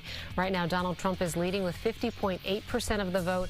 93% of the vote has been counted in Georgia. In Arizona, also very close, 51% have been counted. Only 1% separates those two candidates, some 13,000 votes, maybe 13,400 votes separating Donald Trump and Kamala Harris in Arizona. And then do we have numbers in Nevada? Not yet. So what is up with Nevada? Still trying to figure out what's happening in Nevada and when we might see some numbers because their polls closed at 9 o'clock Eastern time. So bit of a gamble in Nevada. I don't know. They're just taking their time. Taking their time, all which right, is okay. Yes. We're stretching some of those percentage numbers a little bit for Donald Trump, and we're also getting a percentage or two more votes tabulated in Georgia and in Pennsylvania. Right. And so, you know, Trump is increasing his lead in some of these key states, but yet, especially since we don't know where the remaining votes are coming from, clearly they are still too close to call and waiting to see what happens as the new votes are added. You know, it could yet be a long night or it could come more quickly. With the addition of Ramsey County, I would expect that Minnesota would come quickly, but at the moment an only 4 percentage point difference is certainly smaller than 7 points 4 years ago. But again, Ramsey County is sort of a DFL stronghold within Minnesota, and so I would expect that margin to grow. All right, Minnesota probably going to be called before we can expect anything new from the swing states. I think that's right. If you look at that map, they're all swing states except for Minnesota. Yeah, and Alaska. And Alaska, right. And I think we will know what's happening in Georgia. I would expect that one to get called at some point in the not too distant future. We're approaching the midnight hour, but again, things are very close in Georgia. Things are very close in Pennsylvania. Things are very close in Michigan as well. I don't know about Michigan in terms of whether we think we will get results there before the night is over. Because they had anticipated maybe having an early number because they changed the law so they could start counting those absentee and early voting numbers before Election Day to kind of give them a head start. Right, knowing that they're a swing state and perhaps critical to the outcome. Yeah. Yeah. All right, well, let's head out to Washington, D.C. Our Corin Hoggart has been out there the last couple days. He is there in D.C. Obviously, our governor is one of the is on the ticket, the Kamala Harris-Walz ticket. That's why we sent him out there. You're at Kamala Harris's gathering tonight at Howard University. Tell us how it feels there. Yeah, the crowd's definitely clearing out here, Randy and Kelsey. It's been a long night of watching election returns, and for many of them, it was a pretty disappointing night of watching those returns. We've been getting word that she may be coming out very soon to speak to the crowd, what's left of it here. I've also talked to the Walz campaign folks, and a lot of them have said that depending on how late she actually comes out, we may not even see Governor Walz tonight. He may not speak at all, or he may come out by her side, but the bottom line is he probably isn't going to speak tonight. It's, as you know, too close to call a lot of the battleground states, but the numbers are not looking good to the crowd here for the most part, and so they are expecting to hear from the vice president. The Associated Press said she might not even come out at all, but we have been hearing from senior campaign officials that she would come out and address the crowd and most likely end the night here at this election night event. Randy and Kelsey. All right, well, we shall see. We'll stick with you, Corin, and see if that happens. If she comes out, let us know. We'll go to you and see what she has to say to her crowd. The crowd, thinning out a little bit, as he said, and it's late. It's 20 to midnight, and here and it's there, almost 1 a.m. on the East Coast. So exactly. But yeah, we'll take that if that does happen. Florida, much the same there. People a little more lively in Florida, a few more smiles on their faces. Again, they're seeing results much like we are, that at this point in the night, again, there's still a long way to go with some of these key swing states, but at this point in the night, they seem pretty optimistic at West Palm Beach, Donald Trump's headquarters, on this election night. Hurry up and wait. Big hurry up and wait, isn't it? Hurry up and wait. That is election night always in a nutshell. So we will continue to. We might be getting some numbers from Ramsey County here soon, so we can do more in Minnesota. Lower left-hand side of your screen, there's Electoral College votes. Let's take the big map so you can see how it's breaking down state by state right now. 216 for Kamala Harris, 232 for Donald Trump. For the next state to report in might be Georgia. We don't know, but it seems like it's pushing awful close to the mid-90s on percentage of votes tabulated. So that's pretty likely that might happen at some point in the not-too-distant future. Wisconsin still very, very close. They're somewhere in the all pushing 60% or more of the votes tabulated in Wisconsin. Michigan, a little less than that. Pennsylvania, a little less than that. But again, these are the ones that will be the key to winning the White House. I'm interested to see what's going to happen in Nevada. Do they want to pull all the numbers together at once and then put out a big number instead of letting them trickle in? Because Nevada has not reported any election results so far for us to see. So there it is. I don't know, is that a strategy by the Secretary of State, possibly, to just say, listen, we're going to just wait until we get a large number and then historically, put that out? Do they have a problem? I've never seen that. I certainly haven't seen one either in the last election. Who knows, right? But yeah, and I've looked, when I can, take a break and try to find if there's anybody talking about what's happening in Nevada. So. But the other swing states, though, they do have large numbers that they have reported in, but we still just don't have results because all eyes are on these states. And if that's your job as Secretary of State, you do want to make sure that you are as careful as possible. That's right. I mean, Trump is ahead in these key swing states, but of course, if Democrats have sort of an unexpectedly large surge of voters in some key Democratic strongholds, that could tighten the race or even have Harris overtake Trump. And so despite the fact that Trump is ahead in all of these states, it is still too early to call them, and they want to be cautious. Head back to some of those Minnesota House races. Kelly Morrison won that open congressional seat in District 3. She is now speaking to the crowd at Democratic headquarters in St. Paul. Let's listen in to Kelly Morrison, the doctor heading to Congress. We need to put our heads down and get to work. And we know that while this has been one of the most divisive elections that many of us have seen in our lifetimes, We need to put partisanship aside, come together, and work with both Democrats and Republicans to get results. You know, I'm a lifelong Democrat who grew up in a Republican family. And while we didn't always agree, I learned that good ideas can come from both sides of the political aisle. And one of my proudest accomplishments during my time in the Minnesota legislature was passing legislation to extend health insurance for new moms and their babies from just 60 days to 12 months postpartum. And I worked with a Republican legislator to get that done. And I think we need more of this bridge building in Washington. If you look at what's happening in Congress right now, it's incredibly disheartening. It's a broken institution. But you all, it's the heart of American democracy, and we cannot give up on it. We have to send people to Congress who believe in the promise of America and who want to make government work. And I will endeavor to be that kind of a leader, and I will work to make you proud. So tonight we celebrate the hard work that led us to this moment, and tomorrow we begin the even harder work of uniting our country and moving forward together. Thank you all so much. All right, Kelly Morrison there with her victory speech. Excited to go back to going to Washington. That was an open seat. Take note of what's happening right now. So on the left-hand side of your screen, that is the Harris-Walz campaign party. People are leaving. There's a chance that somebody did come out and address the crowd and then told everybody it was going to be a long night. Go ahead and go home. But you can see the crowd is okay, we are hearing it was the Harris campaign co-chair did come out and make an announcement to just go ahead and go home for the night. So essentially, she was saying, we will see you tomorrow. He said there were more votes to count. We will see you tomorrow. Yeah, so a little disheartening, I think, for them. But still, not knowing what the bottom line is, and likely won't know until tomorrow. And if it looks like it is going to be hours and hours before we get another swing state called, or several swing states called, you know, they want to go ahead and just let the crowd go home and they can pick back up tomorrow.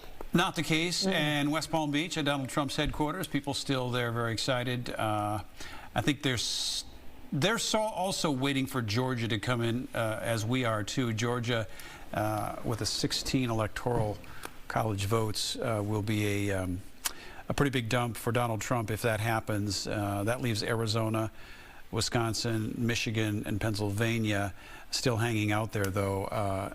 Who knows when they might come in. Yeah, gone are the days where everybody's racing to call the state first. Right. I mean, what a switch it's been. That used to be competitive between the networks and AP, and like everybody's got to be the first one to call. And it's like, it's just everybody put the brakes on this. Yeah, nobody wants to get it wrong. You know, if Trump does get Georgia, you know, he's still 19 electoral college votes shy. Yeah, so it's not a win yet. It's just 16 more votes, right? Yeah, and then the focus quickly becomes Wisconsin and Arizona, Michigan.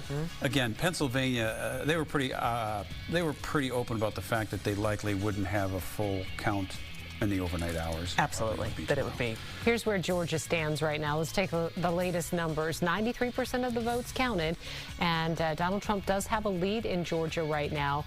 It's been sitting right around 88 to 93% for quite a while. So we'll wait to see what other districts still need to report as that gets closer to 100%. Take a look at Pennsylvania. Again, 19 electoral votes in Pennsylvania. That'll be a big one for whomever gets that. That also only separated by 2 percentage points, a little over 2 percentage points. Also approaching the 90% vote total counted in. Some 6.2 million votes have been counted in the state of Pennsylvania tonight. That's probably more than they thought they would have counted at going on midnight here, 1 o'clock in the morning there. And Michigan, only 56% of the votes counted, so they have a long stretch ahead of them. Donald Trump leading with 53% of the vote. We know that a lot of Metro Detroit still needs to report, and some on the western side of the state. But Michigan is very much a swing state, and there are districts that have gone back and forth for the last 3 or 4 presidential elections. Let's take a look at Wisconsin. Our neighbors to the east, also very tight in Wisconsin. 4 percentage points, pushing 70% of the vote.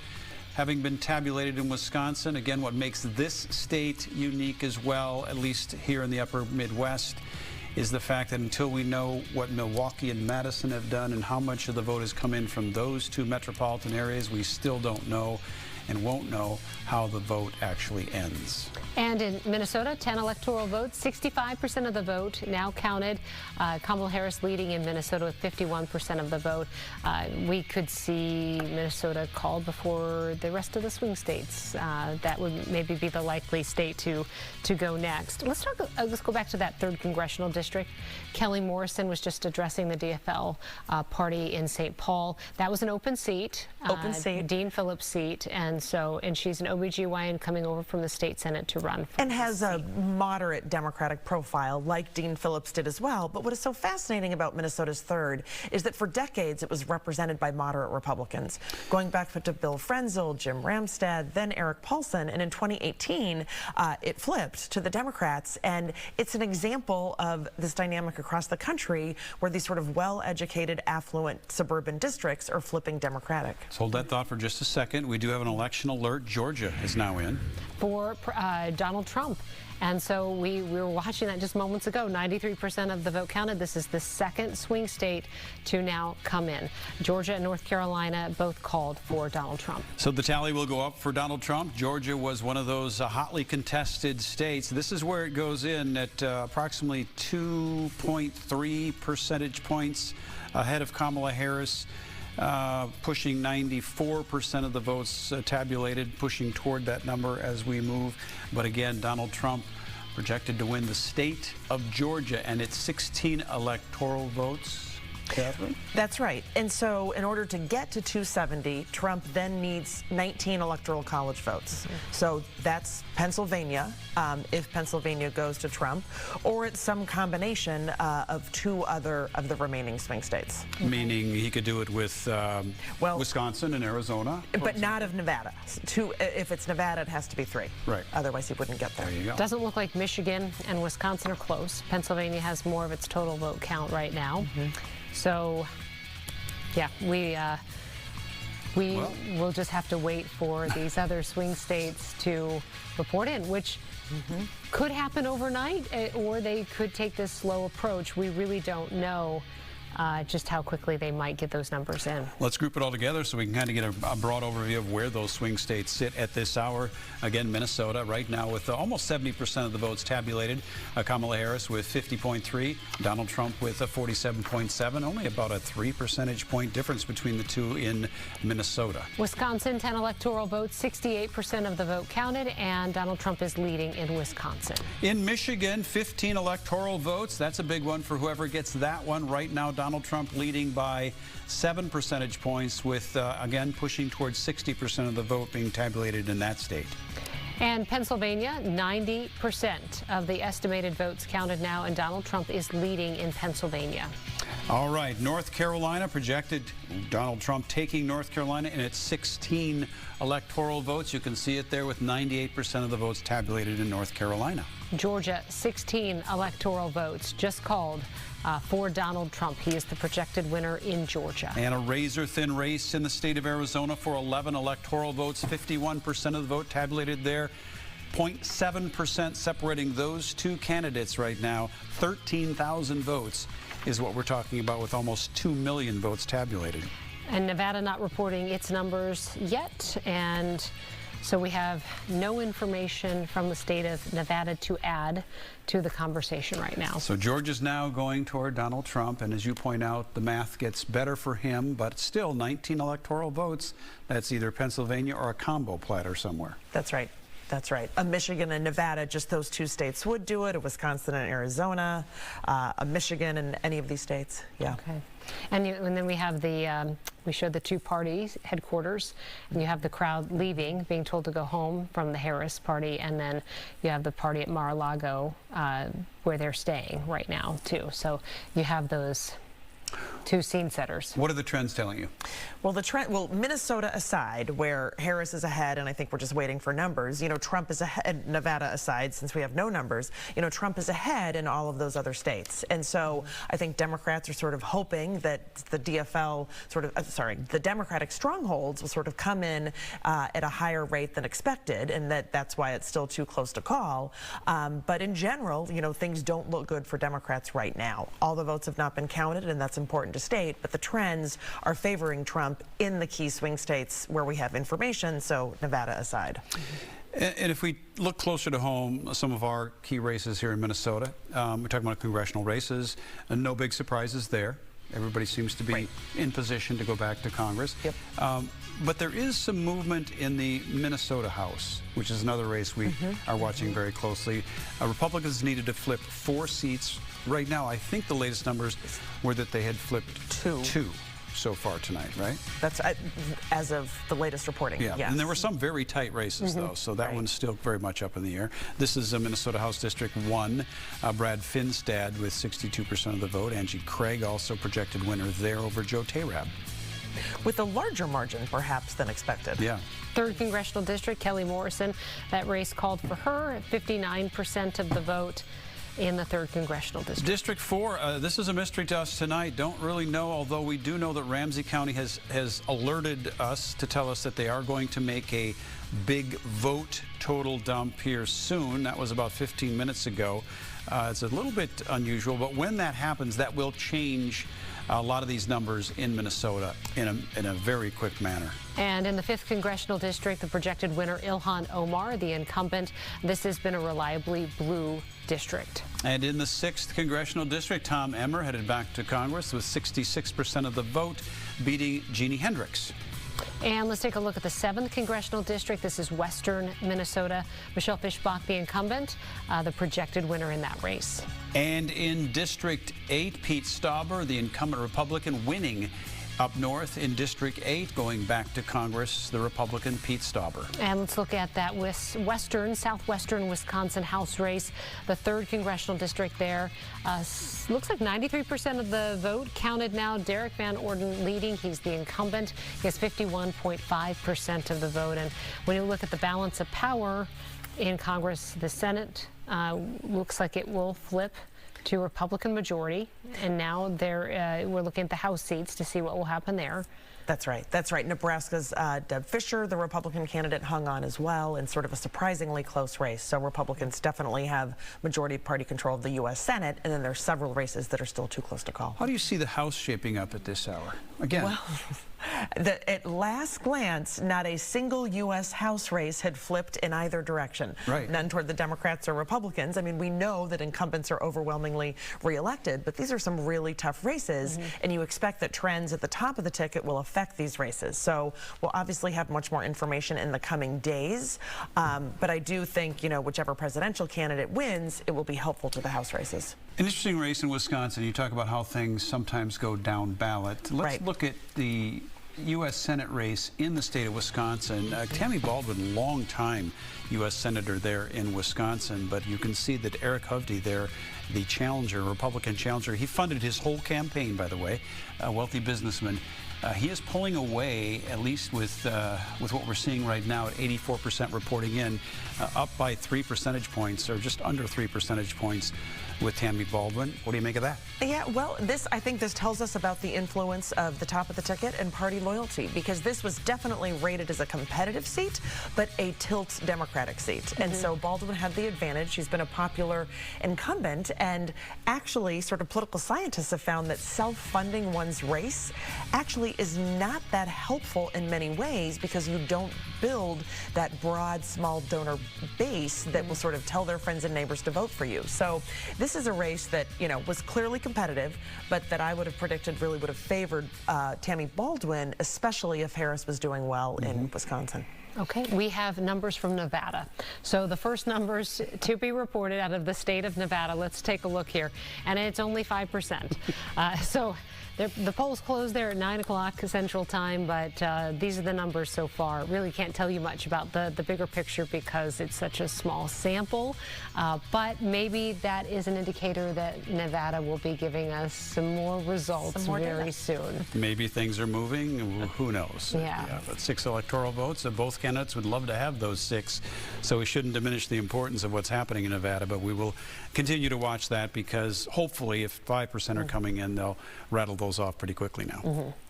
All right. And let's go back to the map again because the only 2 swing states that have been called, Georgia and North Carolina at this point, and the rest we sit and we wait. Can we take a look at it? Okay, they're going to get it 248, the number for Donald Trump, 216 for Kamala Harris. There's the map. So Alaska is out there, Minnesota's out there, the rest are swing states.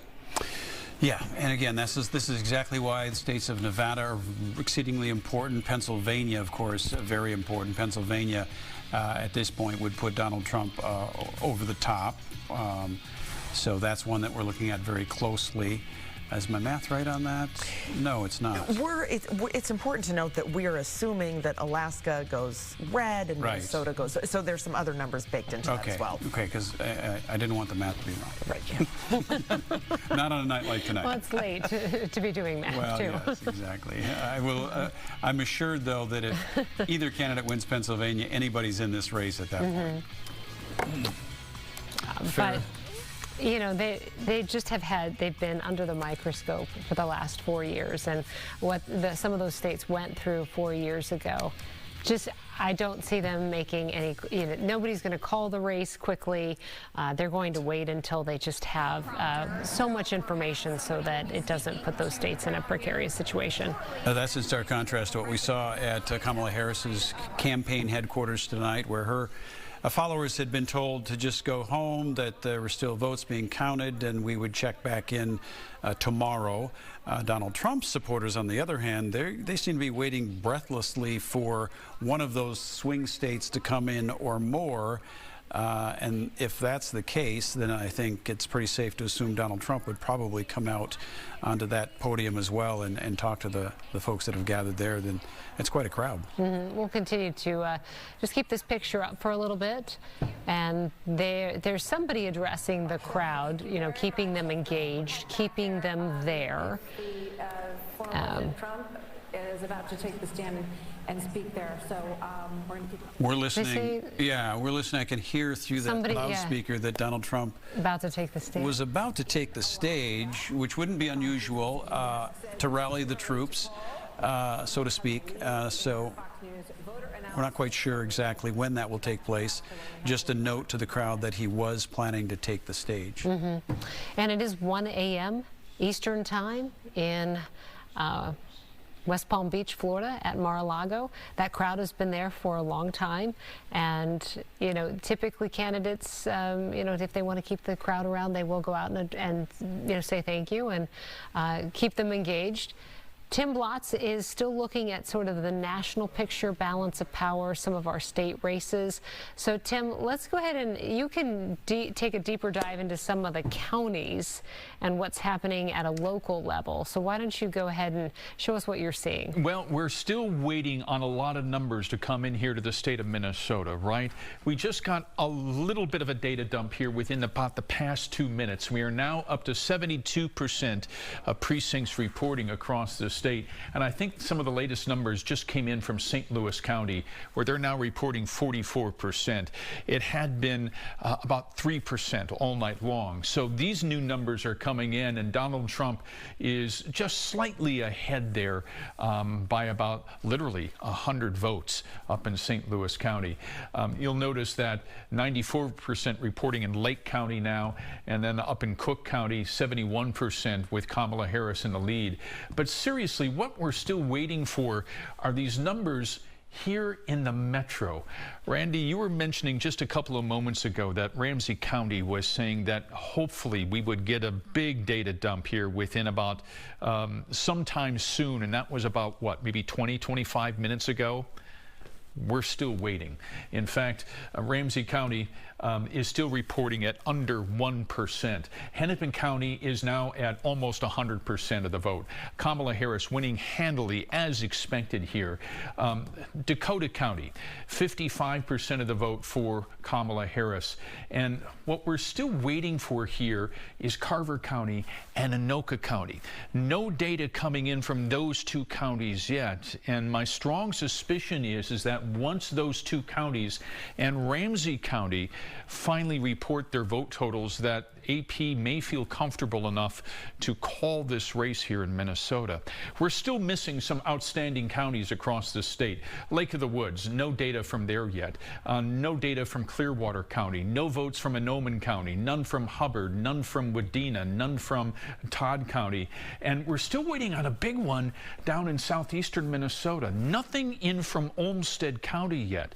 And you have to remember that once upon a time, when Tim Pawlenty was governor, this was a big Republican stronghold. That has been shifting somewhat over the recent years now. So we're still curious to see what those numbers look like from Olmsted County, which of course is the Rochester area and home to Mayo Clinic and the University of Minnesota Rochester campus. So that electorate down there has been starting to shift over the years. So this is what we have for now. You mentioned balance of power. Let's look at this. And we can now see live in the U.S. Senate, this has already changed over, as Catherine was talking about, okay? They will now control going 51 seats, and there are still 1, 2, 3, 4, looks like there's 5, 6 seats that are still open there that have yet to be decided. In the House of Representatives, still murky yet, right? Catherine Pearson just noting here before, along with Dr. Schultz, who just had to leave because he's going to be on our morning show starting at 5 o'clock in the morning, that no seats have yet flipped within the U.S. House of Representatives. So we're still keeping a track in it all. We got a lot of vote totals that are still waiting to come in, especially here in Minnesota.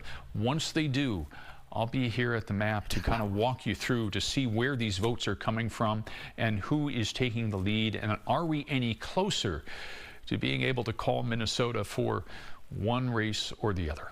All right, Tim, thank you. All right, we do have some information about Ramsey County that we just received from them. They follow a set of standard procedures for collecting, compiling, and reporting election results to ensure the security and accuracy, they say, of each election.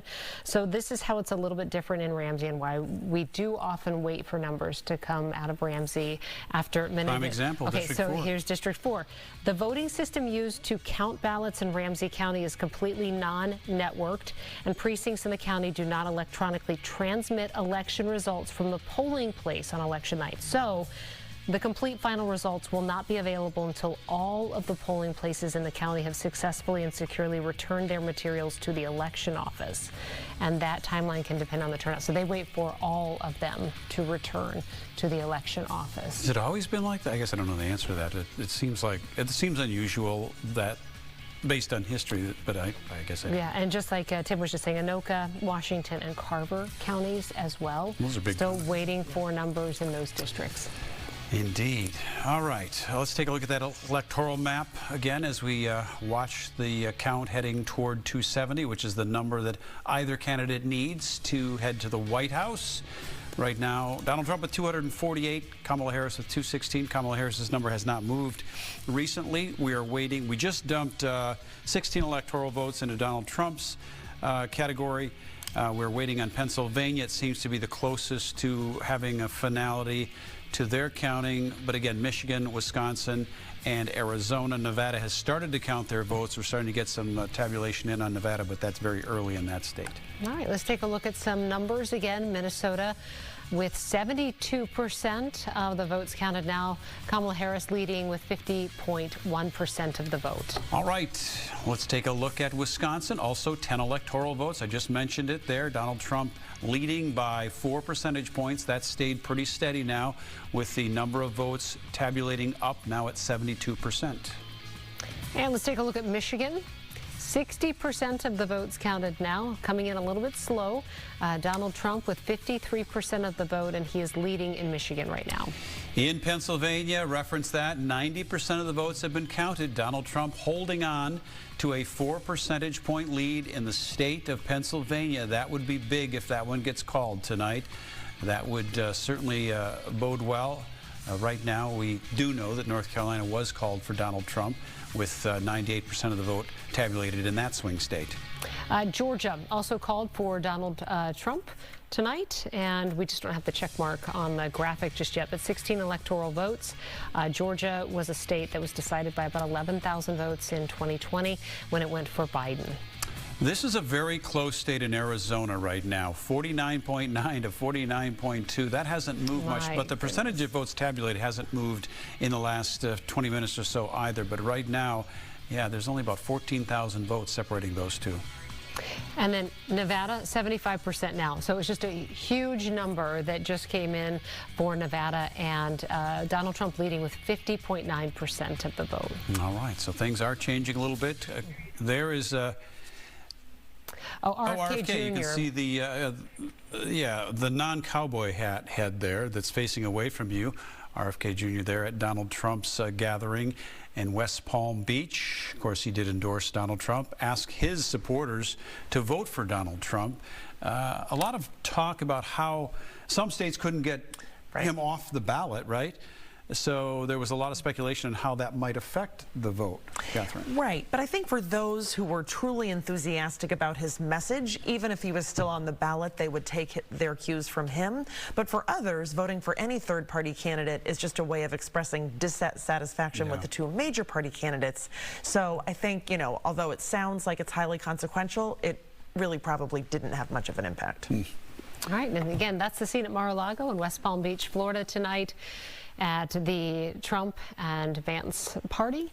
And the Harris-Walz party has pretty much cleared out because campaign chair did walk out and tell folks there it's going to be a long night, go ahead and go home. And so we watched as they dispersed about 15 minutes ago. It feels like, and we're watching from afar, obviously, that the messaging to Donald Trump's crowd is significantly different. No one has left there, at least in terms of the crowd numbers, seems still very large. Again, it's late. It's 1 o'clock in the morning there as well, but they're hanging out, clearly hoping for some finality in this vote count tonight. So we'll watch that as well.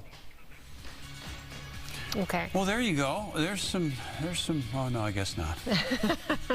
But we have heard Ramsey County has its own system. They bring it all together at the county election office. Very careful. We are hearing that they are going to release some numbers very soon. Washington, Anoka, Carver counties also, those are counties that we're waiting for numbers from as well. Yeah, and that will, as Tim pointed out a little bit earlier, that will change things statewide as soon as those come in. It won't just be District 4, but the statewide presidential numbers and everything will change as well. Exactly. And then at that point, Minnesota may be called, too, once we have some of those outliers. Okay. Let's take a look at the president popular vote. Again, electoral college vote is what really gets you to the White House, but the popular vote is also looked at very closely. Tonight, it is going the way of Donald Trump with 66% of the vote tabulated. This is nationwide, by the way. Donald Trump is winning 51% to 47% in the popular vote in this country. Right. Which is significant, but I think it's important to note that California, which will give, you know, a huge imbalance to Harris, is the last state typically to be counted. That's a really big state. Yeah. In the popular. In the popular vote. Yeah, they already gave it to her on the electoral count, but in the popular vote it'll be a big number. Okay, Ramsey County data. Looks like we have some numbers. We want to go over to Tim Blotz for an update on what you're seeing. So we were just kind of talking about the explanation from Ramsey County and how they do things there. I'm a little bit out of breath I just ran in from the newsroom because we are shouting, we finally got the numbers from Ramsey County.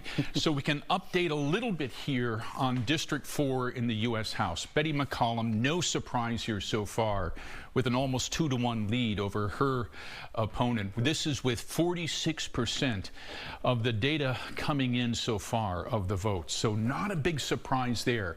So what we are really kind of hoping for is to see what this will affect in the House. Okay, let's go to Ramsey County here and see if, okay, 30% now coming in from Ramsey County. So they're finally starting to dump some of these vote totals, and you can see, whoa, okay, not a surprise there with 30% coming in that Kamala Harris has a 2-to-1 lead so far. But again, I caution, 30% coming in. But the headline here is we're finally getting some data in from Ramsey County. We've been waiting for this all night long. Not 100% yet, but at least it's coming in. So we finally have some data on CD4 and in the presidential race as well. Guys? Tim, can you dig a little bit deeper into some of those other counties in Minnesota that are voting for president tonight? Well, let's look at Washington County. We've been waiting for this all night long. So Washington County now, right here, okay, has been reporting at 1% all night long. They're now at 97%, and in Washington County, Kamala Harris is winning there 53%. Okay, let's look at some of the other surrounding counties here. Dakota County, okay, 55%, 100% reporting. Okay, Scott County, 54% with almost 100% reporting. We're still waiting for Carver County. Up in Wright County, 64% with 82% reporting. Let's look up here to Sherburne County, 97% in so far. Donald Trump with 66%. Stearns County, again, Trump territory, 62%, 100% reporting. And David and I were talking about this earlier on. I want you to look at this. See all of the red in outstate Minnesota? Not a surprise here, because we have so much of the concentration of the votes that are right around the Twin Cities metro. And it becomes a very efficient voting bloc, especially for Democrats. So this is not unusual. We've seen this the last couple of presidential races, and Catherine Pearson can expand on that a little bit more. But once again, we're waiting for all of these races, especially in Carver County, and we're waiting for Anoka County numbers to come in, but at least we're starting to see them now in Ramsey County and almost all of Washington County.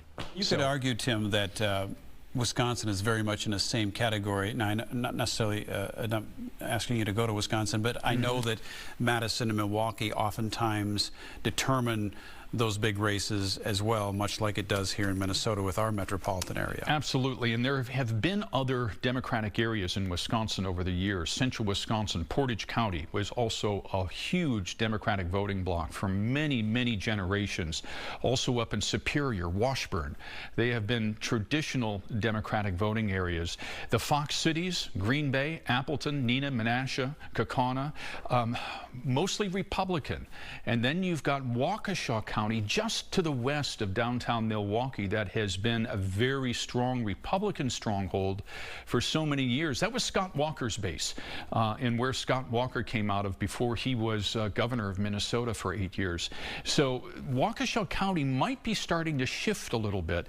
I know a lot of this background because I grew up in Wisconsin and reported there for many years, but Wisconsin has been a state, as you know, Randy, that has really been in transition for a long time. Back in the 1970s, it was a liberal stronghold. Pat Lucey was governor there forever, and then Tony Earl, and then Marty Schreiber. And then you had a chancellor from UW-Stevens Point in Lee Dreyfus, who became governor, first was Republican governor since Warren Knowles back in the 1960s, and then Scott Walker, and now Tony Evers. So there's been this transition over the years, but it was strongly Republican for many years when Scott Walker really changed the trajectory of politics in Wisconsin. Yeah. And it's still somewhat in transition. All right. Well, thank you so much. We appreciate the insight. Yeah, and Wisconsin's just a place where it is so close that it gets contentious. Tonight it's very it's contentious in the state House and Senate as well. All right, Nevada has numbers now, so we want to go over to the state of Nevada. 6 electoral votes. This is a critical swing state. 75% of the votes now counted, and Donald Trump is leading with 51% of the vote in Nevada. And that would be 6 more on top of his 248. Again, we look very closely at some of those swing states. Let's take a look at key swing states. Again, we'll start with Minnesota because we want to watch that. It's probably closer than many thought it would be, 51 to 47%, with nearly 80% of the votes counted here. But again, as Tim points out, we have some pretty big numbers coming in from Ramsey County. I believe those have been tabulated into here, but also some of the other 7-county metros still to come in. Olmsted delay for the same reason that Ramsey County is a little bit slower getting its numbers in Carver, Washington, and Anoka. We're still waiting on those folks. Wisconsin, again, 71% of the vote counted. And Tim was just talking about the dynamics in Wisconsin. Right now, Donald Trump is leading with 51%. Essentially a flip-flop from Minnesota right there. Michigan, 15 electoral votes in Michigan. Donald Trump expanding his lead there. Now he's up to 7 percentage points with 62% of the votes counted in the state of Michigan. Detroit area will be key in how that one ends up as well. Pennsylvania, 19 electoral votes, and all eyes were on Pennsylvania before Election Day, thinking this would be the critical 19 electoral votes that would decide the election. Right now, 90% of the votes counted. Donald Trump is leading in Pennsylvania. In North Carolina, Donald Trump won North Carolina by 4 percentage points. 98% of the vote counted now, so this is a done deal in the state of North Carolina. Donald Trump wins it. And Georgia also called for Donald Trump, 16 electoral votes. This is a state that was decided by 11,000 votes last presidential election. All right, Arizona continues to be very, very tight. There it is, 51% of the votes tabulated. Donald Trump with 50%, Kamala Harris with 49.1. So we are stretching the lead by just tiny amounts right now, some 16,000 votes separating those two. All right, and we just showed you Nevada. We'll show it again. 75% of the vote counted now. Just a large number coming in all at once. Donald Trump is leading in Nevada right now. All right, Catherine, again, they are coming in, but very slowly. For Florida, of course, called earlier in the night as we look at Donald Trump's campaign headquarters on this election night in West Palm Beach, Florida. Right, and clearly the Trump campaign is much more excited about their trajectory than the Harris campaign. I mean, you can see that in the numbers and also the responses from their victory parties. It would take a lot of votes and probably an unexpectedly large surge of votes in sort of strong Democratic areas of these key swing states to enable Harris to pull ahead in enough swing states. But these are still close states, and because not all the votes are in, including in places where Democrats do better, you know, it makes sense that they're waiting to make some of these calls. Also, we do know, because we heard it sort of over the loudspeaker a few minutes ago, that they are promising this crowd that Donald Trump is likely to take the stage before it's all said and done. The cheers are starting now, and I don't know if that means that he is coming out now, but it might be likely that he is, based on the reaction of that crowd. It sounds like it is, and you know, in stark contrast, the Harris campaign sent its crowd home. So here's this crowd staying. Well, it sounds like he's coming out. Somebody's coming out. Oh. Well, here's why. This is why. Election alert for you. Pennsylvania has been called. Donald Trump winning Pennsylvania with its 19 electoral votes. That puts Donald Trump at 267 on the total count. It hasn't been tabulated on the lower part of your screen there yet, but Donald Trump at 267 electoral votes. That puts him 3 shy of the 270 that any candidate needs to assume the White House. And that's Alaska, which is not a swing state. Right. It's a state that, you know, it's just later in the time zone. Yeah. So that's Alaska. At this point, looks like Donald Trump is going to claim the presidency with claiming Pennsylvania and those 19 electoral votes. That is the way this election is headed. And he's leading in Wisconsin as well with their 10 electoral votes. He's got about a 4 to 5 percentage point lead in Wisconsin. Minnesota's kind of a foregone conclusion. We can set that one aside. Kamala Harris likely to win Minnesota. Michigan still very tight. Arizona exceedingly tight, although Donald Trump is winning slightly by some 16,000 votes in Arizona. But as you point out, Catherine, Alaska obviously will go Republican with 3, right? Yes. So that puts him at 270. 270. And, you know, before this election, everybody was saying Pennsylvania is going to be what determines who will win the presidency. And sure enough, with 19 electoral votes just now called for Donald Trump, you can see the reaction from the crowd on the screen. He's not out there yet, so we'll take a moment here to talk about what this means in the big picture, Catherine. We know the Senate will flip Republican. And now we will have a Republican president.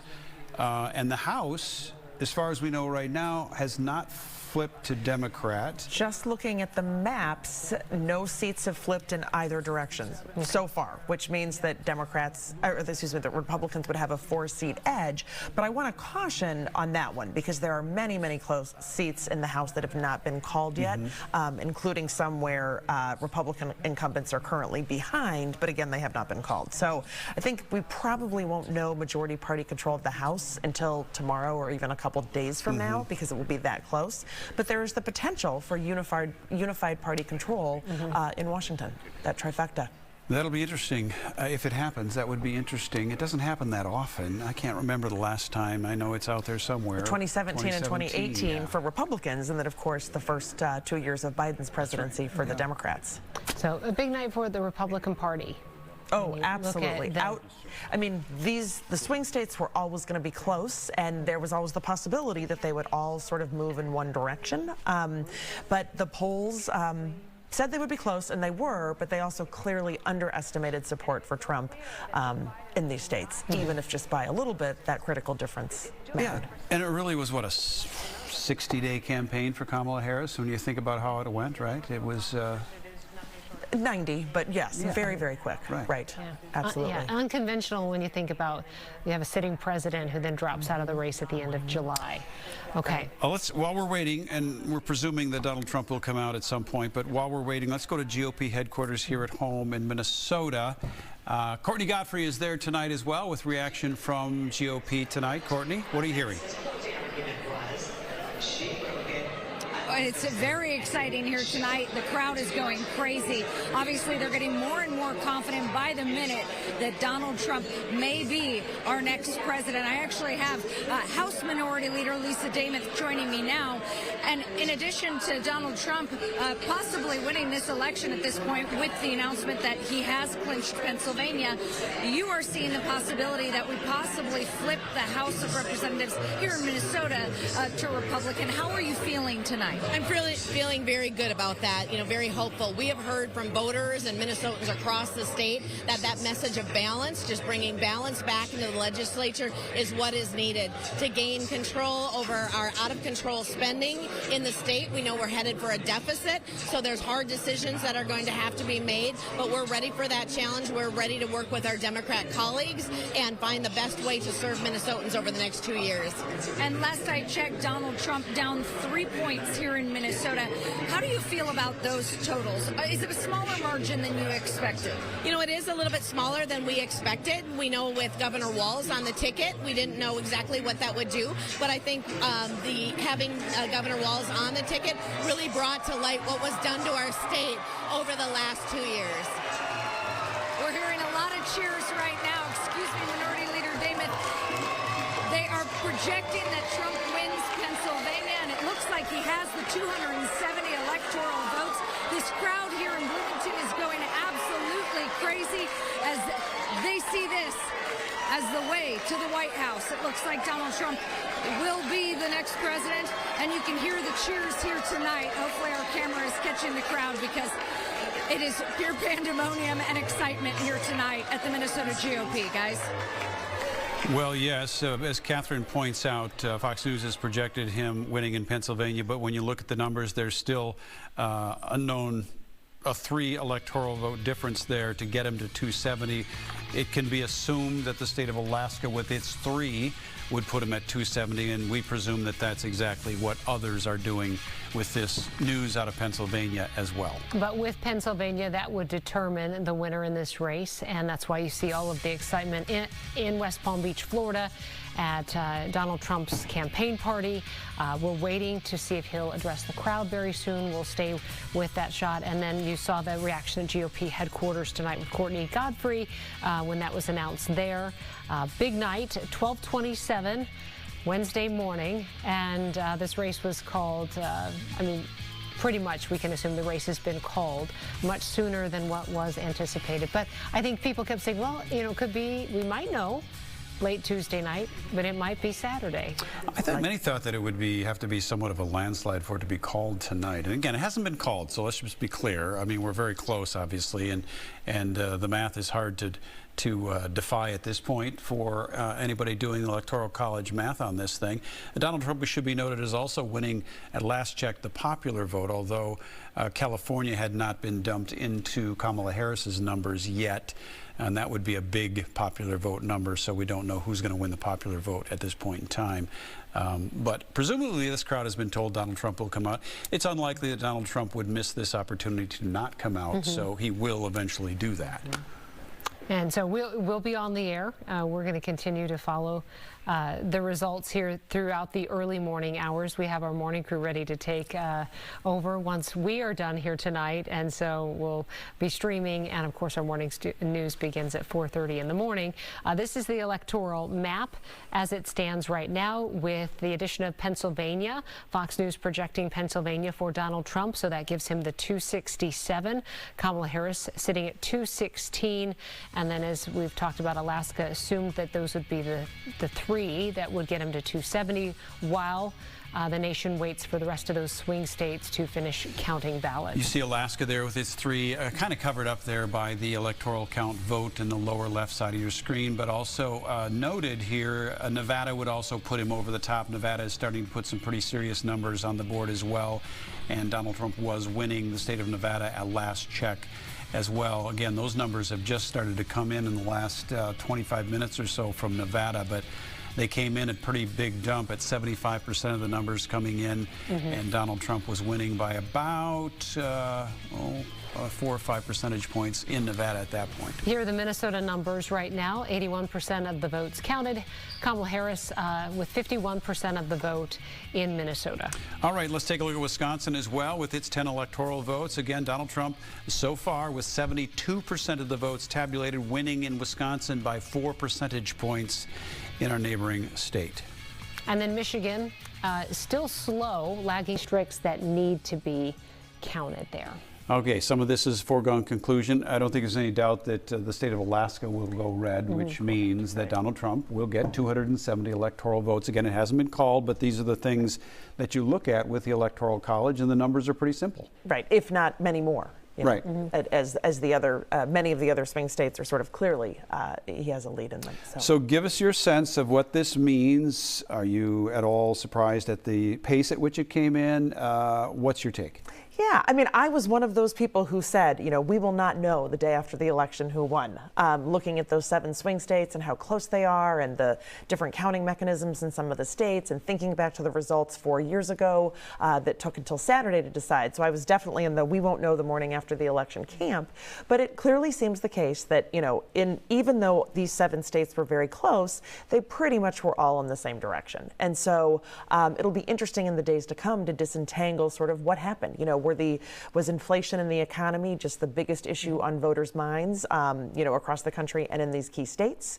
How did the pollsters sort of, miss some elements in 2024, even as they tried to correct for other elements? What were gaps in turnout among different groups who support the different candidates? It definitely will be something to untangle, and it's sort of hard to figure out right now, but it is definitely interesting. And polling continues to be very complex and difficult. It's hard to get a hold of people. It's hard to reach people, both them because to say they don't what want to they're answer going to their do. phone, but even if you're trying on computers. And what is increasingly clear earlier, is that it's hard to get a representative sample of the electorate. And so that's where pollsters clearly identified in 2016, they missed a lot of support for Trump because they didn't include enough Trump supporters in their samples. They didn't weight them heavily enough. And so they really tried to correct for that in 2020, sort of missed again. But then in 2022, they overestimated support or underestimated support for Democrats. And so it really is a challenge to get this right. And I think it's a lesson to all of us that, you know, pollsters told us that the swing states would be close. And they were, but I think that we, you know, sort of took the polls to mean more than they perhaps did.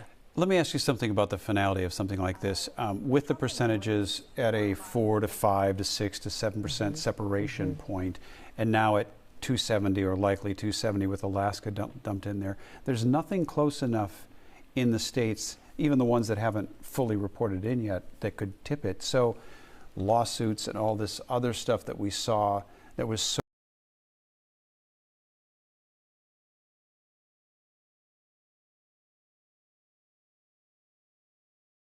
Level, I would agree. You know, I think it's too soon to sort of say, I mean, there, you know, just looking at that Minnesota House seat, there'll be an automatic recount. And so I think, you know, we'll still be watching some of these very close Senate races and House races. And, you know, it may not be allegations of fraud necessarily, but, you know, we need a recount because it's just within this very close margin of error. So it may be a while before some races are settled.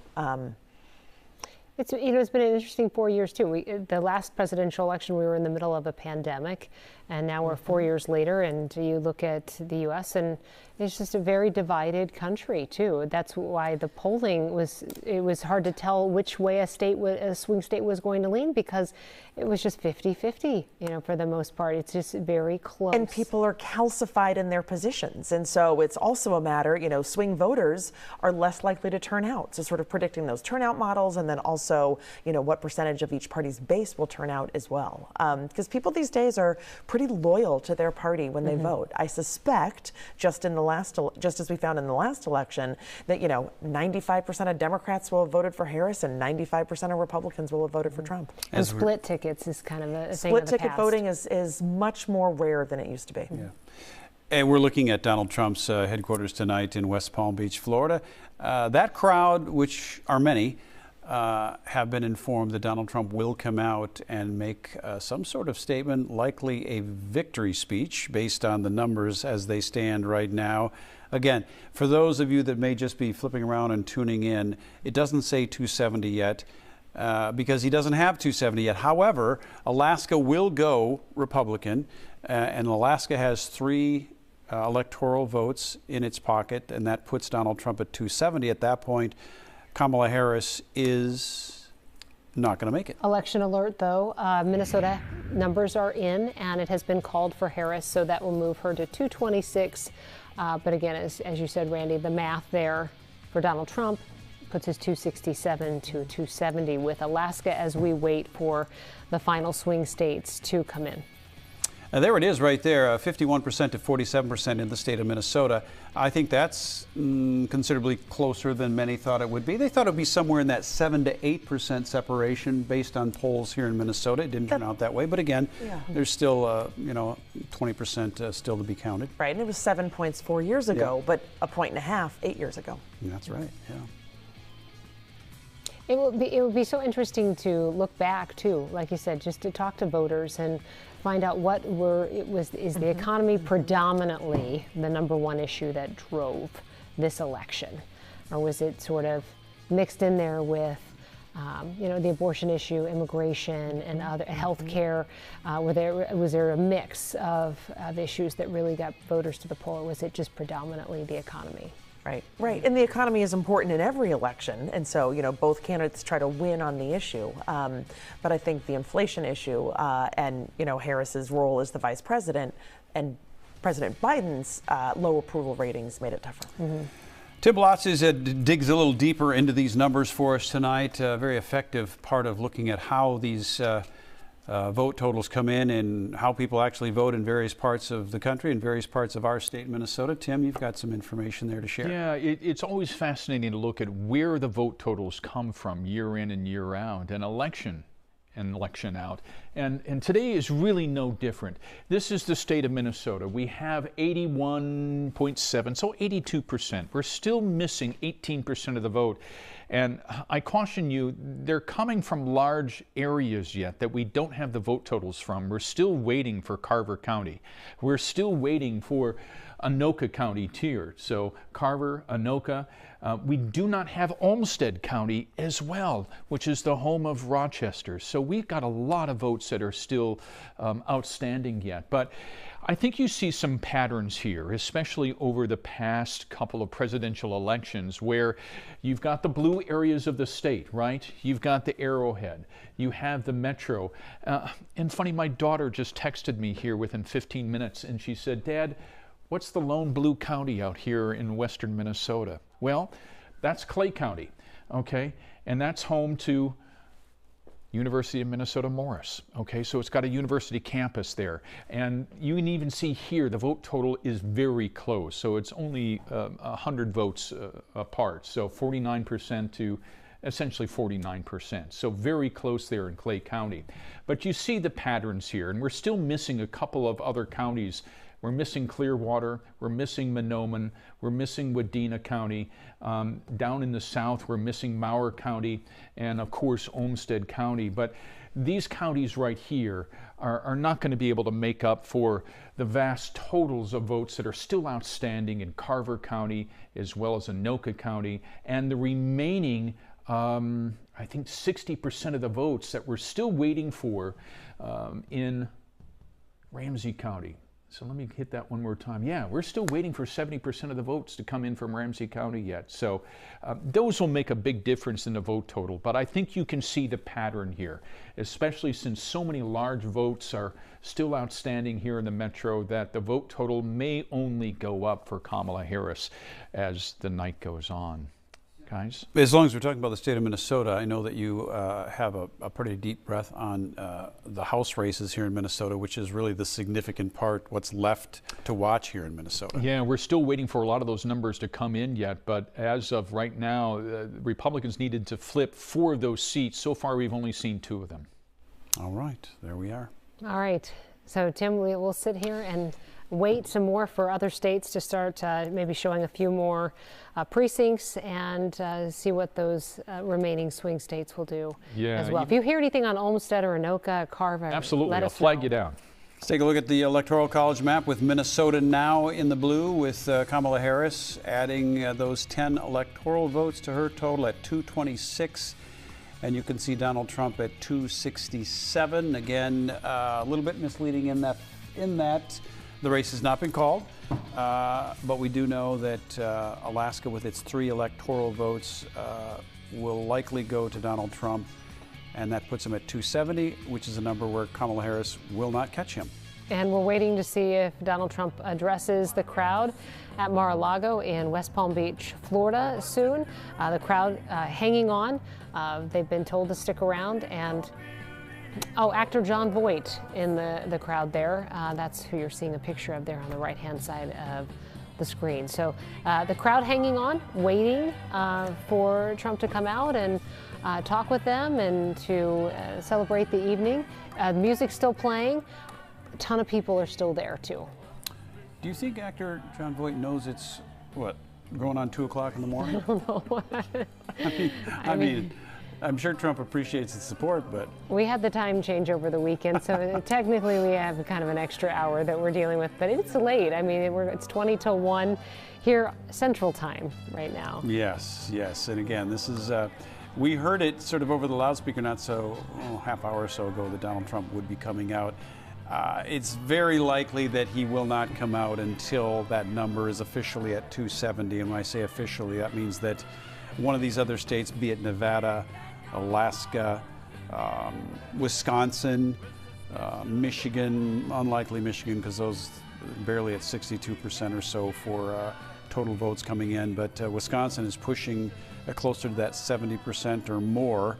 Let's look at Wisconsin while we're talking about Wisconsin. And you can see 72% of the vote counted in Wisconsin right now, with Donald Trump maintaining that 4 percentage point lead in that state. Again, That would be 10 more electoral votes. That would obviously put him over the top as well. Yeah, and in Michigan, it's sort of stalled as far as the count goes there. But Donald Trump is leading with 53% of the vote. 66% of the votes counted, and it's been sitting at about 60-some% for a couple of hours. There is an opportunity when you look at those numbers, Catherine, and Donald Trump and his campaign at one point predicted they go over 300 on the electoral count vote. I guess the potential is there at this point if you factor in an Arizona, a Michigan, Wisconsin. If he took them all, he would be over 300. Oh yeah, the potential is definitely there. Yeah. Oh, North Carolina, we called that one earlier at 90%, 98% reporting in. He took that state, a swing state. Georgia took that swing state with 94% reporting in. Arizona, this is the one that's really tight. Hasn't changed at all. The same percentage has been reporting in now for quite some time. Donald Trump remaining 1 percentage point above Kamala Harris. And then Nevada, 77% of the votes counted. While Nevada really didn't have any numbers for quite some time, they might be the next swing state to be counted because so many numbers are coming in. Donald Trump leading in Nevada, 51% to Kamala Harris's 47% right now as we continue to get more numbers in. You were mentioning electoral counts. In the past, 2020, Biden had 306, 2016, 304 for Trump. And in 2012, 332 electoral votes for Obama. Yep. So going over 300 each of those times. Catherine, your thoughts on what we're seeing so far tonight as we approach the 1 o'clock in the morning hour? Yeah, I mean, clearly all of the swing states are leaning toward Trump remaining. So that could max Trump out at 312 electoral college votes, sort of given the other states. But it's also possible that, in some of the states it still could go the other way. But I think that, the preponderance of the swing states will go to Trump. Okay, we did just hear that Fox is reporting that Trump is expected to address the crowd very soon. So we will hang with this shot. We will take that as soon as he does take the stage and talk with the crowd there. Can we go ahead and take that shot full? I want to get a full look at what's going on there in the state of Florida. Again, these people have been informed, as Kelsey just pointed out, that Donald Trump will take the stage. The presumption, though, is that Donald Trump probably won't do that until one of these other states are called. And as we just saw, Nevada getting very close with 6 electoral votes there. That would put him at 273. Also, Wisconsin, they're pushing into the 70+ percentage points. That'd be 10 electoral votes. So there are things happening. It's whether it'll happen in the time frame that that crowd would like it to happen. Well, I mean, we are still waiting for states to come in, so the election as it stands is still going to be many more hours in the making until we get final counts. But as we've reported, the 267 there that you see on the screen with Alaska would put Donald Trump over 270. And then the remaining swing states, if they continue on the same trajectory leaning toward Donald Trump, he could take all of them, most of them, some of them, and still continue to make that electoral count even higher. Well, there it is, the big picture. Again, we've been using Alaska as the example of what would likely send Donald Trump, would send Donald Trump over the top with those 3 electoral votes there. Alaska is red. It's probably no chance it's not going to go red. Therefore, Donald Trump would hit 270 when Alaska. I don't know what Alaska's count schedule Catherine, is. Are you seeing, do we know how many I precincts see have reported? 26% of votes in Alaska. Okay. Oh, so Trump is up 56% to 38% in Alaska. And again, that's just not as a you big said, that might surprise be either. 26. Yeah, so that's why it's expected that would be the 270. I'm going to ask our producers in the booth, one of the races we haven't looked closely at in a while, and it might take you a minute to get it, but let's look at that U.S. Senate race in Wisconsin. Wisconsin being so close, Wisconsin's still on the razor's edge tonight on the presidential side, but this is one that is being watched around the country as well. And as it stands right now, 88% reporting in. This is the U.S. Senate seat long held by Tammy Baldwin, the Democratic incumbent. And right now, with that vote total, Eric Hovde is winning in Wisconsin with 50.2% of the vote. That would be a flip in the Senate as well. The Senate is already in Republican control after tonight's vote as it is, but this would pad it as well.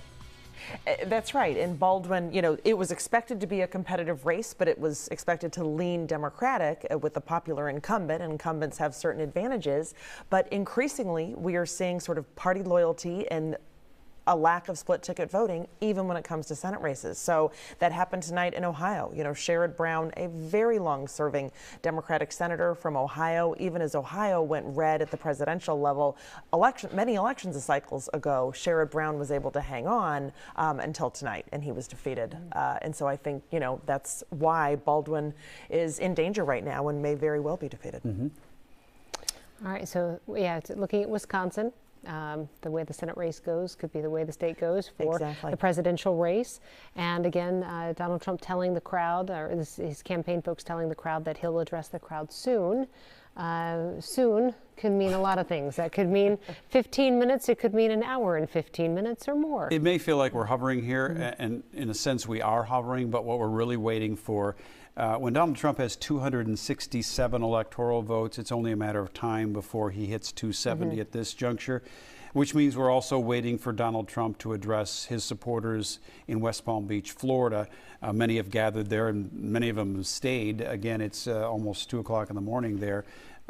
So that's the next point of interest in this presidential race. That's why we're still here, to hear from what appears to be the next president of the United States. And I'm trying to remember what time, but it was about an hour ago, I think, that Harris's campaign folks came out and told the crowd to just go ahead and go home, that it was It felt like they knew something at that point. I mean, they watch these things as close as anyone. All right. Okay, Wisconsin has just been called for Donald Trump. So that is the next swing state to go.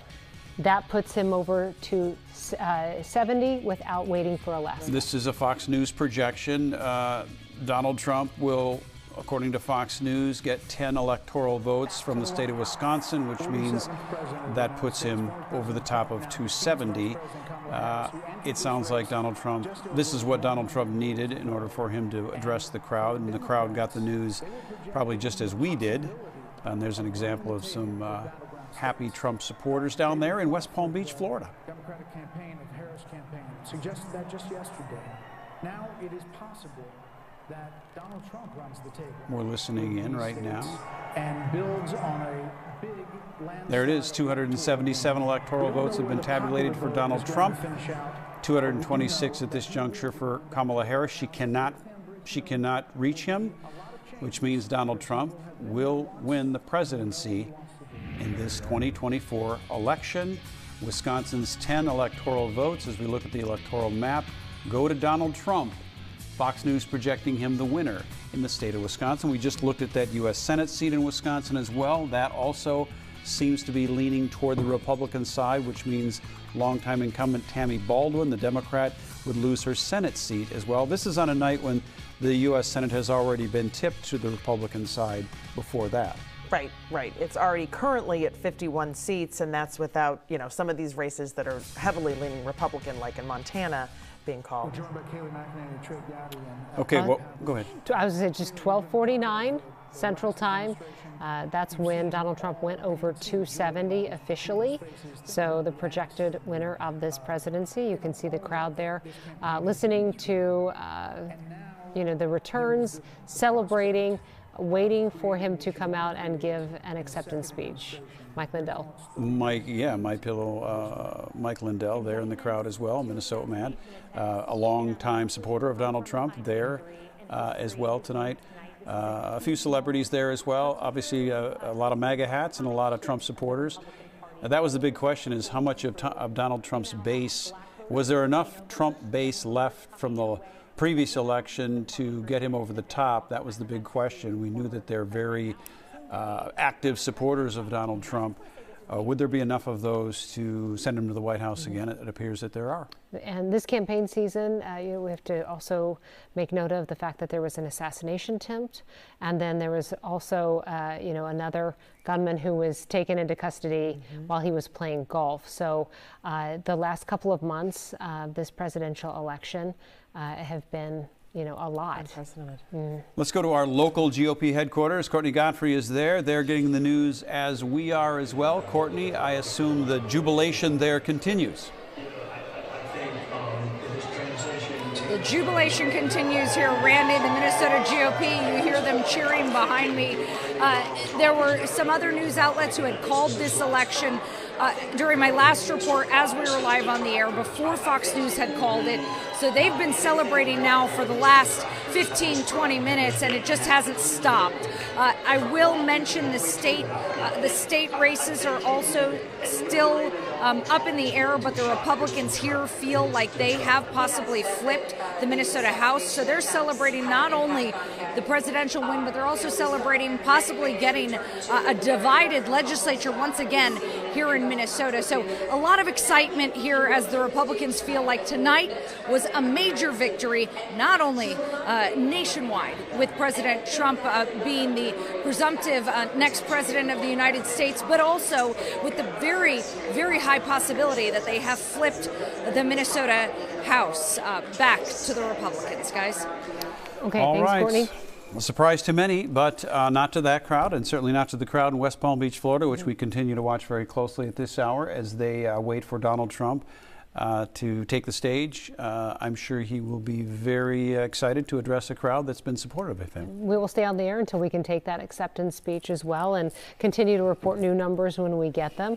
But we don't know. We don't have a time right now for when he is set to take the stage, but we'll continue to watch that camp. So politically speaking, Catherine, how do the dynamics change in this country with a Republican governor and, at least at this point, a Republican Senate? That's right, and this is why I keep looking at the House website to figure out if any of the U.S. House seats have flipped. Republicans hold the majority by 4 seats, so it's a narrow majority. But if they maintain that majority and can get party unity, you know, that will allow President Trump to get a lot done in the first 2 years. You know, the first 2 years of his presidency were the most productive. The first 2 years of Biden's presidency were the most productive, and that is because they had unified party control of Congress. Not a filibuster-proof majority, but, you know, so there were some things they couldn't do, but with a reconciliation bill that only requires 51 votes in the Senate, you know, both Trump and Biden, and especially Biden actually, were able to get a lot done. And recently, Steve Scalise, who is the #2 Republican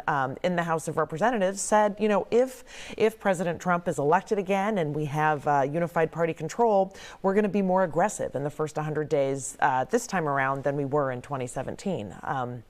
Sort of realizing that party control can be fleeting before a midterm election. Yeah, and the trifecta certainly lends to party unity oftentimes, because they realize as politicians and people representing the people that they need to get something done, and this is their opportunity to do it. Because divided government's tough. Yeah, are we seeing big flips every 2 years, just about? Yeah, I mean, midterm elections are typically bad news for the party in the White House. And so, you know, there have only been a couple exceptions in the last century, and so it's really in those first 2 years, especially with unified control, that presidents try to get a lot done. Can you speak a little bit to the Biden effect in this election? Because up until 3 months ago, I mean, he was the nominee, right? So then you've got this situation with Kamala Harris, the anointed nominee, and now you've got 90 days later this election. A lot going on there for the Democratic Party. A lot going on. And so even though, of course, Harris is obviously the nominee, political science models still look at the incumbent president's approval rating to think about how this election might go in terms of looking at the fundamentals. And so the fact that Biden was hovering in sort of the high 30s, low 40s in terms of presidential approval, you know, that was very unhelpful to Harris. Her approval ratings were higher than his, but, you know, people are still thinking about the last 4 years, and in the case of President Biden, an unpopular president. So that was not helpful. And certainly, you know, the economy and inflation was not helpful as well. Go ahead. I was going to say, I mean, I'm just wondering what voters are feeling about the fact that she was appointed, didn't go through the primary process, maybe didn't feel like they had a chance to know her, or just didn't like the fact that She didn't go through the primary process, and there wasn't a primary essentially for the Democrats. You know, certainly there will be a lot of second guessing on Democrats' part, but I think Democrats actually were remarkably unified. Once Biden stepped aside in July and said, you know, I endorse my vice president, and Democrats really came together and in fact raised record amounts of money. And so there weren't really signs that Democrats weren't excited and unified, but there were certainly, you know, obviously Republicans and some independents saying, you know, she didn't go through the process. Well, when you look at this as a political science professor, you'll dig into this, your students will dig into this over time. Yeah. Did the Democrats do themselves a disservice by hanging on to Joe Biden longer than maybe they should have as they look back on this with hindsight? And did that hurt someone like Kamala Harris or some other presumptive nominee? Right. So I think it is entirely possible that a Democratic candidate who went through the nominating contest, had Biden stepped aside, you know, before and just decided never to run for re-election again, I think a Democrat could have been in a stronger position. That said, it could have been a bruising primary battle. You know, it's not a foregone conclusion that Harris would have emerged as the vice president, although it's certainly possible. And again, Democrats really coalesced behind her starting in July. But I do still think that, you know, sort of the Biden unpopularity in the economy would have dragged down any Democrat in this position. But it was particularly hard for Harris as his vice president. Yeah. All right. Well, and I'm thinking about so many things because Dean Phillips, you know, who's from that 3rd Congressional District, he came out and he said, early on, I'm going to run for president. I don't think that Joe Biden should be the candidate. He had no support from the party. He was kind of ostracized for stepping out like that. Right. And I mean, I think in some ways, sort of his problem was that then he ran, so it looked a little bit self-serving instead of like he was doing it for the good of the party, even as he said, you know, it should be someone else, but if no one else will do it, I will. I mean, he was really reflecting what public opinion polls were saying, but what Democratic Party leaders and insiders were not willing to say to President Biden, who at the time wasn't willing to step aside. And so concerns about his age were widespread, but they didn't really crystallize until that June debate, when it was like Democrats were like, this is not going to work. Let's talk about our governor. Yes. Okay. Obviously, the ticket included our governor. He will now come back to Minnesota and serve the rest of his. What does this do politically to a governor who runs as a VP in a race like this, then comes back and serves as governor? Yeah, I mean, it's an interesting challenge, right? Something that he didn't expect, and now he's nationally extraordinarily well known, whereas when he started all of this, he really wasn't. I mean, he had been doing some national shows. So, I mean, I think in part it depends on whether or not he has unified party control. You know, if the DFL hangs on by a seat or two to the legislature and can get some things done, you know, that might be helpful to him. I think it will be a challenge to have a divided party, which looks, you know, increasingly likely, though we don't know yet what the legislature will look like. And, you know, obviously people had talked about in the past, you know, would he serve in a cabinet? Well, not a Trump cabinet. And so I don't know what the future brings for him. You know, he certainly will be more well known, probably more out there on the show, sort of have a deeper involvement with Democratic Party politics. I think it's an open question. 2 years left of his term. Right. And then before he was picked as a VP nominee, the Democratic Party was already noticing him. You know, he was well known among the governors across the United States. He was president of the Democratic Governors Association. And so you see him playing a bigger role in the party. I could, you know, and sort of in another universe, sort of a cabinet secretary under a Democratic president, but obviously that's not where we are now. And so I don't know, would he want to run for re-election? Yeah. I don't know. And what does this mean for Peggy Flanagan, the lieutenant governor? Right. Exactly. Lots of questions here in Minnesota still tonight and probably still tomorrow. Right. Before we know how that all shakes down. Again, on your screen there, a split screen, we're on the left, and Donald Trump's supporters in Key West, Florida, down there waiting for Donald Trump to come out on stage, a very elaborate stage, by the way, West Palm Beach, I should have said. And they're waiting for Donald Trump to come out. They've been told he will be coming out, and it's very unlikely that he wouldn't on this night, having now gone over the 270 mark at 277, the latest state to go to Donald Trump, neighboring Wisconsin. All right, let's bring in Tim Bloss because he's able to take a closer look at some numbers too. And in Minnesota, we still had, while it's been called, there were Carver County, Olmsted, Anoka, Washington, these big counties where we were waiting for numbers to come in. Well, I can now check off one of those outstanding counties, and it's Olmsted County. We finally got the data in from Olmsted County, now at 97%, and Kamala Harris winning there with 54% of the vote. We are still waiting for Anoka County and Carver County as well. So Anoka here, Carver here, just outside of the metro. Two different counties, by the way, and Professor can talk more about this, but traditionally they have been conservative counties, right? Anoka County was really the county that put Jesse Ventura over the top a number of years ago. It's still conservative and tends to vote Republican, especially in the Anoka area and in the Blaine area. And Carver County has been traditionally also very conservative. This was, in fact, it was such a GOP base that is short of a while ago when George W. Bush was president. This is where he would come to campaign, was in Carver County and hold his rallies. I remember him having one in Chanhassen here a number of years ago during his presidency when he was running for re-election. That has been changing a little bit over the years, so it'll be interesting to see where those numbers come in now. So my prediction is they may not be solidly for Kamala Harris, but they will add to the vote total when we come up here tonight.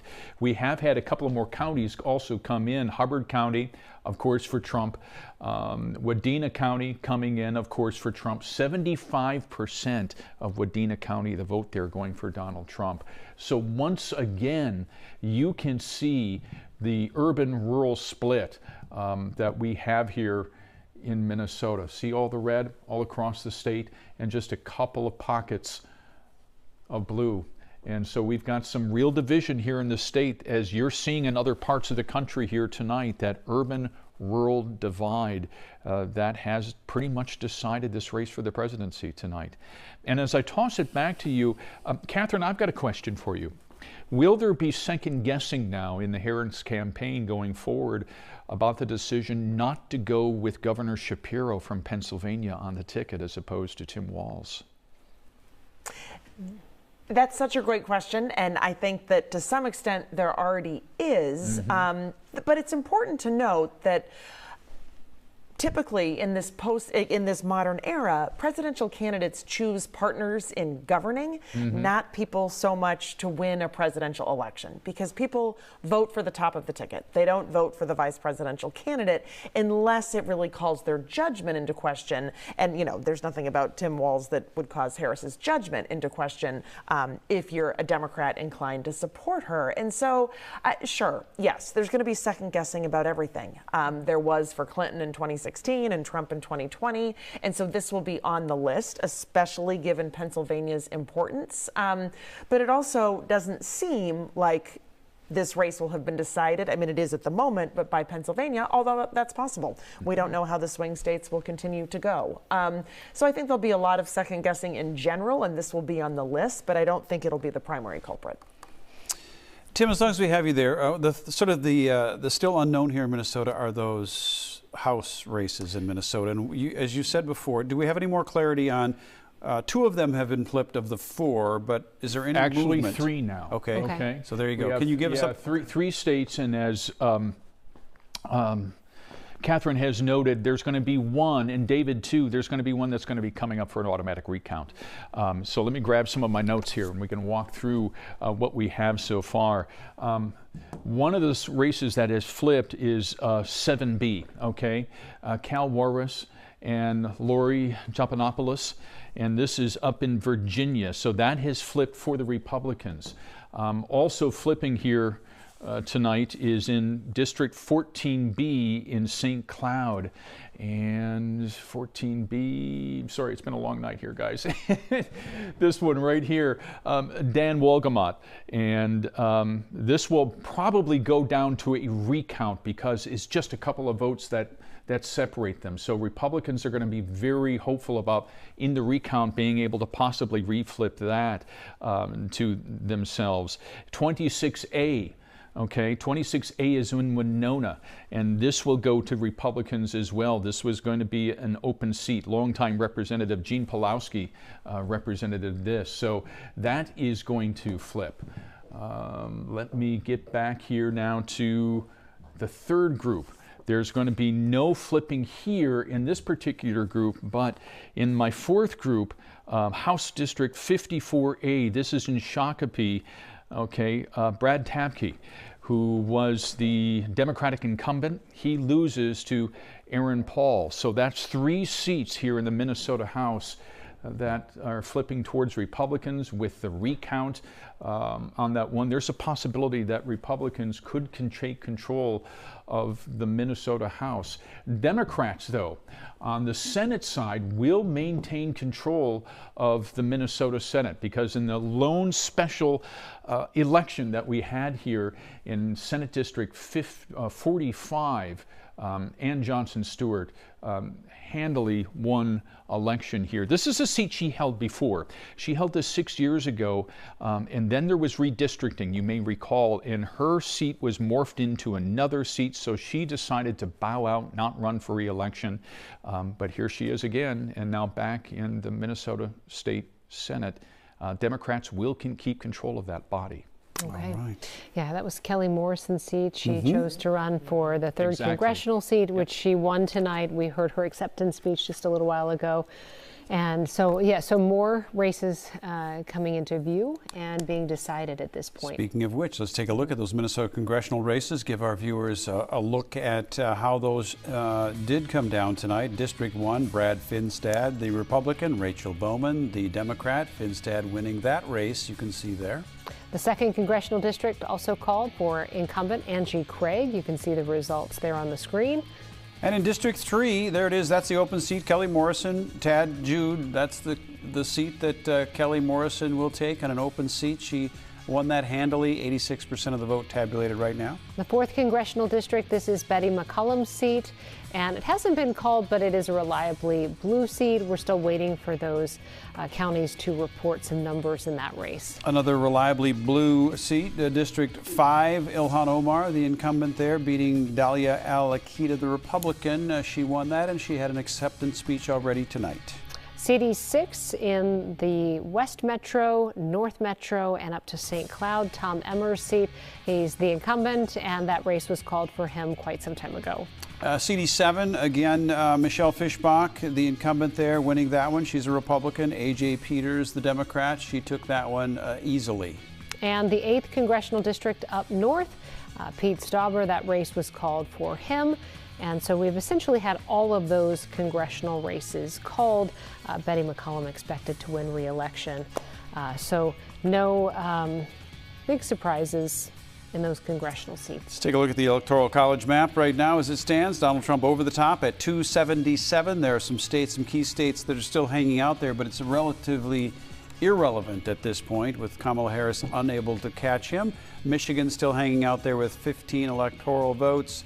Nevada with 6. Nevada is inching closer to a Donald Trump win there as well. Arizona, razor thin in Arizona. Both candidates with about, I think, 50 to 49% in the state of Arizona. Last check, it was like 16 or 17,000 votes separating them, with some 3 million votes already tabulated in Arizona. Yeah, Michigan is kind of a surprise because they had tried to change the law and count up those early votes before Election Day and try to get a little bit of a head start, but still, there's some sort of holdup there that isn't allowing them to really go past 66% of the vote counted. So they'll go into Wednesday and maybe beyond. Arizona might be a day or two before they can call that state officially. And how did all this go down? Let's take a look at those swing states as they worked toward Donald Trump's 277 at this point. Minnesota, as we said, 10 electoral votes. That does go to Kamala Harris. And then let's take a look at Wisconsin. The 10 electoral votes there. State of Wisconsin called for Donald Trump. In Michigan, we just talked about that, 15 electoral votes there. 70% of the votes counted so far. Donald Trump with a 7 percentage point lead in the state of Michigan. That has maintained its that same percentage lead for 2 hours now. So this is an interesting state. Yeah, Pennsylvania called for Donald Trump just a short time ago. That is really the state that put him on the path to the presidency, because that put him at 267. And when you add in an assumed red Alaska, but then Pennsylvania was called after that. So there are the numbers in Pennsylvania. In North Carolina, that one was called fairly early tonight. Donald Trump winning Pennsylvania as well. That helped with 16 electoral votes. And then North Carolina, we went over those results earlier this evening. There's Georgia, 16 electoral votes. That state was called for Trump. This is the vote I was talking about earlier. So tight in Arizona right now. Arizona with its 11 electoral votes, barely over half the votes tabulated in that state right now. Again, look at how close it is. 1 percentage point separating those two. 20,000 votes is the number with those two. And then Nevada, 78% of the vote. Trump leading in Nevada. And we'll wait to see if we get some more numbers from Nevada to put that on the Electoral College map as well. What is happening in West Palm Beach? As we put that up, we'll bring Catherine Pearson into this debate as well. Not much of a debate at this hour. We know that Donald Trump is going to be the next president of the United States. Again, this is the group down there waiting for Donald Trump to address his supporters. I see some people coming out on the stage now. I don't know what that indicates, but it could be good news for them. But while we wait, the biggest surprise tonight, and I don't mean necessarily in the vote total, but what struck you as being unique tonight in this race? Well, given how close all of the swing states have been throughout this campaign, I wasn't necessarily expecting them all to break the same way. Now, I know they all haven't been called, but if you look at the ones that have been called and how Trump has a lead in the others, I thought they might break in different directions, which tells me that, there's something going on here in terms of, the polling being a little bit off, or the economy and inflation just being such an important issue to voters who felt sort of that, Trump and Republicans more generally have done a better job on it, that really influenced either turnout among the Republican base or those few swing voters out there. And, Donald Trump also faces all of these legal challenges that will still continue on after the election is over as well. The election interference and other cases that will still consume a lot of his time. Right. I mean, I suspect that he will ask the Department of Justice to have, sort of the Jack Smith independent counsel lawsuits dropped. But the other ones, indeed, that will be unprecedented. Well, that'll get a little messy as president. I mean, it's a hands-off situation for a president at that point, correct? Right. Lots of people said, well, he'll just pardon himself or whatever it is, and in the end, who knows? But the process, the adjudication process will continue. For some of them. For the special counsel, I think he will direct the Department of Justice to stop that inquiry. But for the others, yeah. Yeah. Again, here we are. And I guess I'm a little bit surprised that he hasn't come out on stage yet, because the race was called a while ago, and I know that the crowd is ready. anxiously awaiting for him to come out. So we do keep looking back at this shot so that we can take that acceptance speech live for you when he and his campaign, J.D. Vance, when they all come out to address the crowd early this morning, now that we're in the early morning hours of Wednesday morning. Yeah, on the East Coast, it's getting pretty late. 2:15 in the morning out there. So yeah, this is probably the time to do that. And as long as we're on races that we haven't spent a lot of time on tonight, let's take a look at Minnesota Metro House races. Is that what we want to look at, Ryan? Okay, let's start with District 32B. Alex Moe and Matt Norris. I don't know what to make of that one. 0% reporting in. Tim looked at those earlier. Again, the same thing with District 35A. No results in District 35A as well. Kerry Rayrauer, Steve Pape. Again, no results there. This is indicative, I think, of some of those areas around the metro that just haven't tabulated them fully yet and reported them back in. 35A, the Anoka-Coon Rapids Area 2, that's another race that will be, I think it might have been called, but these are these these House districts that are so close, with 134 seats on the ballot, and then the DFL going into Election Day with just a 5-seat advantage. Then they become critical.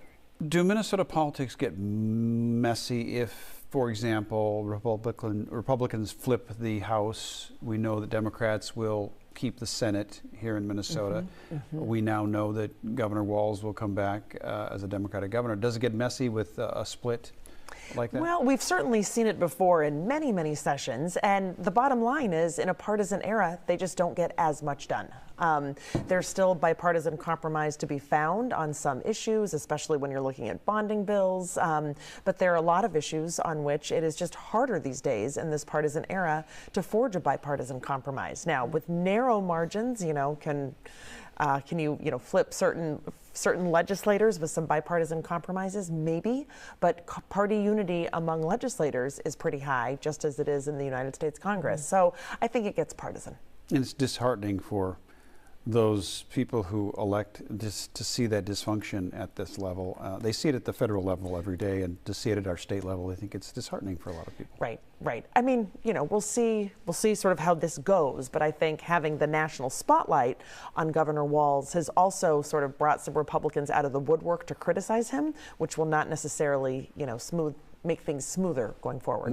Good point. Legislature. Yeah, it'll be interesting to see where we stand, just as a country, too, after this presidential election as we go into the next 4 years, because campaigning does start very early, almost immediately for the next presidential election. That is true, right?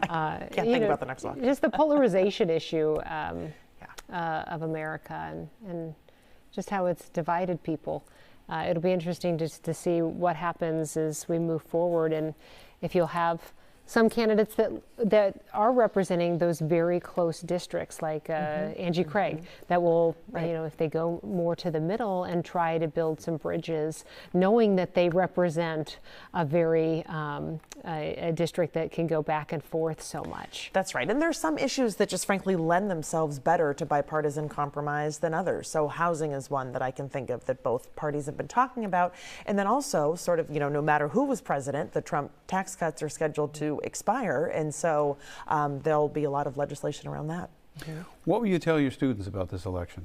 The campaign, starting with the campaign and then the ultimate election. That's a great question, because I'll need to have this set by Thursday. Yes. I think, one of the things as a political scientist that we'll talk about is how important the fundamentals are, which is to say a very evenly and deeply divided country along partisan lines that sort of guaranteed a close election in a handful of swing states dictated by the Electoral College, and that the economy always matters, and so look to those economic indicators. And in this case, thinking about inflation, it really benefited Republicans. And then again, even though Biden was ultimately not on the ticket, his low approval ratings were certainly not helpful for Harris, even as she got a lot of momentum and raised a record amount of money from Democrats. And that, campaigns certainly matter. But actually, Harris had more staff, more field offices, ran more ads, and so campaigns may matter, but they don't necessarily dictate election outcomes. And there's a lot of eyeballs on what lies ahead for whomever was going to be elected. You're talking about the border, which is a huge issue. It polled huge. The economy polled huge. The wars polled huge as well. Abortion polled very high as well. So there is a lot of work to do. Former President Trump has made a lot of promises about being able to fix these things immediately upon taking office, or in some cases immediately upon being elected. So that'll be interesting to see how those play out politically speaking. They're hard problems. They are big problems, very difficult problems to solve, certainly not solvable in most cases overnight. Yeah. I mean, where do we go from here? And will depend on, if he does have that unified Congress and they can move forward and get a lot done in 2 years. Some of these issues, though, are very complex. Housing, trying to figure out when you have the average home buyer is now 38 years old, but most of the people buying and selling homes are 56 plus. These are complicated issues across the country. Absolutely. Housing, immigration, very complicated. I am curious because, in your career as a professor, what have your students been like over the years during these presidential elections? And are you noticing a difference now from, say, 20 years ago? I mean, I teach political science upper division courses, so they've always been politically engaged. But I would say they're actually politically more sophisticated just because the data and the information that is out there is just more readily available. And so I wouldn't say that about every college student, but college students who are interested in politics just have so many more places to find information than they did when I first started teaching. I would also say, though, that even they're more polarized and more attuned to social media, that is polarizing. And so they follow, their party and their candidates. And this is true for students on both sides of the aisle. And I think have a harder time seeing the perspective of students on the other side because the social media environment is so polarized and the country is more polarized. Do the economic issues resonate with people that young? Oh, absolutely, absolutely. And they also want to know, why is no one talking about climate change? I hear that a lot. Yeah, but this whole social media aspect does affect all the age groups. I think, like you said, all age groups are following the message that agrees, with what. And not hearing from the other side. The algorithm feeds you more of that information that you're searching for, too. So, it's not just young folks that are on social media. If for some unknown reason you're just joining us here, or maybe you're heading off on that shift that starts at this point in the waking hours for very few people. Donald Trump with 51%, Kamala Harris 47%. This is the popular vote. It should be noted. We just had the electoral map up there that indicated Donald Trump's 277 at this point electoral votes, which puts him in the White House. All right, and let's take a look at some of the other numbers that we have as we take a look at the big picture here. That is the popular vote there, but we move to another screen? All right. Maybe not. We'll Tim Bloss is back to that later. No, Tim Bloss is waiting for us. Tim is able to dig deeper into some of this stuff. Tim, I'm looking at the presidential race there. Kamala Harris, Donald Trump. Assuming you're looking at the state of Minnesota and how it broke down, maybe county by county. We're starting to get a few more of the votes coming in, especially up in the Arrowhead region. And I just thought it would be fascinating to look at some of these numbers that are coming in and an observation or two. Now, in St. Louis County, 77% now reporting. For a long time tonight, it was just 1.5%. And keep in mind here that you can see how big of a county this is, probably one of the biggest, if not the biggest in the state square mileage wise, right? So there is a logistics issue in counting ballots every year that we have a race like this, because the election judges have to drive in their ballots all the way down to the county seat in Duluth, okay? So if you're up here, you got to go all the way down there, and there are no direct roads, right? And Randy, think about it. You can appreciate this. It's fall. You've got deer, you've got elk, you've got moose that are all active at night, okay? So you're going to take your time getting those ballots down there to report in. So it's always a little bit of a challenge during these big political races. But I might notice that if they can do it up in St. Louis County with 77% of the votes in, why can't Anoka? Why can't Carver County? Why are we still waiting for another, 70% of the vote total coming in from Ramsey County as well? So those are some of the vote totals coming in. And I might notice too that Lake County is now reporting at 100%, okay? 51% for Harris. And Cook County, 65% coming in for Harris. So this particular region, the Arrowhead, has always been kind of traditionally blue up there, and they are once again here tonight. But we're still waiting for those numbers to come in for some of the metro counties, particularly Carver and Anoka. And as we talked about a little while ago, those tend to be more GOP votes. So they will probably change this a little bit. All right. Let's go back to the desk. All right, Donald Trump is addressing the crowd. You can see he's on the stage right there. All right, let's go ahead and take this live as he gets ready to take the stage and address the crowd for his acceptance speech. This is in West Palm Beach, and you can see him with his family there, his wife Melania, his sons behind him. So let's go ahead and just listen in.